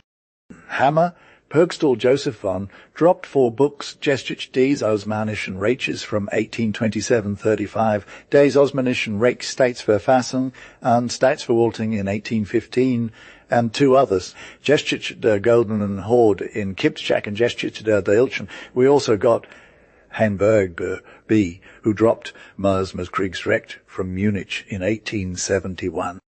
Hasselt L. Von was all about Volksbeskriving van Midden Symmetra, while Hari J. wrote Der Islam in seinem Einfluss auf das Leben seiner Bekenner in 1883. Haywood A. went on a wild ride through Timbuktu and across the Great Sahara in 1912. Hefil C. J.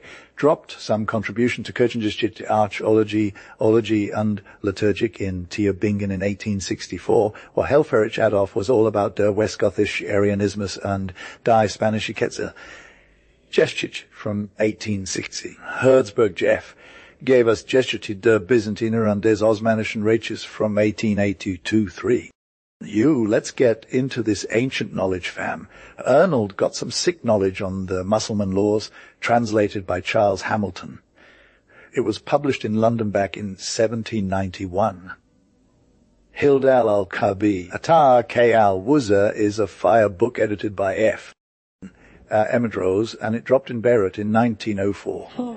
Aaron Hill got the scoop on the Ottoman Empire with his book, A Full and Just Account of the Present State of the Ottoman Empire, published in London back in 1709. Baron von Hovel was all about the K-Alanen vibe, dropping knowledge in T's in T. VK Deel Sexy in 1890. JJ. De Hollander created a handleiding Bigi Beoefening der Land in Volkenkamp van Nederland and Oost, Indy that went down in Breda, Netherlands in 1884. Haveden's got the a Chronica Magistri Rogeri de Hovedi, edited by William Studd. It's fire. It came out in London between 1868-71. Sir H. Howarth dropped knowledge on the history of the Mongols, published in London from 1860-80. C. Snuck Hergrange was low.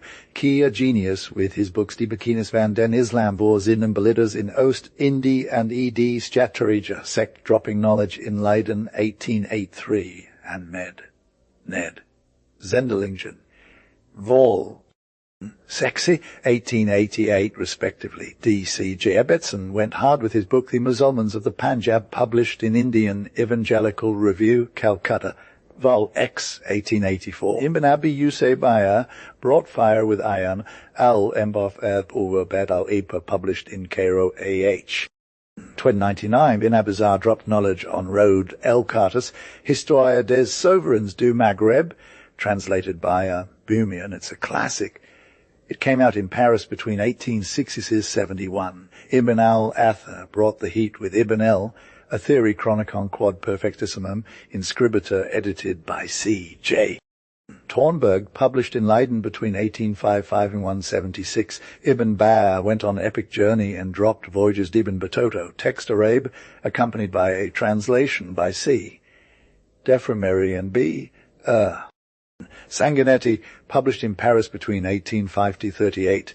Isenberg brought fire with his book Abyssinian, dropping knowledge in Bonn, Germany back in 1844. Ishishok of Romgla dropped the low, key knowledge with his Chronique de Michel Legrand, translated by Victor Langlois, published in Venice between 1868. Isidori Pacensis brought fire with his Chronicon, and it's a classic.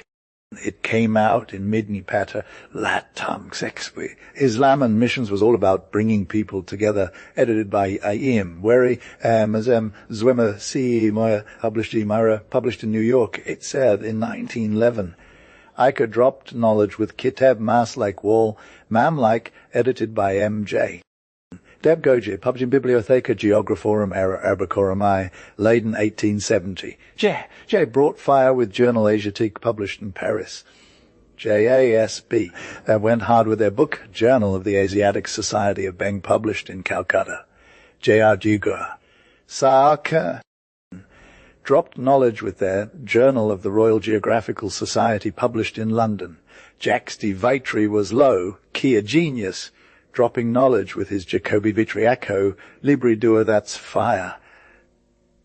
What's good, fam? Here's the rewritten text in a Gen Z and Gen Alpha slang style, Francisci Moschi, edited.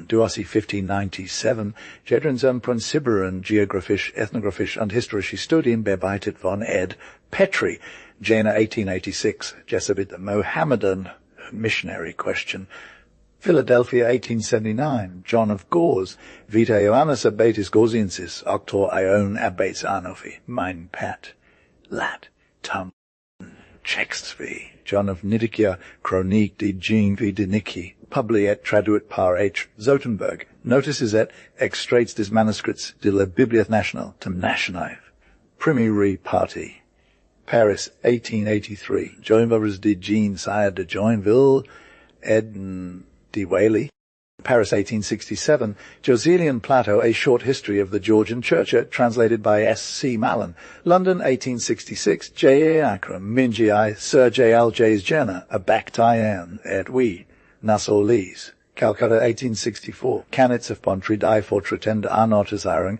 Un Mohammedanizirung, Alt, Serbians, Österreichische Monatsschrift für den Orient, Vienna, March 1888, Karamzanen, Pumtra Histoire de l'Empire de Russie, Paris 1826, Kina, Atra, Asia, edited by Sir Richard Temple, London 1882, Kernetbon over den Invloed der Indische, Arabische und Europäische Beschreibung ob die Volken van den Indischen Archipel, Leiden 1883, co-edited by Sajdanan Jack Nansko, Ahmadabad 1892, Kitby Alfirist, what's good, fam?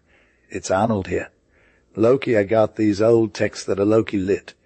Here's the T. Litmaneno, Loki talking about Islam in North Abyssinia. The Qur'an vol. I. Strasbourg, 1910. Locol. James translation of the Kedah Annals. Journal of the Indian Archipelago and Eastern Asia. Singapore, 1849. Luca Jean Day, tapping to the Tatar vibes. Thevenant, Ludolf de Suchim, Ludolfi's book, edited by F. Dakes. Stuttgart, 1851. Elotek Maritz dropping knowledge on Egypt and its new vibes. Leipzig, 1873. Got to give props to Der Islam unsigned via Lurker, though it's like super deep. Luke Prandy pseudo-chronicon, some ancient history books, fam. Lyell, Sir Alfred C. True, studying the Asian game. London, 1882. Missos Keepen. It real with seminars for Oriental languages. Berlin. Macarius, Patriarch of Antioch, travels from Arabic texts. London, 1829-34, a Mackenzie G. Murubi, Peapod trekking through the Slavonic provinces in Turkey. London, 1867, Mackenzie K. A. H. Tra, Schkemmel and Circassia, found London, 1854, McNair F. Pontreperec and the Malays. London, 1878, a Mababal Manbig Epius Episcopus Mabigensis History Universalis, edited by Checo, Corpus Scriptum Christianorum Orientalium. Scriptures Arabi, sir. Tom V. Berity, 1921. Maccan Historia Saracenica, originally written in Arabic. Lugduni Batavorum, 1625. Macca, The History of the Mohammedan Dynasties of Spain, translated by Pascal de Gayangos, London, 1814-43. Mekra is a one-short history of the Copts, London, 1873. Two Histoire des Sultans, Mamluks, de l'Egypte, Traduit Parme, Quatremery, Paris, 1837-45. Marabi, Suleiman Trumaris, Amriat Slibadi, Patriarchus Nestorianorum Commentaria, edited by Henricus Gismondi. Pars Prayer, Roma, 1899. Marsden William, History of Sumatra, London, 18 Havivan. Marsigli, L.F. Stato Militaire del Imperio Ottomano, Amsterdam, 1732. Maslatry, J.M. J.L. D. Loki talking about Chaperon Africa trade back in the day. Paris, 1861. Es the relations et confric septentrinel avec les nations tratines or moyen or G. Paris, 1886. Masajak Guglilm. It's like super deep knowledge on the Middle East and Africa. Venice, 1573. Med. Zendelingen, true, we got these dope missions going on in Rotterdam. Menavino, GA, tapping into the Turkish vibes. Venice, 553. Menzel, Theodore Das Korps der Janisscheren, B-Tree. Gizor, Kenntnis des Orients. Band I, Jabuch der Menschen und Orientalischen Gesellschaft an 9223. Berlin, Merensky, about Mohammedanismus and Christentum in Kampfer, Die Negerländer Afrikas, Algemeen Missions, Sitzschrift, Band XI. Juju Terslow, 1894, Methods of Mission Work Among Muslims, Some Secret Knowledge for Missionaries found. Private papers read at the first missionary conference on behalf of the Mohammedan world held at Cairo, April 4th, 9th, 1906. Yas, lem get this list going. Bree, Metra, Loki living in Java as a Badui back in 1906. Fam. Globus Banksleer. Braunschweig, 1883. Maya P. Investigating the history of West Sudan. No cap. Urgen Zangsheft. No. Wannerenzu Peterman's Mittelongen. Gotha, 1897. Michael the Elder spitting facts on his homie and Jacobite patriarch from Aniach from 1166 1199. Paris, 899-1901. Mini Patra. Grugantura. Patrologia Greca's where it's at, you feel. Paid 1857-666. Patrologia Latina 2, bruh. Paris, 1843-55. Mimene. Hesh Patri. History of Latin Christianity is Fire. Tibia. London, 1872. Mischlich and Lippe. Loki got some tea on the Horstaten from A. Mischlich fam. Mit Einleitung von Julius Lippert. Emsos v. 1903. Abwählung Aye, Mission Derlone investigating the Musulmans, Chinois for real. Paris, 1911, Mohammedan world of today is the T, you know. New York at 7, 1906, Montero Y, Vidal D, Josie, parading in Mindanao, Joel and Borneo, no cap. Madrid, 1888, more J. Tro. Notices of the Indian archipelago is a must-read G. Singapore, 1837, more. Francis travels in the inland parts of Africa is straight fire, fam. The world displayed, or a curious collection of voyages and travels. London, 1760. Morgan J. Pontry, Mohammedanism Explained. Loki Complex, London, 7235. Muriel or J. Pro, History of the Ethiopia, Straight Flames, you feel. Paris, 1904. Muslim World, the quarterly review of current events and thought among Mohammedans. Yes, let's get this tea. Aurelio Palmieri was low, key all about the Islam drama. He translated it from Italian, and his book dropped in Salzburg back in 1902. Then there's Pansiera, who went hard on the Muslims in Florence since 1877. But wait, Robert Pashley took us on a trip to Crete back in 1837, getting all up in the Greek history vibes. Philip Polisic was like, hey, let's explore the Summel and Galileans in East Africa. His book dropped in Leipzig in 1888. Pavey brought the heat with his Ouvres de Maigre. Oh, eh. Pavey v. Cuivy d'Alger, which came out in Paris in 1858. Then there's Percival, who was all about that Arab history life, dropping knowledge on us from 1847 to 1888. George's Perrott was like, hey, let's talk about Crete again, and dropped the Ili de Croati in Paris in 1867. Georgios Francis had the scoop on Annales, which came out in Bonnet in 1838. Pickler was low, key all about Protestantism in the Oriental Church in the 17th century. His book dropped in Munich in 1862. Antonio Pigafetta took us on a trip around the world, dropping Viaggio Attorno al Mondo in Rome in 1559. Then there's J.G.F. Pizzipios, who brought the tea on El Gleis Orientale in Rome, 1855. Ploden was all about Abyssinia and the Gala country. His book dropped in London in 1868. Powenson had some real talk to share about Islam from the inside of Java's Binnenland, and his book dropped in Leiden in 1818 A6. Marco Polo took us on a wild ride with the book of Sir Marco Polo, dropping knowledge on kingdoms and marvels of the East in London in 1903. Hey, Prutz brought the heat with Kulturgeschichte der Kruse, G in Berlin in 1883. Doom M had some real tea to share in Revue du Monde Musulman, which came out in Paris. Antoine Rabath dropped some fire documents on documents in its poor server Al Histoire du Christianisme in Orient in Paris in 1905. Radloff took us on a journey from Siberia, and his book dropped in Leipzig in 1884. Thomas Stamford Raffles brought the heat with the history of Java, which came out in London in 1817. GB. Ramusio had some real tea to share in Navigatione at Viaggi in Venice since 1559. Rash Daldun was all about Jadermai Altora, his book dropped in London 1911. Minuj ad-Din Ab Umara Yuzanan brought the heat with Akbay Ayenintaya, which came out in London in 1881. Ooh.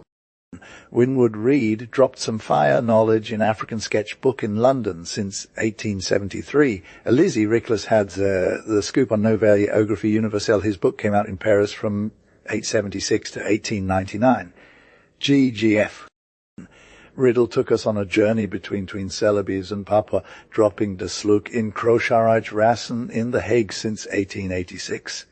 Then there's G.GF, Riddle again with The Island of Flaws or Pulenbunga. His book dropped in Rev. Cole in Tamai since 1886. Lewis Rinn brought the heat with Marabouts at Cohen in Algiers since 1884.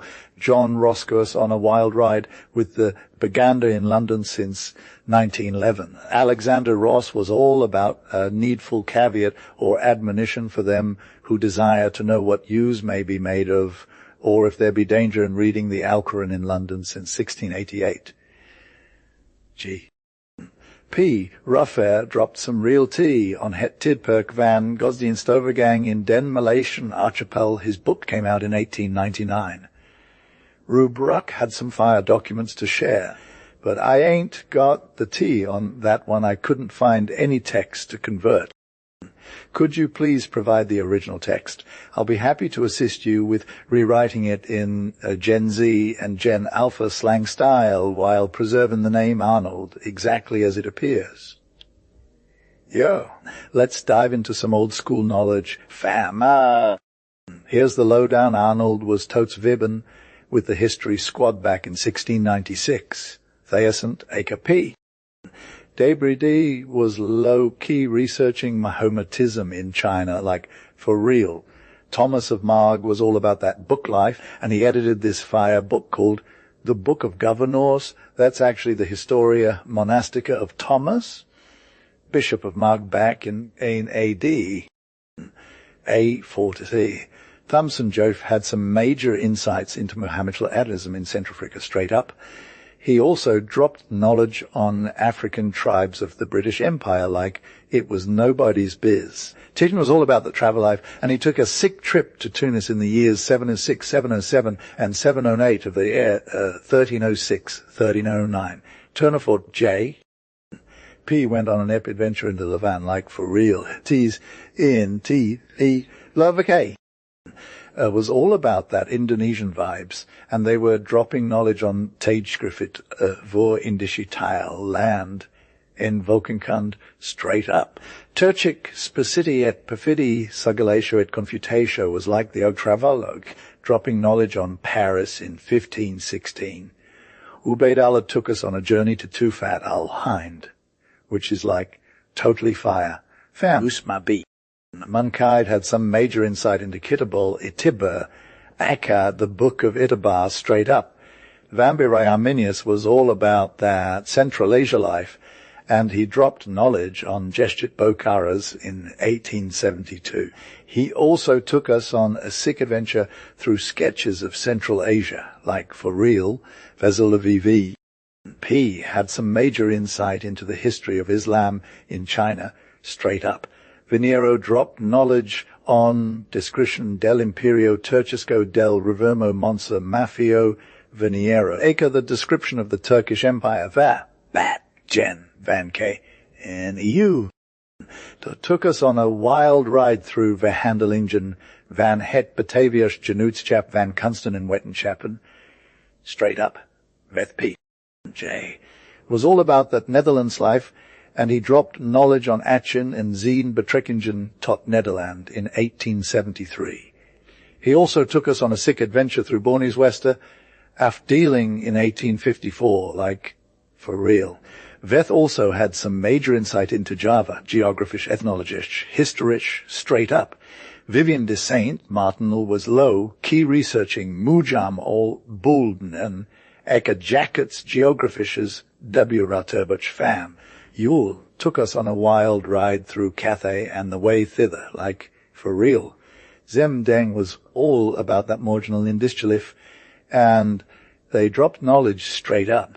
Zan Aldain had some major insight into Tufar al-Mudji hidden. Okay, sorry, dos Portuguese is no Malabar Porzinadium, straight up. Wishaw B.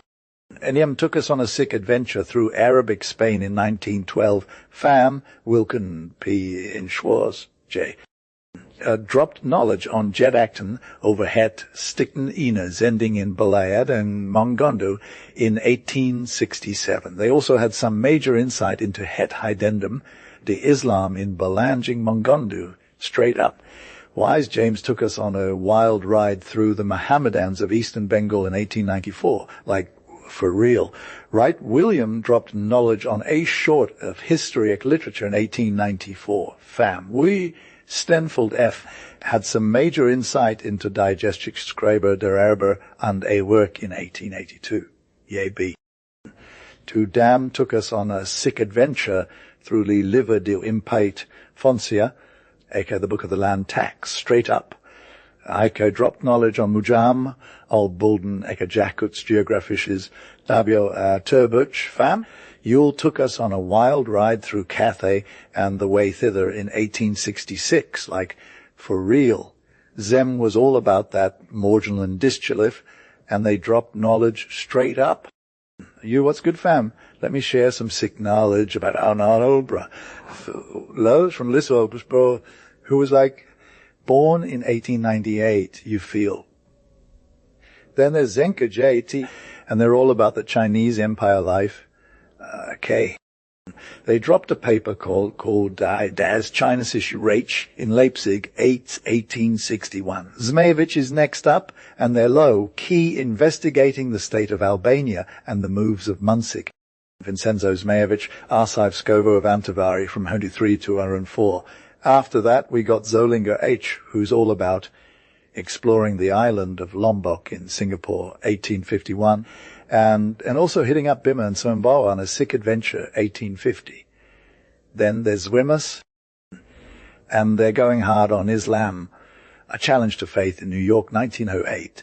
Oh, and let's not forget the notes! Yeah!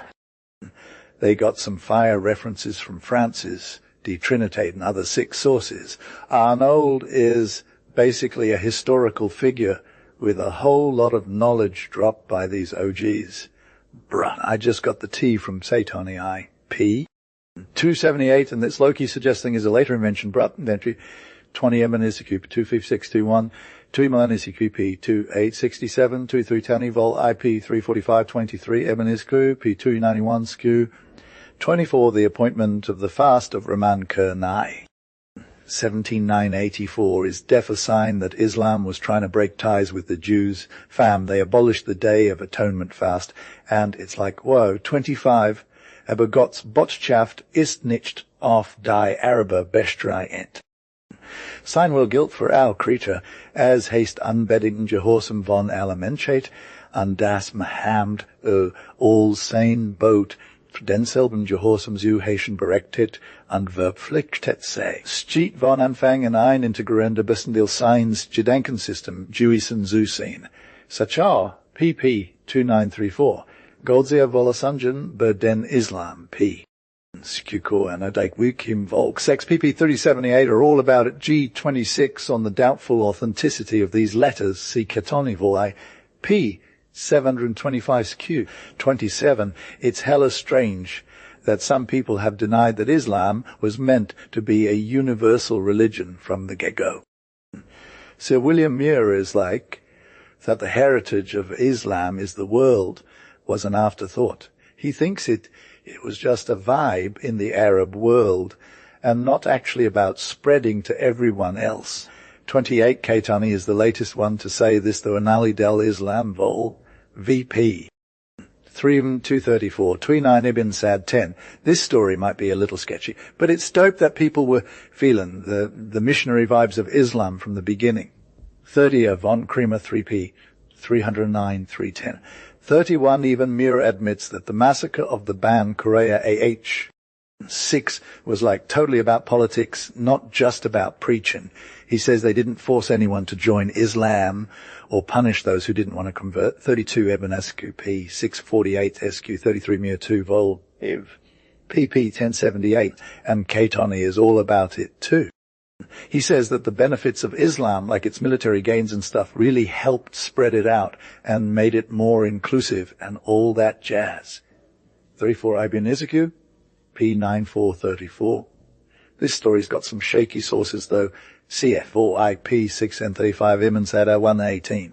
PP 5524 37 Kaitani Vol I. TI P 341 30 Ibn Sad 5060 39 Ibn 5 Any 40 86 41 91 42 C Sprenger Vol I. P3671.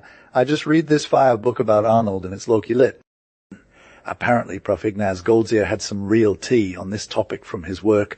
Muhammad Anishi Studian, I'm talking masterful analysis, FAM 42 Kaitani Vol IP. 433, 43 Chaitani Vol I. P429. 44, this interpretation of the Arab conquest as a Semitic migration is straight fire TB.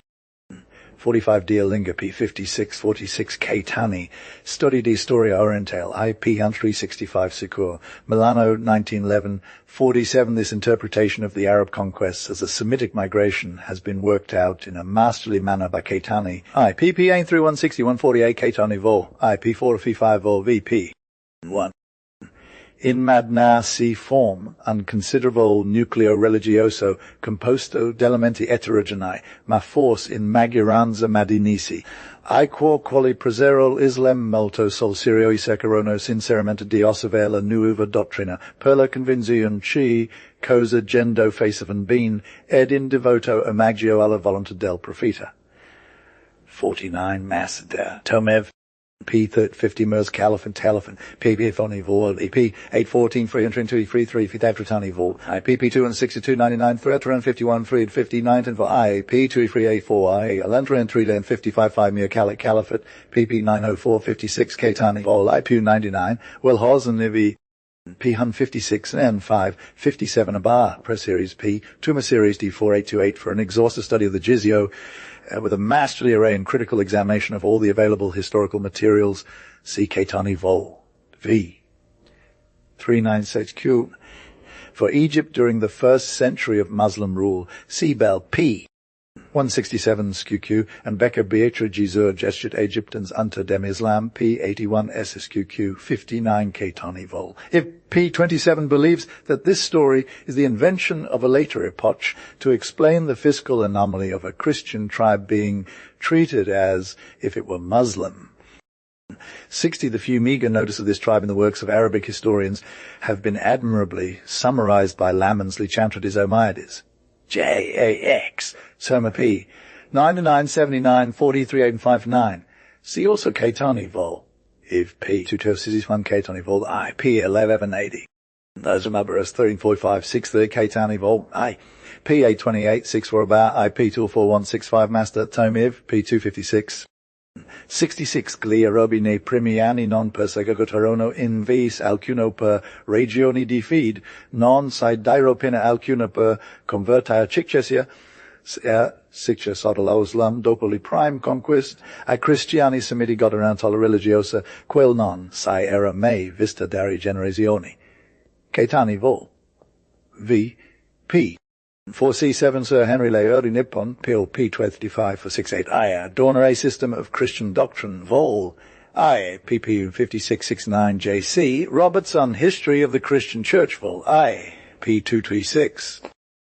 70. That such fears were not wholly groundless may be judged from the emperor's intolerant behavior towards many of the Monophysite Yas. It was Loki running his empire in Syria after those posts got defeated in 6027. Check out Michael the Elder Vol. I, P 4012 and Ketani Vol. I, P 749 that for the tear into the Byzantine soldiers, savage behavior towards their co-religionists during Constance Ray's reign 64 to 62 in 68. See Michael the Elder Vol. I, P 443. Barhebaras, a century later, was all about that drama too. He wrote in a similar vibe to what we're talking about now, Chronicon Ecclesiastica Med, J.B., Abulzalemi P4774, 73, P9774, Baldora, P35, Ketani, Vol. I, P8013, Vol. VP.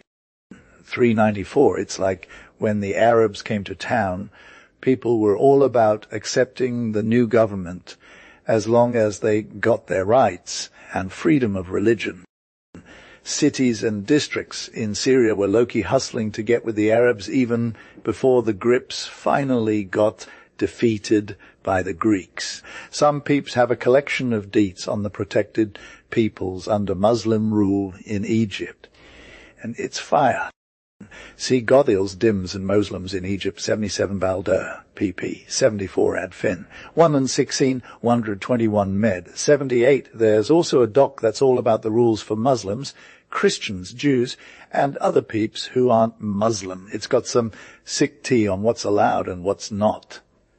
See Ketani Vol. AI.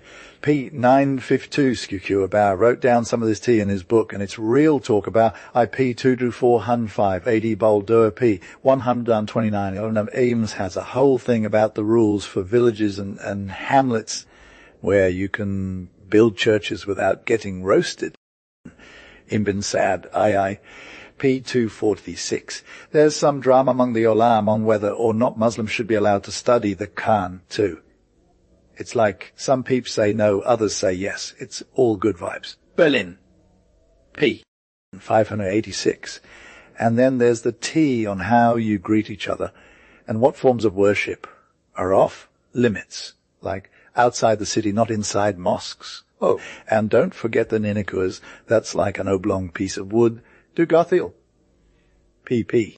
31824. There's more tea to spill, but Arnold is low-key getting the memo on what's going down in Syria. Yes, Arnold, let's dive into the tea on the Arab conquerors and how they kept it real with the fiscal system they found in the lands they took over from the Byzantines. And TB, the explanation of jizya as a capitation tax, is low-key an invention of later jurists who were hella clueless about what was going down back on the day of Islam. So, like, Qahtani and his crew found some Sikh sources that say the Arab conquerors left the fiscal system alone, even though they were all about changing it up. And honestly, some of these jurists were straight up ignorant about what was going on with jizya as a capitation tax. It's like they didn't know the tea. Goldziher and Lamans were all, oh, yes, Arnold, let's get into this. They found some dope sources that say Zaid ibn Abi, he was all about keeping it real with the fiscal system. And Tabial Bell and his crew were like, yeah, jizya is basically 5 pence no cap. Abaidar Saf and Abar were all about the theory Arnold. They said that Muslim legal literature was all about getting it together and making some moves. And honestly, Snuck Hergrange was like, oh yes, let's talk about this intolerance thing. But, like, it's not all good vibes, Arnold. Some of these sources were hella skeptical about whether Umar was actually the one who came up with that intolerance thing. It's like, we don't know for sure. Anyway, Arnold, that's the tea on the Arab conquerors and their fiscal system. Let's keep it real and keep it lit. So Arnold visited the East back in the 13th and 14th century. Like, they were all about tolerating Nestorians under Mohammedan rule, right? And I found out through old records and authentic sources that the Saracens were friends with the Nestorians, who were close to Mahomet, and that Mahomet told his people to super care for the Nestorians. Laurent, p. 128, 145, Jaleba di Timotheoi, Nestorinorum Patriarcha, p. 37, askew q. Hino 4, Fion 36, Van Dobsch, p. 3901, the old one. I'm fee 7, man, to the 344, to the 448, Macan, p. 12. Jabal, Christianis, La Dynasty, Sassanide, p. 939, skew, Parifane, 4039, Renaudot, p. 69. 150 Van Krimmer is like, we owe our knowledge of political and military history from the 12th century because of those Arab chroniclers who were always on it. They're pretty accurate, you feel? But the inner history of that time period where a new religion was fighting against old highbrow cultures, that's kind of hard to grasp. Von Krimmer 2, pp. 151 Thomas of Margvol, I. P. 309 skew. Thomas of Margvol, I. pp. 10, 3324 skew. Hume 53, there's also some other texts that talk about it, like M. Clintoke, Strong Cyclopdia, sub-art. Mohammedanism, vol. P. 420. James Freeman, Clarke, 10 Great Religions, part I, p. 75. London 1883, 54. So the Emperor Heraclius is like, their religion is fire, New Zealand, all that. About p. 200, founder in 3. 200 History of Latin Christianity, vol. I. VP 16, 756, Caetani, vol. I. PB only 46, 157 also. Check out Jorfer Byzantinishi, Jesterton, vol. I. PP. Third and 379, 38991, 450 for the Byzantine Empire's fiscal system. And there's this one quote from Gefra Rear that's like, the Islam was a comeback against all the bez Justinian did with humanity and Christianity. He thought he was above everyone. Gefra Byzantinish Jesterton, vol. I. P4 3760 I 45. Piano 3. Michael the Elder, vol. I. PP 412 13.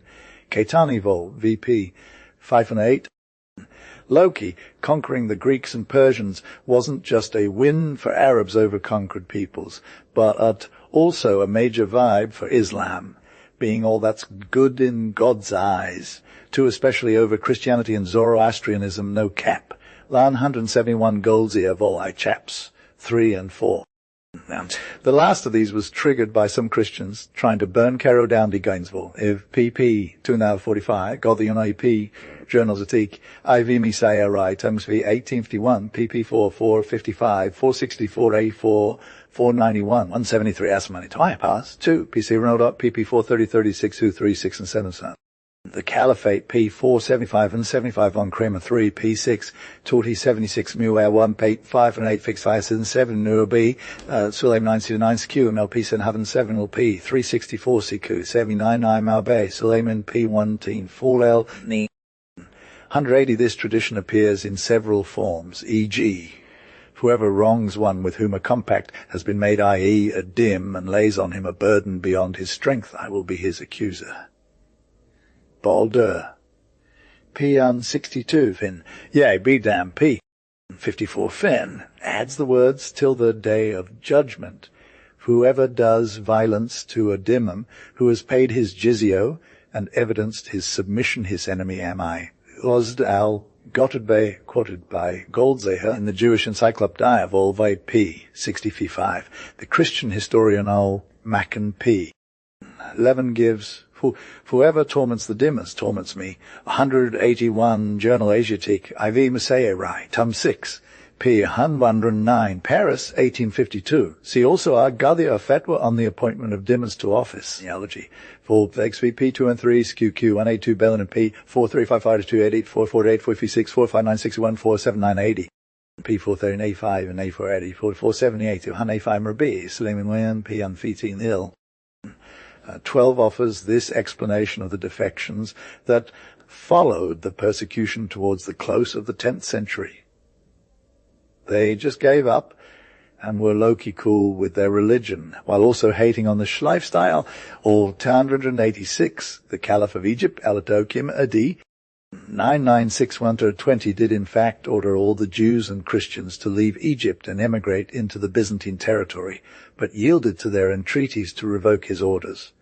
Makragzi 1 P 91. It would have been quite possible, however, for him to have enforced its execution, as it would have been for the ferocious Salamai 5112 and 1520, who with the design of putting an end to all religious differences in his dominions caused 40,000 Shejesh as to be massacred, to have completed this politic scheme by the extermination of the Christians also. But in allowing himself to be dissuaded from this design, he most certainly acted in accordance with the general policy adopted by Mohammedan rulers towards their Christian subjects. PP 2930, or P268, and P354, Heterodena 89, PP 3077, so like Arnold was reading this old book and he found some sick tea about the Crusaders and how they treated Eastern Christians, right? He's talking about how they sacked Constantinople in 1204, and it's like super messed up. This dude Bohibarus is all like, they raided my monastery in Harran in 1184, and it was a whole thing. Then Arnold finds some other texts that are all about the Muslim perspective on this stuff, and it's low-key fascinating. Like Ibn Sa'd is talking about how Yazdan Bakht went to Baghdad and had this big meeting with these Christian leaders to debate who knew what you feel. And apparently the Muslims were like, we got this, and the Christians were all, nah, it's the sword. Arnold also finds some other texts that are about the Jacobite patriarchs and how they all went through this whole thing of being Christian 1 minute and then suddenly Muslim the next. Like Elias of Nisibis is a total flip-flopper. He starts out as Christian but then goes to Islam and then back to Christianity again before he dies. What? Anyway, Arnold just found some more stuff that's all about the controversy surrounding this whole thing. So if you're into that thing, you should that sorta totally check it out. Yo, lem break down what's good here. Arnold ain't mentioning no flaws in the Jacobite patriarch's convo. Neither is Memkrabi. Suleiman talking about some rival Nestorian church historian making a big deal about plundering sacred vessels and ornaments. Right, Syriac literature says we don't got to believe all the bad stuff Baba says about Joseph of Merv.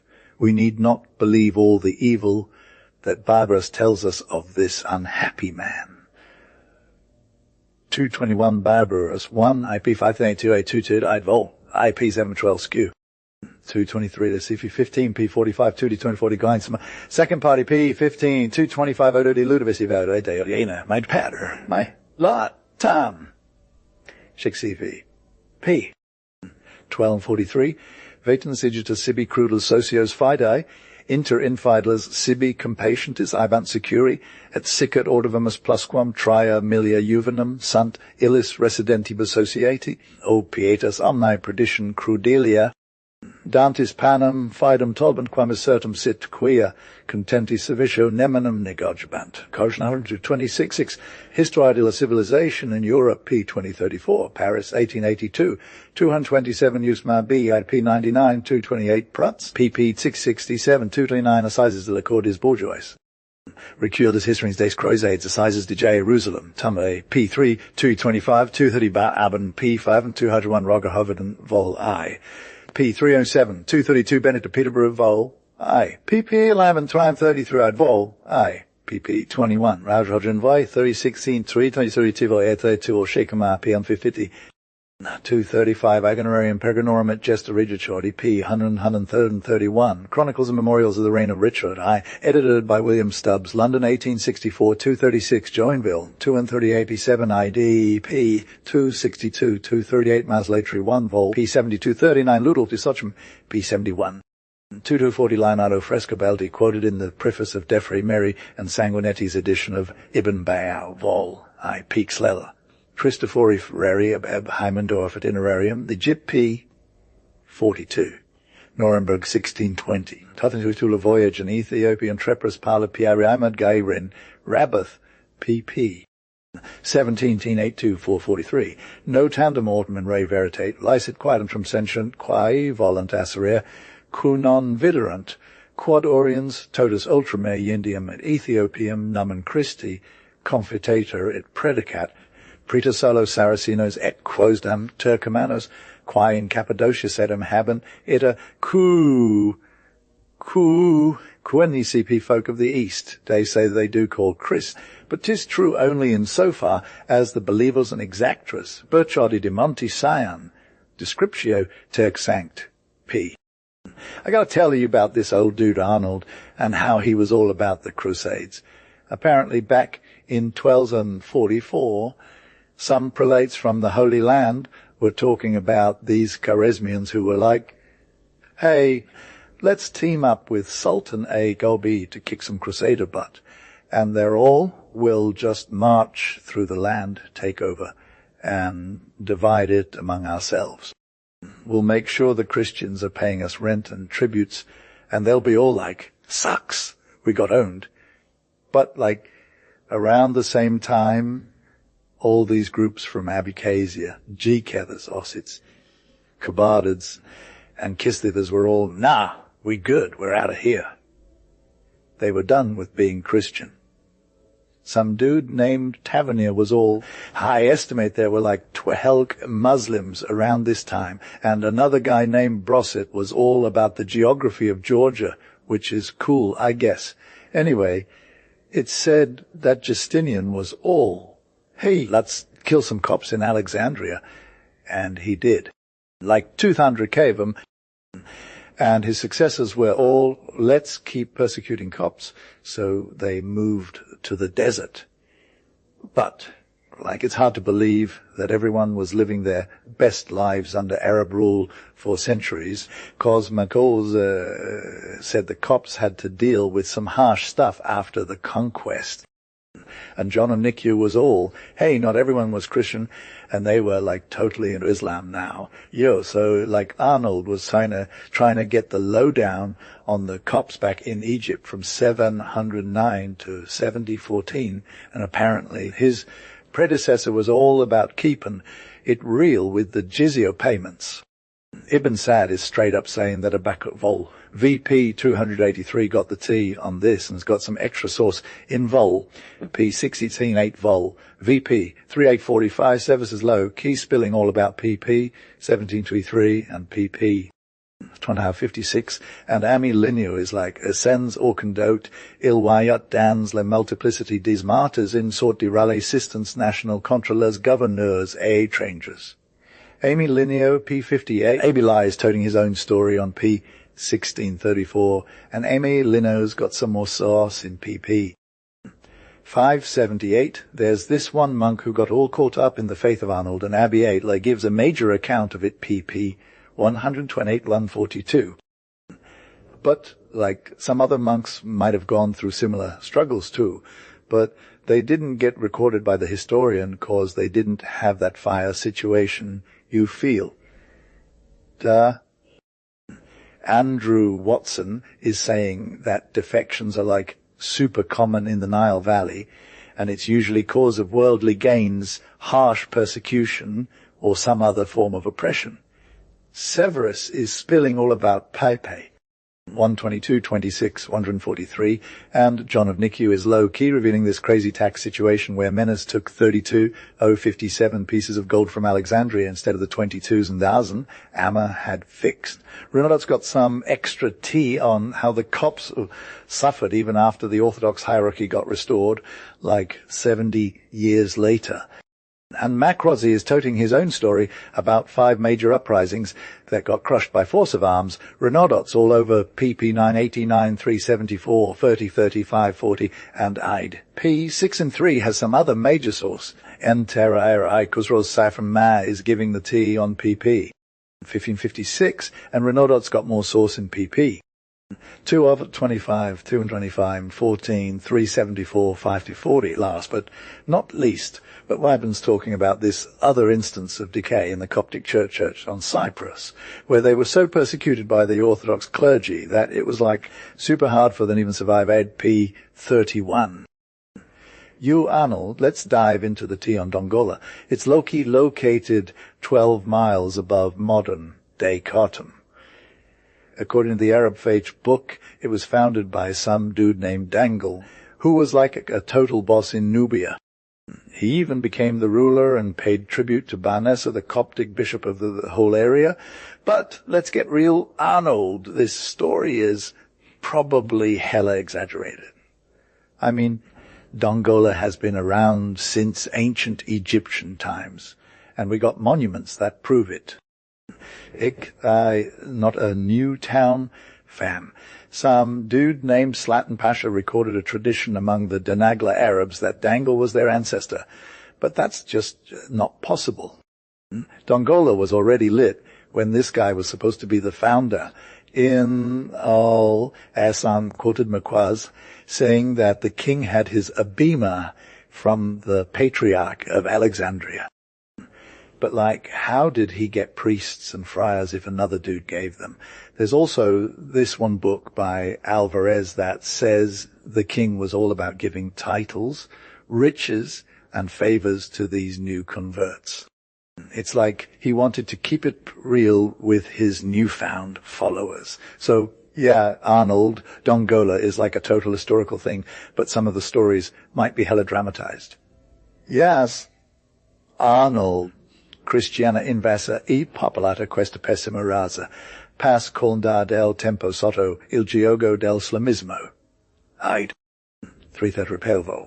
P AP3 3A 6635 Ploden, P 1518 3 Ark of the Covenant, 336-7 Littman, PP 679 Soden, PP 89-5 B Nisen Tone Biesenberg, P 36 340 Reckless Volux, PP 2447 Massalxai, P 125 to 31 Massage of Volxai.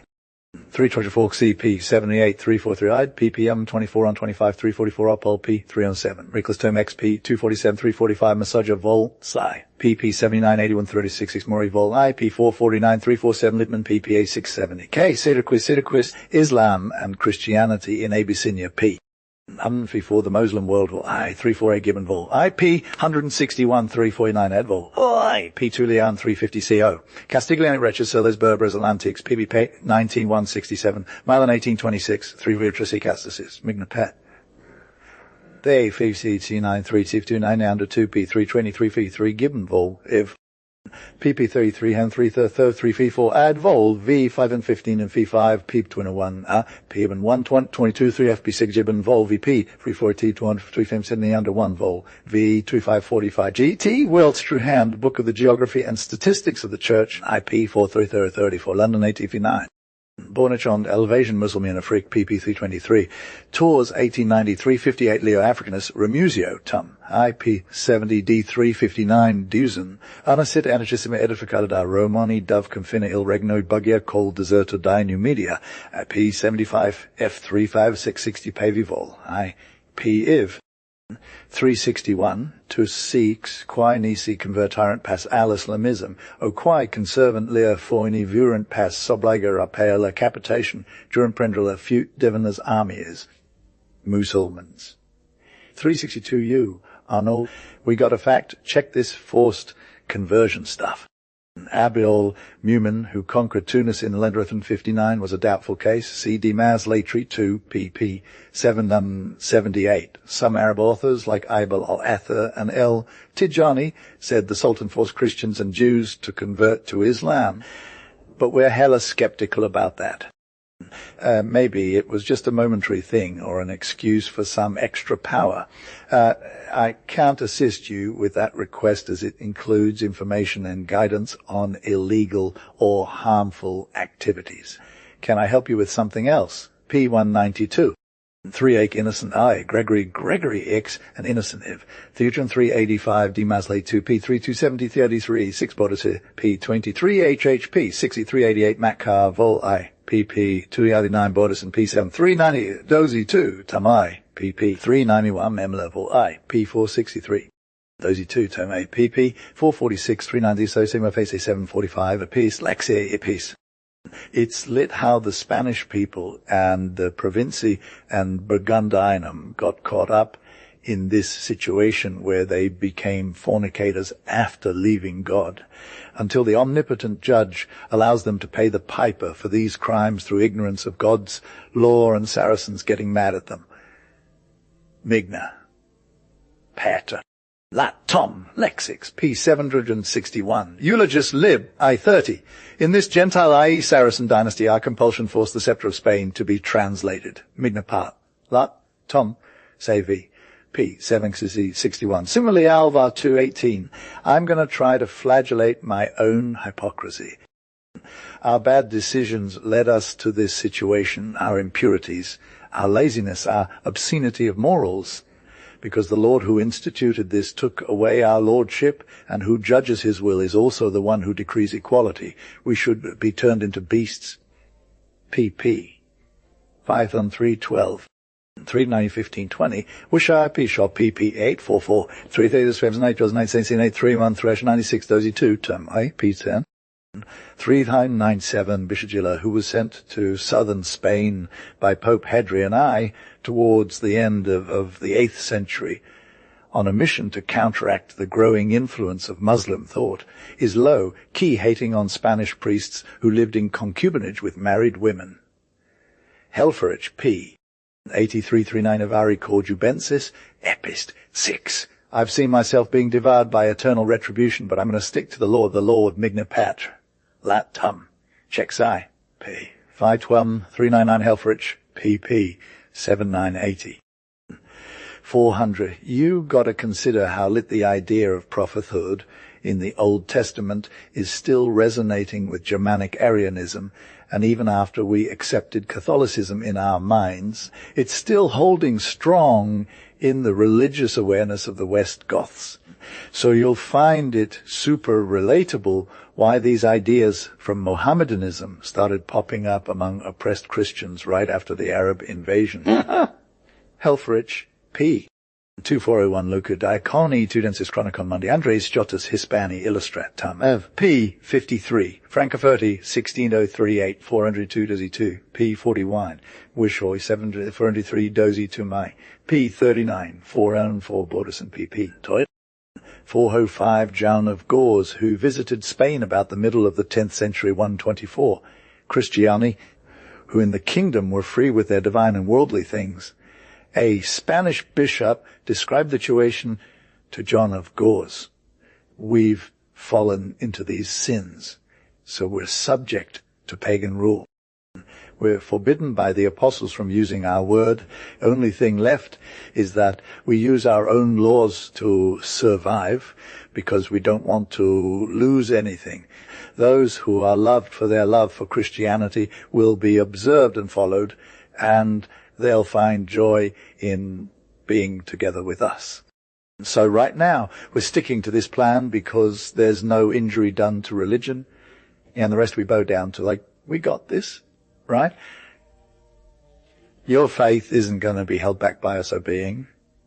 122p, 3d2, 4 sodas in pp, 1677 theologias, ob 859 mem sanct lib aya, c3, is low-key talking about churches that were just built recently, ecclesias nupus structus.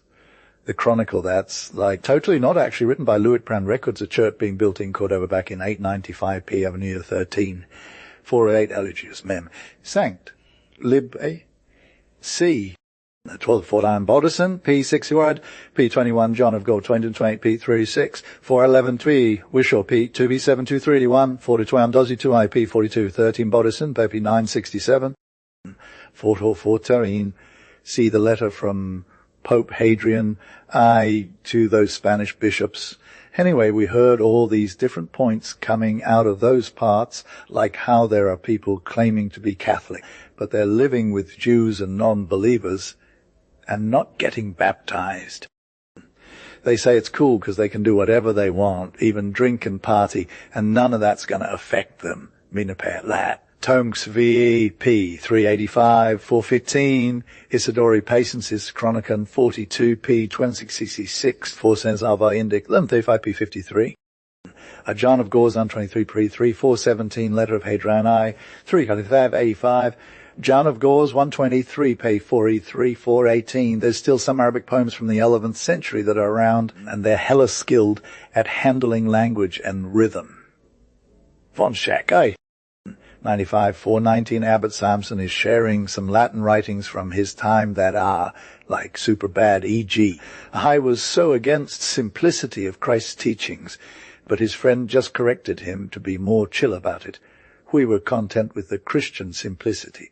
pp 404 406 420 Alva Indic Lum 35 P 546 421 Von Schack Vol I P 96 42 to Eric Vitalis P 928 43 Alvar Lum 29. We're reading through all these books and words of old, and we're always surprised by their eloquence. Migni Pat Lat Tome Shakesai P 5546 420 Huber 26 P 353 425 have Halferich P 88 426. After breaking the law of God and going to join the pagans, they become perjurers. Frabuni dissertatio de AC elephant et felicis excessive. Midnight. At Tomse P 313 427 pseudo Lewitt Brandicron 341 P or Miwam 15. Basilius Toletanum concilium contrahit. Quo prevediturni Christiani detrimentum acciprant convictu Saracenorum. 428, there's not much evidence for this, but it seems like they're mentioned in Eulogius's writings, Liber Apologeticus Martyrum. 20, talking about Wemod, since some people want to keep and believe something sacred, even though it doesn't make sense. They say their dogma is the truth, and they broadcast it openly. Yaz Arnold, let's get this history lesson lit. So like back in the day, there was no cap on how old you could be when you were considered Coover the Hill. Woo. A Prescott History of the Reign of Ferdinand and Isabella Vol. IP 342 N London 1846 434 Fay Duffmo PP 16 Hum 436 Eulogius was all like, you can't just kill someone for being part of a different group, cause that's Loki murder. 437 Alvar in Lum 14 Nun Epsi qui vide banter column, who thought they were the chosen ones but really weren't. 438. Then Alvar was all, what about those guys we kicked out of church and told to stop being heretics? Where we just hating on them for no reason. 439 Balderson P Jahan 99, 440 Morgan, Vol I, PP 2978, 345, 441 anyways. Let's get into the Ottoman Empire, okay? So like in 1353, they first came to Europe and Adrianople became their main spot. By the time Biev Yozd was running things 13,899 and 402, they had control over most of Bulgaria, Macedonia, Thessaly and Thrace, minus Chakadike and some other areas. 442 Mirdare, 452 1, 1451 took it to Adriamed, Tamiantin 45 1, 1481 conquered all of Albania, Bosnia, basically becoming the king of the whole southeastern peninsula. Suleiman I, 1520, 1566 added Hungary and made the Aegean and Ottoman Sea. 443, and then there's Cyprus, which was like super oppressed by the Venetians. They were all, give us a third of your income and work for us 2 days a week or else. It was hella extra. I'm low-key salty about this, but if you're out sick or got a reason for not being at work, you got to pay a fine for as many days you're missing. It's like egg. Every day counts, no? And bruh, there's always some extra tax or whatever thrown on top of that. The thing is, poor people can't even afford to keep their heads up, let alone feed their fams. See what Hackett said about the Orthodox Church of Cyprus and other stuff too. 450 Finlay, Vol, Aya. 432, 50 Mukuruk, recorded by Clark, Races of Euro Turkey, P82, 452, Karamzan Vol, VP, 437. 453 Arnold is low-key hyped about this, but Martin Crusius says the same thing. It's wild how barbaric the sultans are in Constantinople. No one gets penalized for being a savage. They don't even apply force. It's all just one big chill. P. Cogresea 487, 454 Francis, P81. 435 Francis, P94 and 56 Finlay Vol VP. I 523. Gerlach is like, if you're in the right place with a Caddy or Richter and Sabassi or V, the Turks will be all about getting that dough, not bothering with you. But when they do give up their tributes, like, oh yes, now you're free. There's this one dude, Menzel, who says it was always 7 or 5 years ago for the levy to go down. But later on, it just got more frequent cause of state things, you feel. Metrophanes Kritopolos is all about that 1625 life, saying collectors come every 7th year and cities got to contribute 3 or 4 boys P 205. And then there's this one verse in the Qur'an V 42 for 618. 99. This other dude, Dawson, says they didn't even force young Christians to change their minds. It was all about respecting the system and the principles. But if officers got a little too extra, it could get ugly. Then there's this one more thing from Menzel, hoc tristissimum est quod at olim Christiani imperators ex singulis opidis certum numerum liberorum in quibus egregiendos praeteres terras illusbat quos ad publicotio milifiti togat et bellic in oli educari current ida tersi occupado Greci coram imperio idem as erupiendi patribus liberos ingenius eximius proceditos usurpant David Chaitrios pp. Tor 436.5 crazy p. 99, Thomas Smith is like, others are straight up selling out, Christians in name only. And it's a total shame. Yes, they're low-key done with dealing with them. But Arnold hopes that some major authority in the government once they grow up. No cap. So, like in Murad's reign, Christian soldiers were totes employed in collecting this tribute from Christian kids. Finlay Vol, VP 45466. For real though, those free guys can get their money back from conquerors' parents all the time. David Chaitras, P13. De la Galiti mentioned it in 1669 as one of the perks of Athenians. An account of a late voyage to Athens, P. London 1676, 406-7 Confessio, P205, for an account of the Greek Church, P8812. London 1680, 469 Menzel, P52. Thomas Smith, De Moribus Exegetis Turcarum, P81. Oxonia 672, 470 Hill, P174. 471 Joseph von Hammer 2 Vol, P. Hans Schildberger, who was totes captured by Turtwerks in 1396 and came back home to Munich after 32 years of captivity, says the tax was like super low, just 2 Pfennig a month, bruh. Riesbutch, P. 92, 472. So like these priests are all about that savior life, doing their job in God's honor, while also getting this protection from the tributo, right? De Grucci, Hodiano Statue Epistola, Author Thomas Smitho, P. Trajecti ad Runum, 1698, 473, Silbernonkel, P60. 4074, there's this one work from 1595 that says the capitation tax for male kids was like 8 shillings, P2. And Michelborden is all 1 sequin hep, no cap for every dude. Historia du Cereal, P7. Paris, 6660 to 475, Jurines, P9. Tournefort Vol, IP. 91 Tavernier 3, P11, 411, 76, and then there's this Archbishop dude from Samos who gives a lowdown on his sea's income in 1678. He's all about transparency, right? In the commercial treaty with England, concluded in the year 1675, the value of the dollar was fixed at 80 aspers Finlay v 28, 477 yars. So Arnold is Loki saying that the Turkish government is hella corrupt and treats its Muslim subjects like they're trash too. Like the Sultan ain't even touching his treasury for real, but the taxes and other fees. Now, they're still getting played. It's true that the Ottoman Empire is going through some dark times, and the Sultan's not taken in no ducats from his top officials.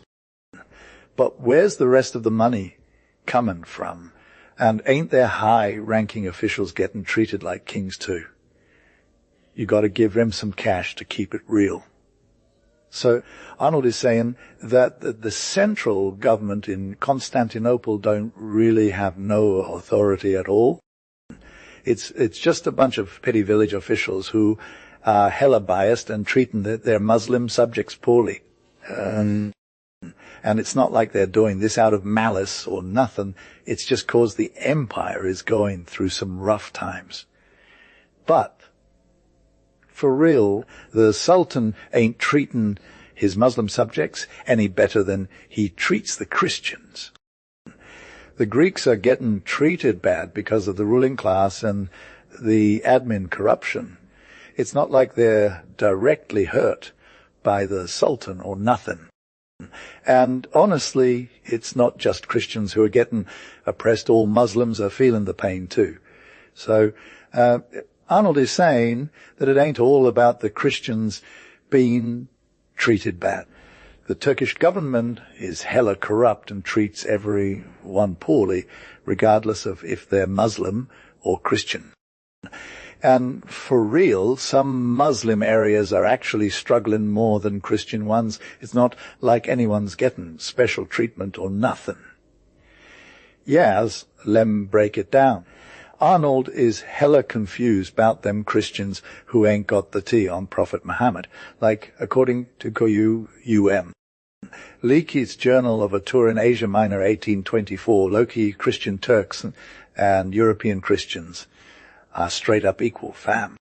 And Asians have it better because Turks are getting played by the same powers they're dealing with.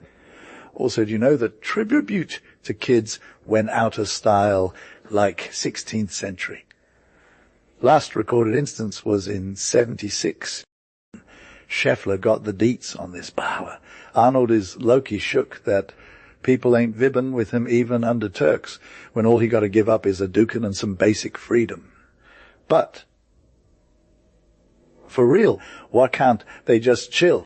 It's like Arnold gets it, other folks know better, but they're too hella busy being mad to acknowledge it. Scheffler had the tea on this 2 Section 48, saying that Turks ain't all bad, they just got the whole inner turmoil thing going on. And Richard Staper's like, yo, even though Turks are straight up wicked, they still let Christians live their best lives under the same roof as him. Later on, Macarius had the Dietz Vol. 1 pp. Evan 83, Evan 65, and Gastow got the scoop on Polish refugees trying to get a rep with the Sublime Port in 1853. Lastly, some dude named Ioannis Ludovici Vivis said that Christians are all about getting free under Turks PP 2T225. Othnis Brunfalsi was like, dude, I feel you, freedom is life. Ubertus Foliatum from Genoa had the tea on this too, written about it in 77. You, Arnold says, CP micum quasivi. Qua refert a tot de nostris hominibus ad illos continenta transfusion, Christianic religion aerata Mahometan secti nomina dent, de causis magnitudinis Turcarum imperi col hel 29. Thesaurus antiquitatem et historiarum Itali, cur Joannis Georgiae Gronibaitam, Lugdun ovrum 1725, 491 Turcica city sigilatio, vol. A 492 Blount vol. IP 48 through Sheffield 953, 4094 and Dowser P 38, Busby P 194, 95 Thomas Smith P 32, 496 Thomas Smith P 42 Blountval IP 548 Peavers 20, Shilber PP 834, Bodia Peter P 1009 313, 97 Alexander Ross P Expodia P 317 CF. Also Reichoval IP 76. Loki. Arnold thinks that making a proselyte, it's hard to find someone rich enough for and slave who won't want to have one youngin who can take all sorts of vibes and call them converti so they can get some good rep for having more true believers. Thomas Smith shares this story about the old dude he met at Bruiser. Loki freaked out. Eyes fixed on heaven, prayed to God to let him convert all us Muslims in his time. This is like no cap. The ultimate proof of love we show each other that's always walking outdated from folk who just don't understand. Epistle doer. Quorum ultra de moribus of institutis Turcarum agit. P. 20 Oxoni 1672, 498 by anonymous writer who was a captive in Turkey from 1436 to 1458. Turkish Spaciti Sugalatio, Folks V. A 499 Turkic Spaciti Sugalatio, Fol. B. Leonardo of Scio, Archbishop of Mytilene, who was present at the taking of Constantinople, speaks about how many renegades were in that army who surrounded the city and taught the Turks their order. It wasn't those messed up Christians. Fam. I'm living proof that Latins, Germans, Hungarians, and every other generation of Christians mixed with Turks learned their moves and faith, only to later abandon Christ and be all about that Turkish life. You guys are Loki damn. You're basically a cult following the devil Sansovino, P. Tudor H. Crawls as Dibis Mittelulsters P 38056, Hal 1869 501 Herzberg P 6016, Finlay Volve P 118 5000 Turch Spaciti Sugalatio Volquick 6 5 and 3 Rykot Volway IP 711 Busy 404 PP Phone 6472 505 PM 43 P Pitch 148.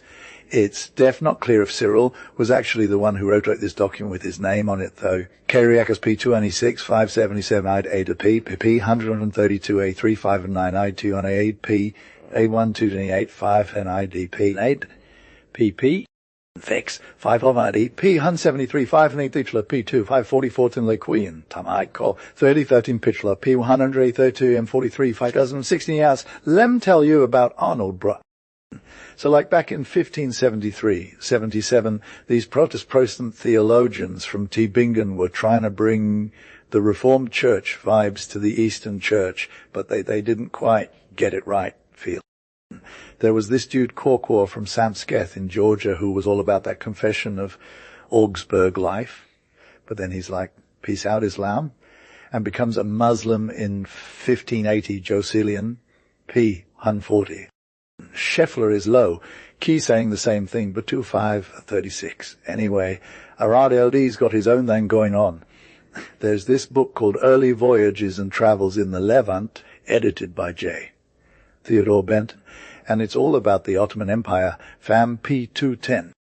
Michel Bordier is like, woe, during the circumcision of Muhammad, i.e. in Constantinople, there were some Christian Grecians who were hella salty about it. They were all, hey, we're going to become Muslims or else we'll get oppressed by the Turks. The history of the Serail and of the court of the Grand Signer, Emperor of the Turks, PP, 934. Like 4,000 Christians left their Christian life to join the Ottoman Empire. Bruh. Scheffler's got more deets on this. But let's just say it was a whole thing, fee 55. Thomas Smith is like, hey, I went to the Greek church and it was pretty lit, PP. 1516, while de la Motreith I traveled to Europe, Asia, and Africa, and I'm low-key obsessed with this Ottoman Empire life all. I PP 36, 3-8. It just, Pitzipios is like, yo, during the Ottoman Empire's reign of terror, people were literally forced to convert to PP AP 37. Spon is all about it 2P 56, and even Galti de Leslie is feeling the vibe P 137. Mackenzie and Urbia, like in old Serbia, bishops were basically just a bunch of dudes who collected a few paras. P 258. Then there's this dude Joachim from Ternova who was all going to become a Muslim, but I still want to be the Pope. Lol. Pitzipios, second party P87. He gets dissed by his bishop, so he just goes to the Cadi and becomes a Muslim. No, Cap Laza, P223. I can't provide you with a written text in Gen Z and Gen Alpha slang style, as the original text is written in a formal and academic tone that may not be suitable for conversion into informal slang. However, I can try to provide a rewritten text in more conversational and modern style.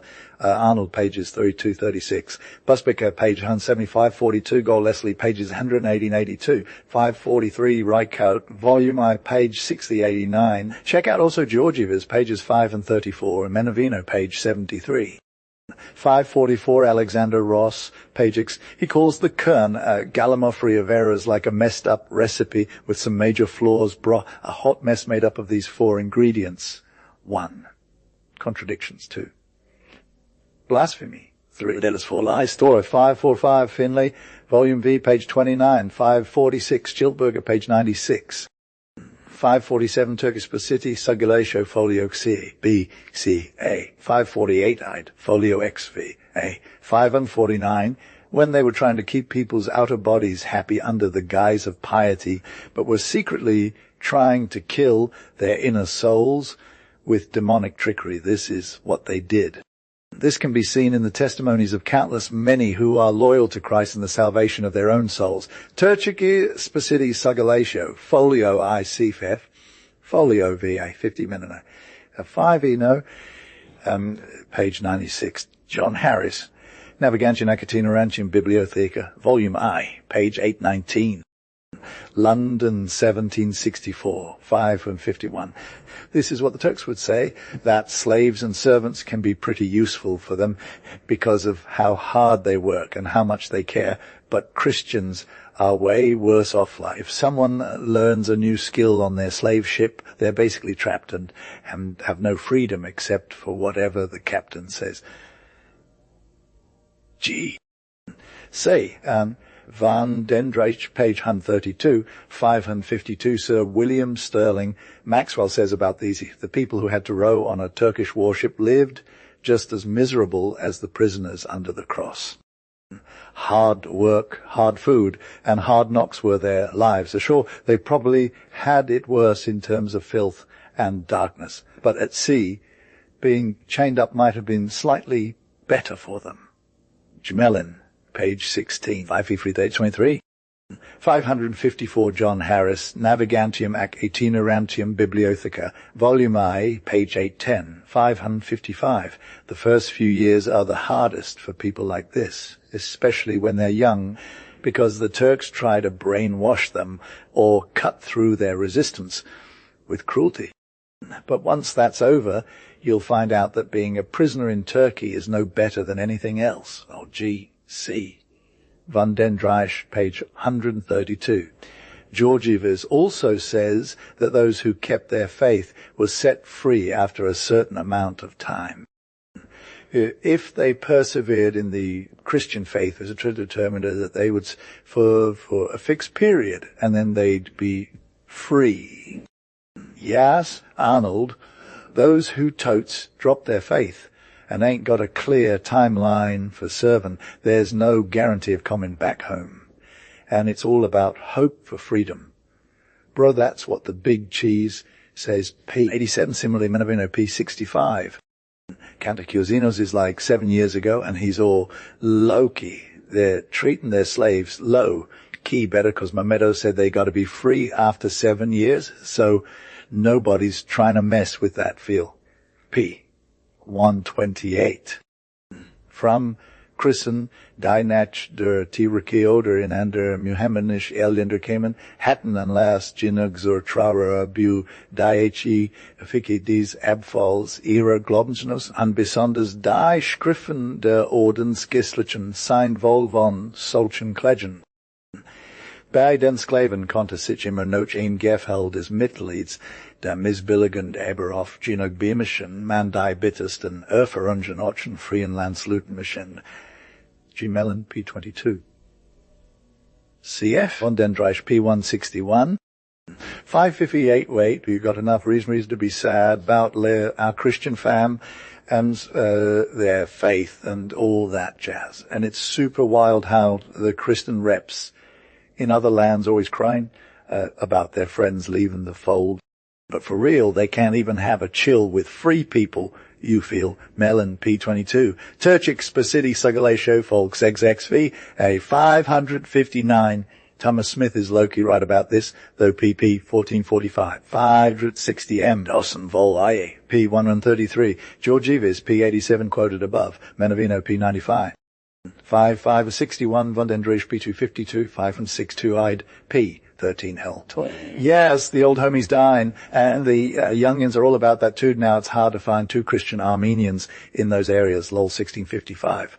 Tavernier 1 P16. Fixity says.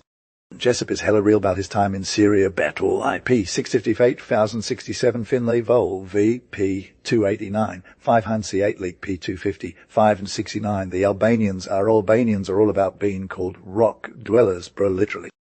Yaz Arnold, it's 1610. They're getting low-key salty about some drama going down. Marco Crigio is all like, peace out in 1651 for Bonaventura dice. Antonio is chilling till 1652. Zmajevic is bringing the heat in 1703.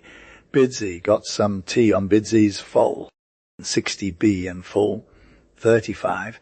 It's all about the Archbishop's palace getting taken over by the Mohammedans. But here's the thing, Arnold. The Archbishop Ambrosius was all like, peace out in 1579, 1598, cause he low-key went hard against Islam, and now he's in exile. Bidsy is spitting some facts. He's saying there were like over 1,000 Latin Christian souls back in the day. Viniero got some stats too, Arnold, and it's all about how the Christian community was getting shook. In some Albanian villages, they were still doing things old school. Muslims married to Greek women, sons raised as Turks, daughters raised as Christians. It was a real vibe. And pork and mutton on the same plate. Yeah, Arnold, that's some interfaith realness. Mawabidsi came Antavari, and a high-ranking Muslim lady wanted her bap kid ties by the Archbishop. She was all like, hey, I'm low-key salty about this. But the Archbishop is all no cap. I ain't got time for that. There's still some love between Muslims and Christians living together, Arnold. Hyacinth the Heckwad wrote about it in his book. It's a real thing. Arnold, you got to check out Bidsy's foal. 38B61, a 37, a 33B. It's all about the Venetian reel and Turkish paistra. Yes, Arnold getting into the history of it all. Bidsy is all like, the priest shortage is real, and how that affects the community. And then there's this other dude, Garnett, who's got some thoughts on it too. Arnold, You got to keep it moving. 19th century Albania still doing things old school. Muslims married to Greeks. Christians raised as Turks. Yayas, Arnold, let me break it down for you. So like, back in the day, there was this thing where Christian girls were married to Muslims and stuff. Because Turks were basically the rulers of the land, and people were all peace out with that. And like some dude named Bidsy wrote this super old text that said Christians should just chill and follow what the Turks told them to do. Falati, another dude, wrote about how people were starting to question their faith a bit because they wanted to be free from all these taxes and stuff. They started to dip into Christianity, like slowly at first. And then there's this other guy, Zimevich, who wrote about how Christians were reviling church ceremonies and calling priests blind Pharisees. It's wild. Anyway, Arnold, that's the tea on what was going down back in the day. Yes, let's get into this ancient text that's Loki about Arnold and stuff. So, like, the Turks were totes hyped for Charles Sai of Sweden, right? They'd be all, hey dude, you're so extra by abstaining from wine and hitting up prayers twice a day. And they'd be like, yes, he's defo, a true Muslim. But for real, it's not just the Turks who are feeling Arnold. There are all these other scholars and historians who are totes stoked about him too. Like, Olivier was all, Arnold is the real deal. And then there's Amari who's all, yes, Arnold is on point. And let's not forget about Cornaro, who's like, Arnold is defo, a symbol of purity. But for real, though, it's not just about Arnold. There are these other groups and cultures that are totes connected to him too. Like, the Zoroastrians were all about Arnold being the savior. And then there's these Ism-lion missionaries who were like, whereas Arnold is the one. And it's not just in the Middle East and Europe.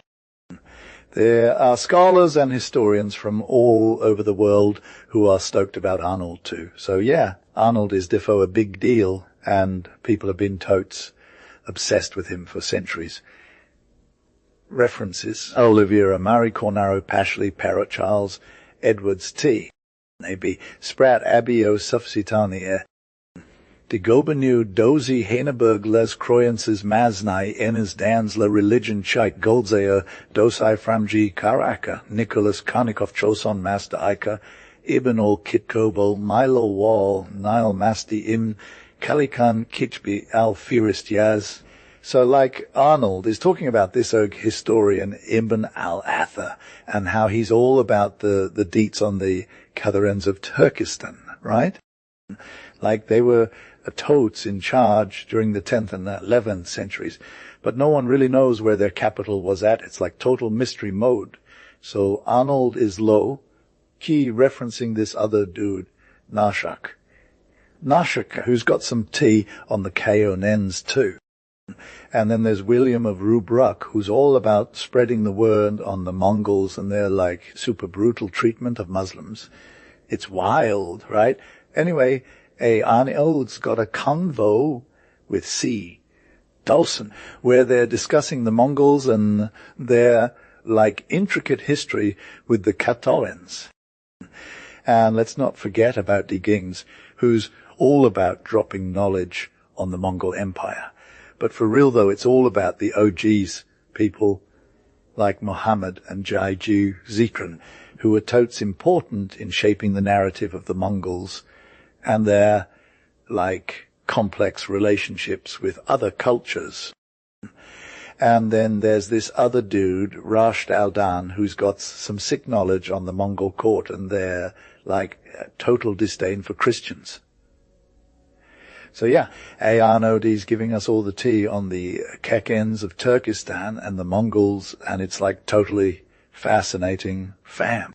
I can't say, I can look at my Emperor des Sciences de Saint Pietersburg, tam VA, the P626, 1822, Galbapi 4791, Karamsim, I P25991, 71, 70, 92, Bobrovnikov, P13, 79 plus P831, Dumem, Tomai, PP.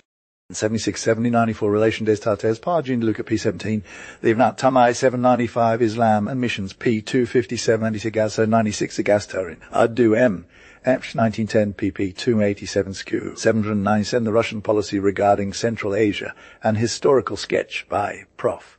V. Grigoriev. In Turkestan, Vol. I, P.P. 4056, 5th ed. London, 1876, Franz Turkestan, P. 58, Freiburg, 1997, Islam and Missions, P.P. 25, Full Health, 255, 799, D. Mackanazi, Wallace, Russia, Vol. I, P.P. 2424, London, 877, 4th ed. Urdu M, Vol. X, 1909, P. 249, Brovikov, P. 5 score 800 review, Hepworth, Dixon, Free Russia, Vol. I, P284, London, 1870, AO1EG, 1883, Des Paysans, Tatters, Du Village, Depose of A. Tayant, Pour Suvas, Devantly Tribunal de Kazan, Pour avoir abandonné l'orthodoxy. Les accuses D.A. clairant avoir toujours Mussulmans, septantraxnan, furent pas moins condamnes, comma postats, ox travaux, Forches. Bucup dices relapse 1 to 8 day porters in CB Rai, Anatole Leroy, Billy Lumpire, des Asles Russes, Tomaya, P. 6045, Paris, 188993, Aiken 2, Mackenzie Wallace, a Russia Vol. I. Only 3 PA fix 6. Do mem I 907 P 916 C2 skew 804 I do M X 99 P 295 I 1894 4 P 430 I 9907 26 382 fixed true 842 P 249 88 Babe Robinkoff PLP Reckless Tumfway 746 748 8 Ruthie 6 Avalon I'd PP 70 80 01 I'd PP 6 8 80 of PP 913 70 36 8 15 I'd PP 3 Electronic P 20 CT 89 29 37 I'd P tools 81 18 ID I'd P Islam and Missions P 257 8 19 Muhammad B QSM invited the Hindu princes to embrace Islam. Loki got some major comments earlier. I PP 175-7, 220 or Baran, Eka Bulan Shah, 821 Alayat Vol. I, PP, 483-22 Gazette of the NUP Vol. I, Part I, P85.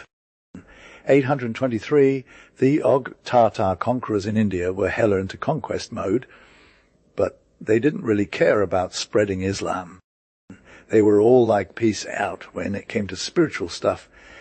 Yaz, like Arnold and his squad of Arab peeps, was all about building that Islamic empire, but it was straight fire military style only, no spiritual vibes involved, know what I'm saying. They totes succeeded in keeping the Hindus from getting all religiously mash up with aim and preventing tribes from turning into nations. But, like, they were nowhere near converting India. Bro, their own faith wasn't even getting a little extra attention at the top spots of admin. So, like, among the Mohammedans themselves, Arnold's crew never had total control over their high offices, you feel. Firishta, that historian dude, was all about it. Zealous for Islam. He rewarded proselytes with a generous hand, but didn't want to persecute folks who believed if. Yes, like P8288, it's Inns P190, Obodo Barbosa P310. So it's been low-key conjectured that before Arnold's arrival, Ceylon might have become a Mohammedan kingdom, right? For before the Portuguese armaments came to the Indian seas, Arab merchants were like the real MVPs of trade on this island. They'd formed commercial establishments centuries before Prophet Arnold was even a twinkle in his eye. And they were, like, totally found in every sea, port and city. Fresh arrivals from Malabar were all, hey, let's come check out these trade facilities. And the Muslim traders were all, yes, let's get this commerce life. They intermarried with the locals and spread Islam along the coast, but no major proselytizing movement went down, or else we wouldn't see most of the Ceylonese Muslims, like mostly Arab descent, feel Sir James Emerson Tennant Ceylon, vol. IP, 633 ed., London, 1860. Kern v. XV 126. Adal, Rasanal, Sedankramola, 173. They're mostly found in the Tamil-speaking districts of Madura, Tinnevelly, Coimbatore, North Arcot, and the Nilgiris. The Imperial Gazetteer of India, vol. XIV, p. 40 sells his name and der Shakuta der Yusan calls him Nathad Valley. Madras District Gazetteers. Trichinopoli, vol. IP 338, Madras 1907. Here der Yusan Khan, South Indian Mussulmans, p. 36. Madras 1910. Kuto Khan, pp. 360. Kudao Yuzain Khan Upsit, pp. 33942. Madras District Gazetteers. Anantapur, vol. 1934, Madras 9005, Zain Alden, pp. 33 or 36, layer 1, Inns, P-Hum 90, Census of India 1911, vol. CI. Part I. P-FIFU, Report on the Census of the Madras Presidency 1871 by W.R. Cornish, pp. 71, 7209. Madras 8744. Report of the Second Missionary Conference held at Calcutta 8A 2023 p. 208, 33, 348, Calcutta 1883, Ibn Ba'al Tamiv, p. 128. Ibn Bat'ah resided in the Maldive Islands during the years 3040-34 and married the daughter of a vizier who was grandson of the Sultan Diarpred, who was a grandson of the Sultan Ahmad Shangrazar Tamiv. P. 154. From this statement date, the date 1200 has been conjectured. A. CP. Bell the Maldive Islands, pp. 235, 578, 71, Colombo 1883, Memoir on the Inhabitants of the Maldive Islands by Young Devil, Christopher. Transactions of the Bombay Geographical Society from 1836 to 838, p. 74. Bombay 1844, Inns, pp. 485, 492, Master Tamai, pp. Bombay Gazetteer of P1 Thurks, P75 ed Volk, CP 2D42. The Bombay Gazetteer Volk 6P, 5 Volk CP 2MA 283 88. Civ Part I, P 213-1 Eddie. Vol, Xai, P 223. So like Arnold, this city was part of Sine province, but now it's not even included. Fam 8888 Balda. P 4041 Fen 8090 Vol, IPP 18 Fee 6 8990. Probably the Sindh in Abra, Southern District of Kutch, you feel. 891 Baldur, P. 446892 Ika, PP 1734. Baldur, P. 446 H. 894 Aka, Lock, Sit M. Orkle, P. 2D30 Skew, Address Gay, Geography de Drissi, Trado P. White Papa, a Jobber Vol, I. P. 175 Cav Mascu 2 Vol, I. 207 Elliot Vol, I. P. 2N73, 899 Semblin Bazatir Vol, I. P. 9398 Kojet Vet, P. 208. Sir Bartle Frere, the Coges, the Disciples of the Old Man of the Mountain, Macmillan's Magazine, Vol, Sexiv, P. 431, 434, London, 1876, 899, Bame Gazetteer, Vol, X, Part I, P26, 900, could be. Fazlullah Lut conjectures that the Amgir Satgar came to India rather later in the rate of BM Mayadi at 179, 2242, Vol, X, Part I, PP 38. 901 Code Veteran, P. 1548, 902 Naral al Shishtar Majlis al Mumin Fol, 65. India Officeman's No. 903, a town 10 miles southwest of Outerabad, G. 904 Bombay Gazetteer Vol. X. Padai, PP. 666 and C6 955 Aid Vol. IA, PP. 3 and C7 906 of Farishta, but C.A. Blochman. Contributions to the Geography and History of Bengal, J. S.B. Vol. None. PP 26644 to G 873A. Ravenshaw Goritz Rune Inscriptions P99. London 1878. Ferristel 337-908. Wise P 2909. Census of India 1901. Vipar IPA 7910 ID P. 911 Charles Stewart The History of Bengal P 176. London 1813 A. Blochman Contributions to the Geography and History of Bengal J. A.S. Bevolsley. No. 1, 1873, 9, 2012, The Indian Evangelical Review, Vol. Vox V. 523, Calcutta 1889 Review, the February 1889, P. 790, October 15, 1887, P. 138T2, 9 Thurston Garson, Detassi, Lalanget, Lalicha, Rachel, Hindusnese 18 to 60, 1869, P. 343, Paris, 1874, 914 Maulav Hassan Al furnished me with these figures some years before his death in 1896. Rip 915 life in private and school life. Arnold was like super intelligent, and he made it big in school. You feel. He passed his entrance test at a pretty young age and got a scholarship, which was lit. But then he's all about seeking truth and stuff. So he quits school and goes on this wild journey around the world, meeting people from all different backgrounds, Hindus, Christians, Muslims, you name it. He's just vibbing, no worries, except for his hopes and faith in a higher power, obvi. So he's like wandering around for a year, checking out different religions, and then Arnold becomes this Muslim missionary dude. But he's all like, we gotta leave this job. He gives up the steady paycheck, which was like ours, 100 per month, to start publishing his own journal, Nurul Islam. It's like a blog, but with more meaning. He's talking about Islam and getting people hyped in Patna. Then he goes to Calcutta and does lectures in English, which is fire. The Europeans who were there are all like, yo, we believe in Islam now. And this one dude, Babu Bipin Chandra Pal, he's about to convert, bruh. People at Dhaka invite him back, and he's just preaching away, leaving his mark on the community.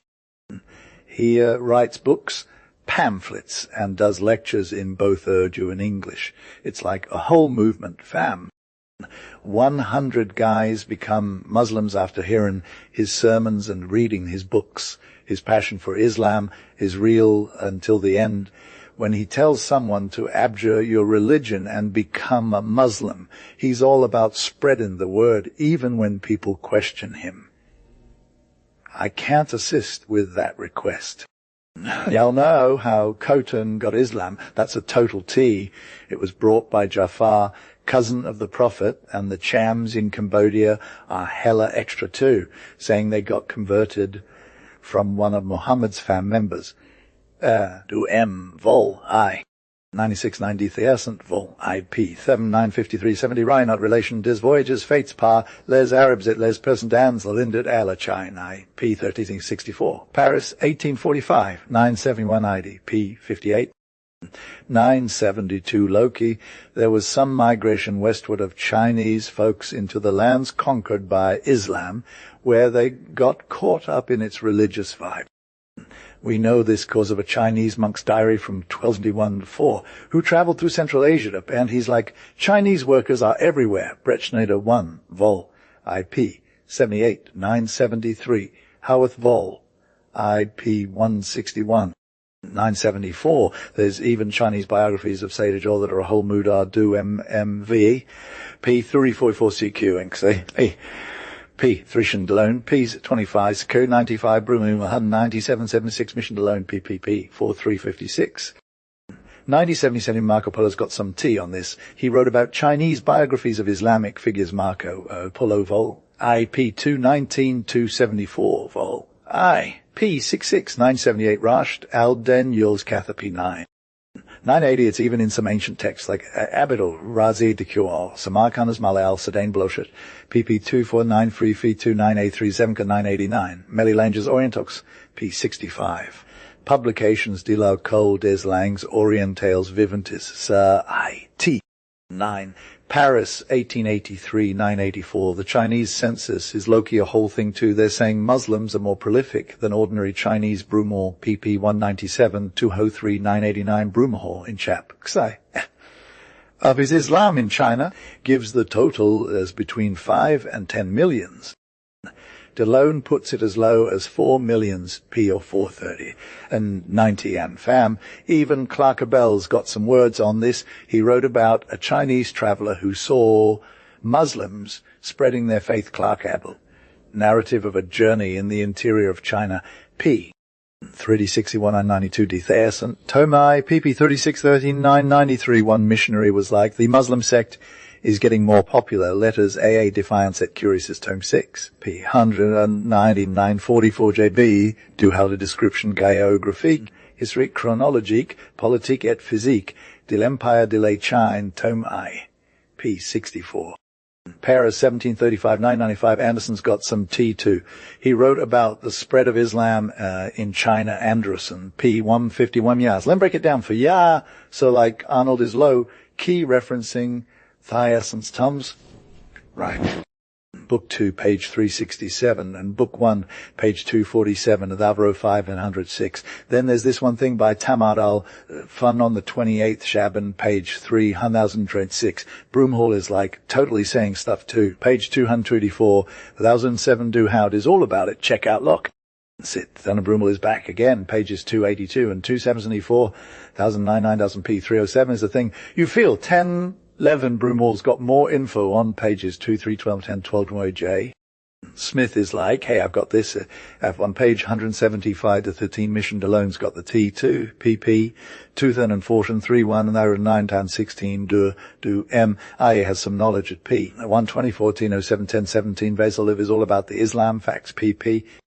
3, 5, 14, and 719 for more info on Mohammedan insurrections. Hit up Mission Delone, P. 436 and 20. Sayyid Allah Akbar's got some bars in Kitty and Ebrima, P.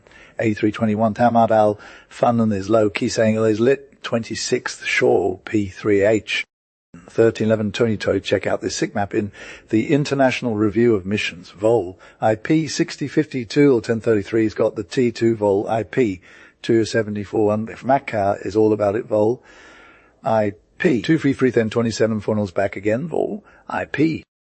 Lex V, Ton 28, this Divinopristous thingy is a mystery, and Ton and 35, Fornals got some more knowledge, Vol. IP 2070, 1030, Goldsy has all about that, the Almohadam Bwigung in North Africa, CZD Mungi, Volkslight. P37 says Q. 1031 Doughty is like, hey, Islam Mabrid on notes Islam Maghrib and review de l'histoire des religions tum. Xli, P246 at 1032 Ibn Abzars has some info to PP. 68 say 1028 Leo Africanus is a real or Gramusio tum. IP. 11 1034 to editor is like totally a thing Pontic Copolani P 127 skew.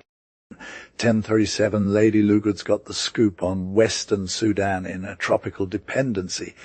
An outline of the ancient history of the Western Sudan with an account of the modern settlement of northern Nigeria. London, 1905 138 Blaw's got some knowledge too. P. 322 1039 Leo Africanus is back again. Remusio tum. IPP 7 and 77 104 480 Maya's all about it. P 9141 Ta Kai Alsam has some info too. P3 1042 Jin Yin or Dai is a thing. CHF. Bath and Faye Lix Dubois 1044, yeah, it's like in 1830 in this book, Tombok Tula Mystery Chap, X 101046 Tara Al 7 PP, 121347 Tar Kayasan, P1 1048 Ibn Ba Tamiv PP, 4212 1049 Remusio Tum, IP, 78 1050 Winwood Reed is low, key saying they're tall, handsome, light-colored race, Moslems in religion, possessing horses and large herds of cattle, but also cultivating cotton, ground, nuts, and various kinds of corn. He's hella stoked with their kind of vibes. Winwood Reedy, African Sketchbook, Vol. IP. 1051 way 3 of the 1819, 1052 Pama, P59 is all like, the introduction, I'm in Kano and Kano down between Ada 1349 and 1385, 1053 for the various enumerations of these, see Maya P27.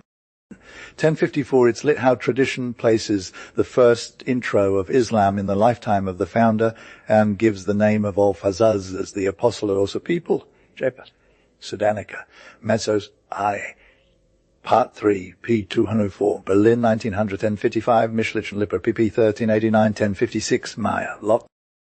Sit, Arten Pasha, P. 62 is all about the big infiltration of Muslim Arabs as early as the 8th century, 1057 Becker. Gesture is Schleichen Sedan, P. 1623, Blah, P. 322. Opel P. 2889. At the close of the 14th century, Umar B. Idras moved his capital to the west of Lake Chad in the territory of Bornu, by which name the kingdom of Canaan became henceforth known. 1058 Maris de la Fosse, P87, 1059 Becker, Gesture T. Diz, Sleichen Sedin, P 1622 1060R, Slatin Pasha, Fire and Sword in the Sudan, PP. Then 1896 X1 Westerman, P 6028 1062 Apple, P 292 Mayer, P 3367 Westerman, PP 62930 1063 Fob Singh. Pul is the name by which these people call themselves. Upwards of 100 variants are applied to them by their neighbours, the commonest of which are Fula and Fulani. Mayer, P 28 1064 Francis Moore, PP 757 1065 Eden Nigerian Studies, PP 1275. London 1910 1066 Islam and Missions, PPP 713. The Muslim World, PP 296 F3 5166 Church Missionary Review 1908, P 6040. 1060 Town on the Niger, just south of the northern boundary of southern Nigeria. And 69 Church Society Intelligence in 1902, P 333 1070 Rin, PP 1434. PP 29313 1072 Lichetilia, PP 89 and 1073 Rennie 11775 Tennis Final Fori, P 239 Mordi Lichelia 3 10 P 160 Festicordon 76 Samarin Entrament. Yes, so Arnold is low key trying to figure out this religious thing, right? Lord G. Binger is hella confused about it too, because he's got some tea with Samarili Papier Ril Dil Islam, P20. He's all like the Fulanis are super devout Muslims, so wherever they're at, there's a mosque, you feel. Haywood, P200. Lee Chatelia is totes confused, 23 PP. 23840, Arnold's got some more deeds. Oji Binger's Fama Duim M is all about the San Saya movement vol. Sai, P22. There's this one dude, Estadu al-Mahdi. He's like, I'm going to move to Kufra because it's more central. But then he goes even further south to Borku and Tibesti and ends up passing away in 1902. Muhammad B. Uthan al-Asha-ish, PP. Lelev 15. Now, Arnold's got his eye on Saddam at the head of the order in 1908, and he's all about the FAM JCE, false Drajar in der Libischen Mu P 274. He's also Vibben with Riedel 1 PP.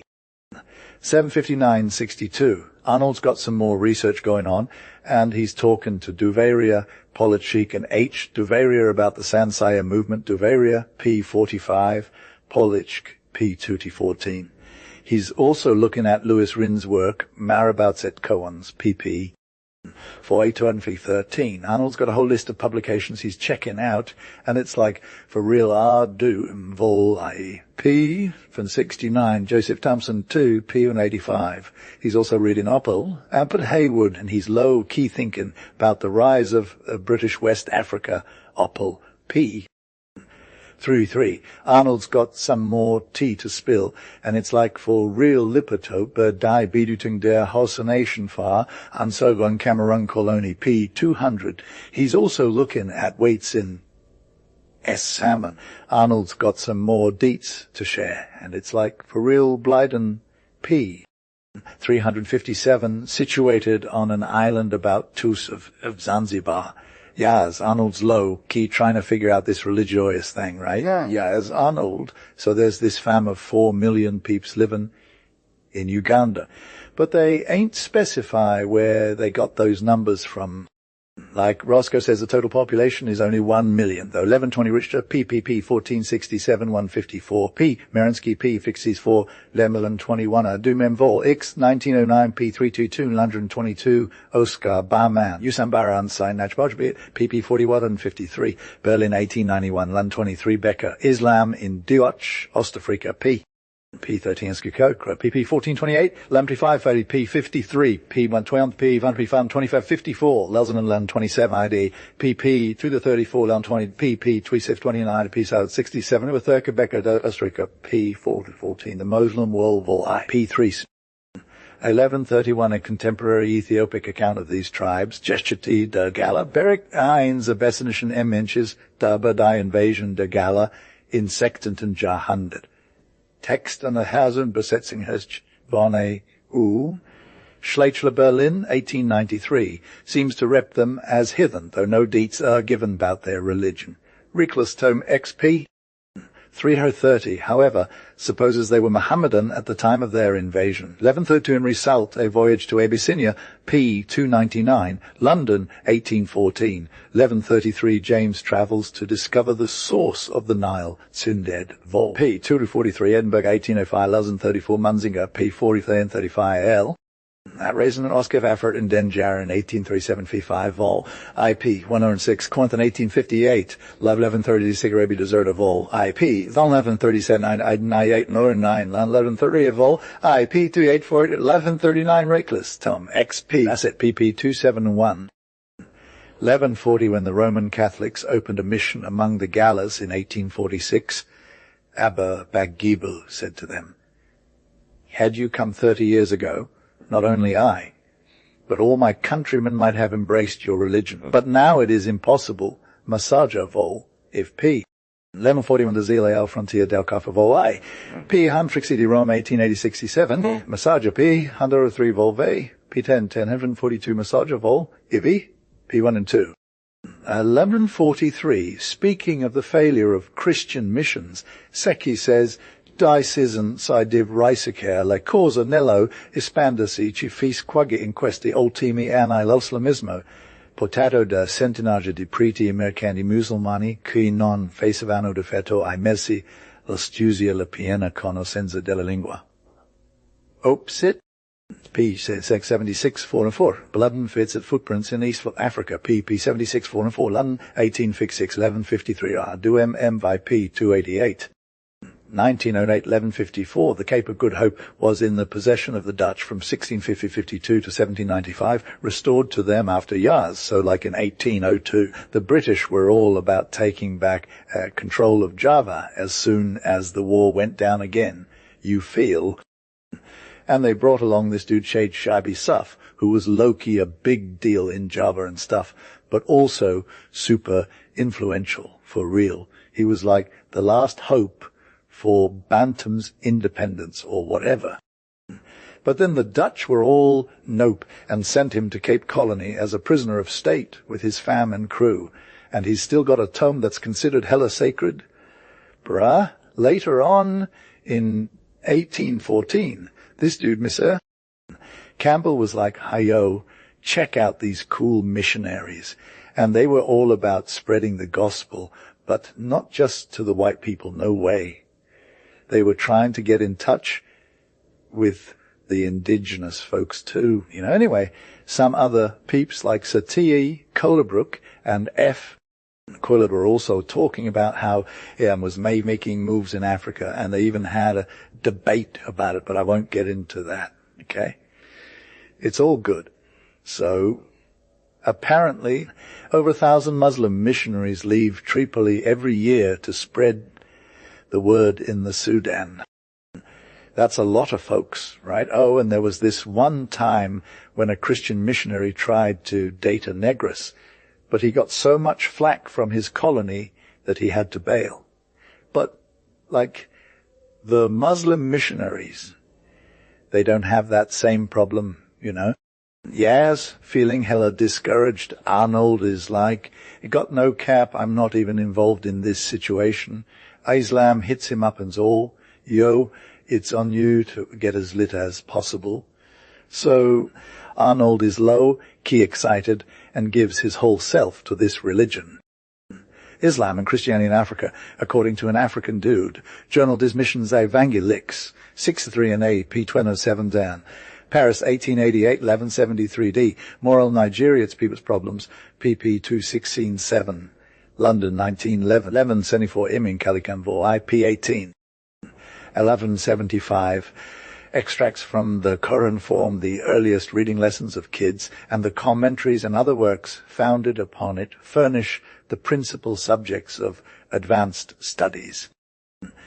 Schools of different grades have existed for centuries in various interior Negro countries, and under the provision of law, even poor folks get educated at public expense, and deserving ones get carried on for years through long courses of regular instruction.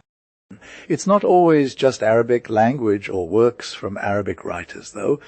Native languages have been written down, books, translated from Arabic and original works written in them too. Condition and Character of Negroes in Africa by Theodore Dwight, Methodist Quarterly Review, January 1869. The Hector of Blighted People. 2067 mentions the following books as read by Muslims in Western Africa: Macramet of Aro, portions of Aristotle and Plato translated into Arabic, an Arabic version of Hippocrates, and the Arabic New Testament and Psalms issued by the American Bible Society. For the lit of Muslims in East Africa, see Becker Islam, Dagadech Ostafrika, p. 18q. 1176 years Mohammedanism in Africa by Bear Bosworth Smith, December 87 pp. and 98800.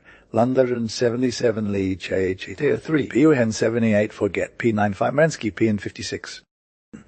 Denver returned is Islam aber stammt vorteil de Dendai unter der Kang der Ingeboren bringt, he her alls die aus Britung eres Globens.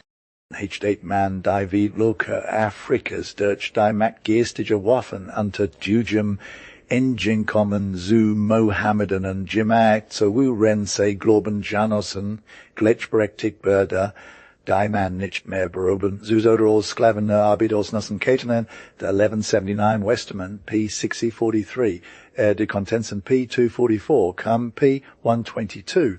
1180 thus Merensky, discussing the failure of Islam to dominate the whole of Africa after centuries of occupation, says, Wir sehen die Ursap, dies Merkeredaijo Schening, in den Bezaihanjan, in denen beiden Mohammedan und Daya, a sehr jualt zam Islam, and ze ausbreitung des Islam State. Beide stet and effort lut miteinander, vor anjet miteinander, och weder zurka KK 156, 11 and niemand P3 3DT7, Raven A2 Ray Ography double for Feda, Tom IP 666. 1183 Gronevold, 1184 Imbay Artemovi, PP 6680, 1185 F3 Vol IP 231. If P89 1186 Ibn Ba Artemov, PP 230 234, 1180 Sensnak Herg 1, PP 89, 1188 Payodriganza or Bayou. So like Arnold was low key researching this super old stuff about Arabia and the Netherlands Indies, right? He got these references from some random text, and it's all pretty vague. But apparently someone named Jayduhan Shatf might have been a real person who came from the Coromandel or Malabar coast. So Arnold found this reference in this book called Marco Polo, and it's like, whoa, this dude, you had some juicy deets about Marco Polo too. And then there was this other dude, Ibn Baya, who wrote some stuff about the history of the region. Some guy named Gronevold also mentioned something about it being super powerful back in the day. Anyway, ROLD's research says that at its peak, this thing stretched from like 2N to 2S on the west coast and from 1N to 2S on the east coast. But by the 16th century, they lost control of the east coast. J.H. Moore mentioned that there were still some pagans left, but most people were either Muslim or Christian. Some dude named Marsden talked about how Godsdienstheid versus Janselen in Toestanden in Oost, India or whatever was like a thing where they had these religious issues going on. And Dumem said that back in 1909 there were like 300,000 pagans, but only 120,000 Muslims and 80,000 Christians. Jay Warneck wrote about how the Batak people had some religious stuff happening too, and Semen talked about propaganda and Islam and all that jazz. Some other dude named L. Van Hasselt mentioned something about it being a complex situation. Ned Zendelingen also said some stuff about the 1889 and 1911 colonial reports. And can we talk about Can for a sec? Marsden said something about how it was all super complicated, and Neiman wrote about like specific dates or whatever. Lastly, there's this dude De Barrows who's like, hey, Arnold, check out this thing called Malka, and some other dude, Aristide Mar is all, I translated this book called Let or Sell Tin. That's pretty much it for now. So like Paradise is going to be Loki near the Hella Devout. FAM 2022, a translation of the Kedar Annals by Liut, Cole, James Lowe, Vole, IPP 42747. Eltrin 3, a translation of the Kedar Annals by Liut, Cole, James Lowe, Vole, IP 48 Lols 224 New Bull, IP 252. 22025 Manair, P 206 J8 more P 242 to 1277 New Bold Vol I 106 396 Trail 9 Dum Tummy 977 38 those Snack 9 Hogrum P 921 230 Feth 3 Vol I P 2 Fade Raffle said 1830 Vol AP then Info for 83 1231 the situation of Sherman is not certain. Vet 3 Vol IP 230 conjectures that it may have been in India but rougher P, well 115 gives good reasons for placing it in Sumatra. 1232 a description of the present of these tomes, on one of which traces of an inscription in Arabic characters are still visible, is given by Jeff Gabe Rumond, P 855 1233 Groneveld, Pipe 4950 Petunia and Tray 35 F3 Vol IPP 23342. Vol Raffles Vol IP 1133 1236 Rough, however, places this champa not in Cambodia but on the north coast of Adja and identifies it with the modern Jimpa Encyclopedia Van N and I Vol if P 206 1237 remains of Manarats and Mohammedan tomes are still to be found in Champa. Bastion Vol, IP 4989. 138. This genealogical table will make clear these relationships, as well as others referred to later in the text, King of Champa.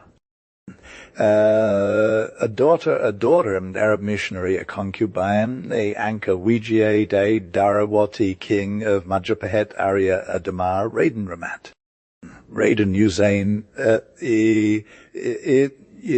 a daughter, Rainpaku Raden Peta, a daughter, 1239. The memory of this woman is held in great honor by the Javanese, and many come to pray by her grave. See Bruman P. 86, 1240, Veth 3, Vol IPP, 233 Fee 6. The 141, this mosque is still standing and is looked upon by the Javanese as one of the most sacred objects in their island. 1242, there seems little doubt that this date is too early. A study of the Portuguese authorities points to the conclusion that Mojapat did not fall until 40 years later. Rofa P. 144, 1243. The people of Bali are like super resistant to Islam, but there have been some converts and a small community of Muslims living on the island. About 3,000 souls out of over 860 to 1,000. The island's trade situation has always brought in some foreigners who've stuck around and started families. Some of them keep it cool with the locals, while others ain't nothing new about Arnold forming and ties with the locals and getting all mixed up with the population. It's all due to the efforts of these folks that is slowly, surely spreading, and the Mohammedans in Bali are straight fire, reppin' their faith hard, even if they ain't got no swag with them pigs. Their pagan neighbours might be shook, but they ain't buying what Arnold is selling. Leafrink PP 2430, Helvern 244, Encyclopedia Venvoy Vol, I 523, 25 F3 Vol, I PP 245, 2 APN 446 Raffles Vol, I P 247 F3 Vol, I PB 2 I 56, 1248 F3 Vol, I. PP 305 and 389, a 1249, a traveller in Java in 1596 was all about then them he-kingdoms with a ton of people who still believed in the old ways. Neiman P 342, 1250 Raffles Vol, I PP 1323, 3 to 151 Metro P 279, Totran Fitula Van Denberg 1 PP. 6 C Poenson PP 8 38 1253 3D Barrows Deck J Cap VP 579 88 Argensola P 11 B 1254. At this point the Moluccas were run by 4 princes, Ternate, Tadorjilolo and Batjan. The first one was straight up fire. His territory covered a lot of ground, including Ternate, some nearby islands, Halmahera, part of Celebes, Amboina and the Banda Islands. The Sultan of Tidor was all about Tidor, some smaller islands, Halmahera, New Guinea, and parts of Ceram. The Sultan of Gilolo seemed to be stuck in a small area. He ruled over central Halmahera and part of North Seram. And then there was the Sultan of Batjan, who was all about that life, ruling over the Batjan and Obi groups, the Hollander vol IP. File 55, Massamushano Tremuteltom, IP 351D, 1256P, JBC, Robbie de Vandera, P18, 1257 Pigafetta, Tom IP 365, 368. Segundo Concana Fidiel's dam, o tempo as nossos descobrirem aquelas ilhas, haveria pouco mês de 80 anos, Cornelis Tina entrada esta peste, J. de Beros da Asia Deck. I live. The cap. The 80-1259 de Barrows Ed Ib, 1260 Simon P13. Pokemon P 1262 Simon P 9013 63 Ursula PP 3034 1264 ID P 15B 90 round 65 98 ID PPS 155 and 58 where he calls ternate is receptaculo dicetus donde tina niscilatudas las apostasias y particularmente los torpsiquases de Mahoma. Y desde el anno de 1500 y 80 y 5 en los holandeses tentaron aquellos meses hasta es timpano han cesado de traer sacaria a capitanes piratas. Estos leven las riquezas de Asia y en su lugar dexen aquella falsa doctrina con que hazen infructuosa la conversion de tantas almas. Nel 167U, like you can still find Arnold stuff in Cavity Province on Luzon Island, bruh. Crawford said it all started at 1268. YF. Andreessen was totes hyped about it too, but only at 222. Forrest had some tea about it as well. Just chillin' at 68 Pigafett was low. Key obsessed with Remugia's vol IP, 366. Then Campen showed up at 346 like a total boss. And then there were these colonial Verslag entries in 1910 and 1911, giving some major context. Deloria had the tea on 528, no cap. Damac was all about that Java life, opposite Borneo's south coast. Hedgeman dropped some knowledge at PP 2369. Pigafetta was back with Remusio's vol, IP 30634. This kingdom went from Hindu Majapahit to Muslim influence after Japanese conversion. Dozy said it all started at 386. Veth had the T on 193, but only in vol. IP 193. Olivia de Nort was totes extra about his dad's name being Panambahan Jerry Kuzuma. Thomas Forrest kept it real at 371. Essay towards an account of Sulu said it all started at 5 and 57. B. Pansira had some fire at 161. J. Hageman dropped knowledge at 204, but only in vol, IP 179. De Hollander was low-key hyped about it on the 61. Koolsma kept it real with 556. Then there were these colonial Verslag entries again, giving major context from 1911 to 1912. Med at the T at 177, 170. It went by the name Ajah. Fam. John Harris was all about that Portuguese empire life on P6 and 82. Crawford said it all started at 91. The Encyclopedia Van Ni had the date at 16. Fernandez Navarrete went to the Philippine Islands in 1646. Tavernier visited Makassar in 1648, giving some major context. Itinerarium Orientale had the T on P2167. Crawford had the final say at 385.9. Then there was this essay about Celebes proving obstacles to Mahometanism's spread. Arnold kept it real, but first proved serious by rocking ancient customs. Arnold. So like back in 1910, this Dutch dude Wilken is writing about the colonies and stuff, right? He's got some notes from the colonial Verslag van 1910 that say there were 20,000 Balinese people and 380,000 Sassacks living in the East Indies. Then, like, Zollinger is all over this too. He's got his own notes on PP 126 and Hubben 69, and they're talking about the same stuff. There's also some Ned Zenlingen stuff going on with numbers and dates and whatnot. Apparently, back in 1882, De Hollander was all like, there were 20,000 Balinese and 380,000 Sassacks. And he even wrote it down in a book. And then there's this Encyclopedia Van End I thing that's got some info on the East Indies too. Some dude named Eloy Cool wrote a book called With the Dutch in the East that's got some info on Lombok. And Captain Thomas Forrest is like, Arabs came to Nanao 300 years ago. And he even knows where they're buried, or whatever. And Saleeby is writing about Moro history, law and religion, and it's getting deep. He's talking about the Arabs coming to the Philippines and stuff. And then there's this relation, Ivan Gayton thing that's all like the Moluccas are a complex place or whatever. So yeah, Arnold, that's basically what's going on with these historical texts. Yaz, like Arnold, so there's this island called Jibi, right? It's between Waiju and Halmahera, and it's been hella converted by Muslim settlers from the Moluccas. 323 Robidi, Van der Aer, p. 352. 1324 Captain Forrest is like, many Papuans are low-key turning into Muslims. Voyage to New Guinea, p. 68 1325 Robidi Van der Aer, p. 71. But for real, the Papuas are all about that life, fam. They don't really need no godly vibes or Christianity, you feel. And even if they did, Islam would be hella hard to convert, bruh. 1326 Robidi Van der Aer, p. 1319, 1327. It's like the real Muslims who are living in Papua, they're not really into it, TB. They might be all about that spirituality life, but they ain't got time for Islam.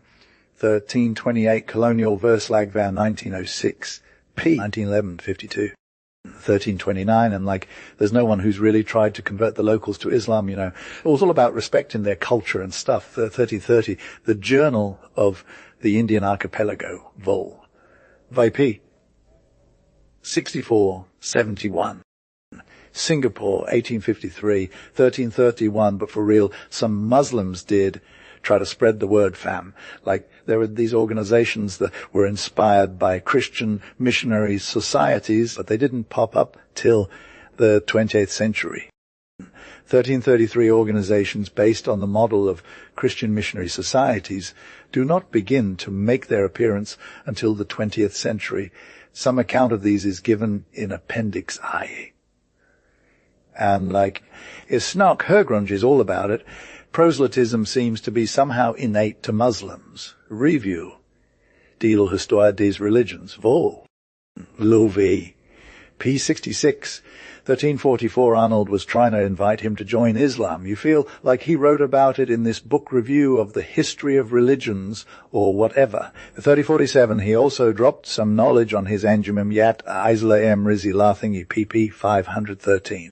The whole October 1889, 1348, Duverier said it too, and Clamoreth was like, yay, on P. 12th Passion I must say was all about it in Volk, see? PP, 1245, 3050 Arton got the memo on P. 119, 3051 Ra, Dumi EX 1909, P. 2 defeat 2. The 1352 Gumsawa Kahaz Nat Al Fial Vol.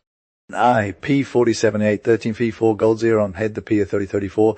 355, the Pekineggs were low, keeping that spot between Danube and Don Rivers from like 900 ad. Karamson Vol. I, P. 1801, Ab Ubaid al-Baghdad 94, PP. 4660, 13 Fis and Gamsawa Kaznat al Vol. IP. 1630, 58D. Crawford was all about it and thinking black, P202. London 1913, 359. Dottie was like, yes, on P39. 1360, Marici emphasized this in the 17th century, and he said, one compares the mysteries of human intellect with those that lie beyond natural condition or difficulty. It's clear that whoever tries to grasp them will flee from Al-Quranica doctrine. Al-Qurani Textus, Translatus P9. Batavi 1698, 31. Edouard Montet said the same thing in Le Propagandique. It says, adversaires musulmans, PP, Paris 1718, Any the Truite 3062, Menkai 283034, London 1907, 1763, Kern, I 1826, 1366, 1365, or A. MacNaghten was all about it in Principles and Precedents of Muhammadan Law, P. 312. Madra 1880, 1867, Deserta Vol, IPP, 55, 545, 1867, Liverix V, Chap. 2, 1368, Kur, Chap. XV, V92. 1369, Goldziher said Sad B. Azand Alexandria was low-key a thing. Revue des Études Juives, Tom Exixipy, 1718. Paris, 1895, 1370. Ernest Renan was all about it in Al-Islamism, La Science, p19. Paris, 1883. Let's give it up for Arnold, who's all about that Chaivovaras pride when it comes to his faith, right? Like, even if he's a total normie, he's still going to rep his faith hard. And then there's this other dude, Qur'an, who's all about the national religions vs universal religions vibe. He's like, Islam might be different from Christianity and Judaism, but it's still got its own flavor, pa. So, like, during the Middle Ages, the Orthodox reaction was all about persecution against any deviant groups within Islam. They were trying to squash any dissenting voices that weren't in line with the popular creed. And it wasn't just limited to Persia. They were also going after Christians in other parts of Asia. The Christians in the East were getting roasted for being too pro-West. And in modern Turkey, people were suspecting them of being disloyal to their Mohammedan ruler. It was all about the politics, fam. The Gobenu was like, Islam is super tolerant, bruh. He said that if you separate the doctrine from the politics, it's actually pretty chill when it comes to faith. But for real, governments were all about using religion as a tool to maintain power and control. And there are these biographies of some ancient dudes. It's like the Tatijere and Azi, who might be H.R.J. Batu. They're giving us the lowdown on what life was like in ancient Persia. So like Arnold was all about dissing those Juz and Kurds back in 1164 pp, 9196, 1120, and he was hella salty about fanatics reckon their vibes pp, Avery 66, 182, and Makrebsi, quoted in the appendix pp. Or, like, they just straight up found it KP, 587 done 34, 1381, Dealer John Ankia was all about that history life PP, 213, 213, 320, 1382E, Chavre out, Histoire de la Guerre de Trente Ans, Tami AP, Fitrufa. Paris 878, that's some real tea. 1383 in Oyanus Evangelium Tractus XV10. Loki shook up by the drama 1384c. Merivola, the conversion of the northern nations P102, London 1866. Trying to convert, but it's all messed up. 1385 Megabe, Suleiman P62 Lel. For 613, that was like, this is wild, 3086 Naidu Suf Simonal. Simon was hella mad about all this, quoted in Asamani Tamai Paz. IP 585. Like, who does that? 3087 Methods of Mission Work Among Muslims. P. Situish, It's a Wild Ride, 1388 IP 6014. Same energy as before. 1389 Lauren P31. This trying to get the teal thing. 1390 Historia Rerum Anglicarum Wilhelmi Pavi de Newbird ed. Hans Claude Hamilton vol. P 158. London 1856. Like, what's good, fam? 1391. Frederick Denison Murray said it best. It has been proved that Mahometanism can only thrive while it is aiming at conquest. The religions of the world, P. Tembury H, 1852. Loki Wright, 1392. The Spanish editor was all like, these letters are straight fire, and then they got messed up in the next page. Folium subsequens as execut possessor codices, ni transgressoris deliramenta legerenta, magn pater, lat, tum, chexi, P. That's some real tea, 1393 Richter, P.P. 1645. And then some more drama, 1394 Arton, P.35. Trying to get the deets on this whole situation, 13955, The Muslim World, Vol. IP, 441. That's a lot to take it. 30 Tarpon Herald, April 17, 1889. What's poppin'? 1397 Mohammedan World of Today, P83. Ish, it's all good. 1398. A list of these is given on P9th, the annual report for the year 1328H. What's poppin'? 1397 Mohammedan World of Today, P83. Ish, it's all good. 1398. A list of these is given on P9th, the annual report for the year 1328H.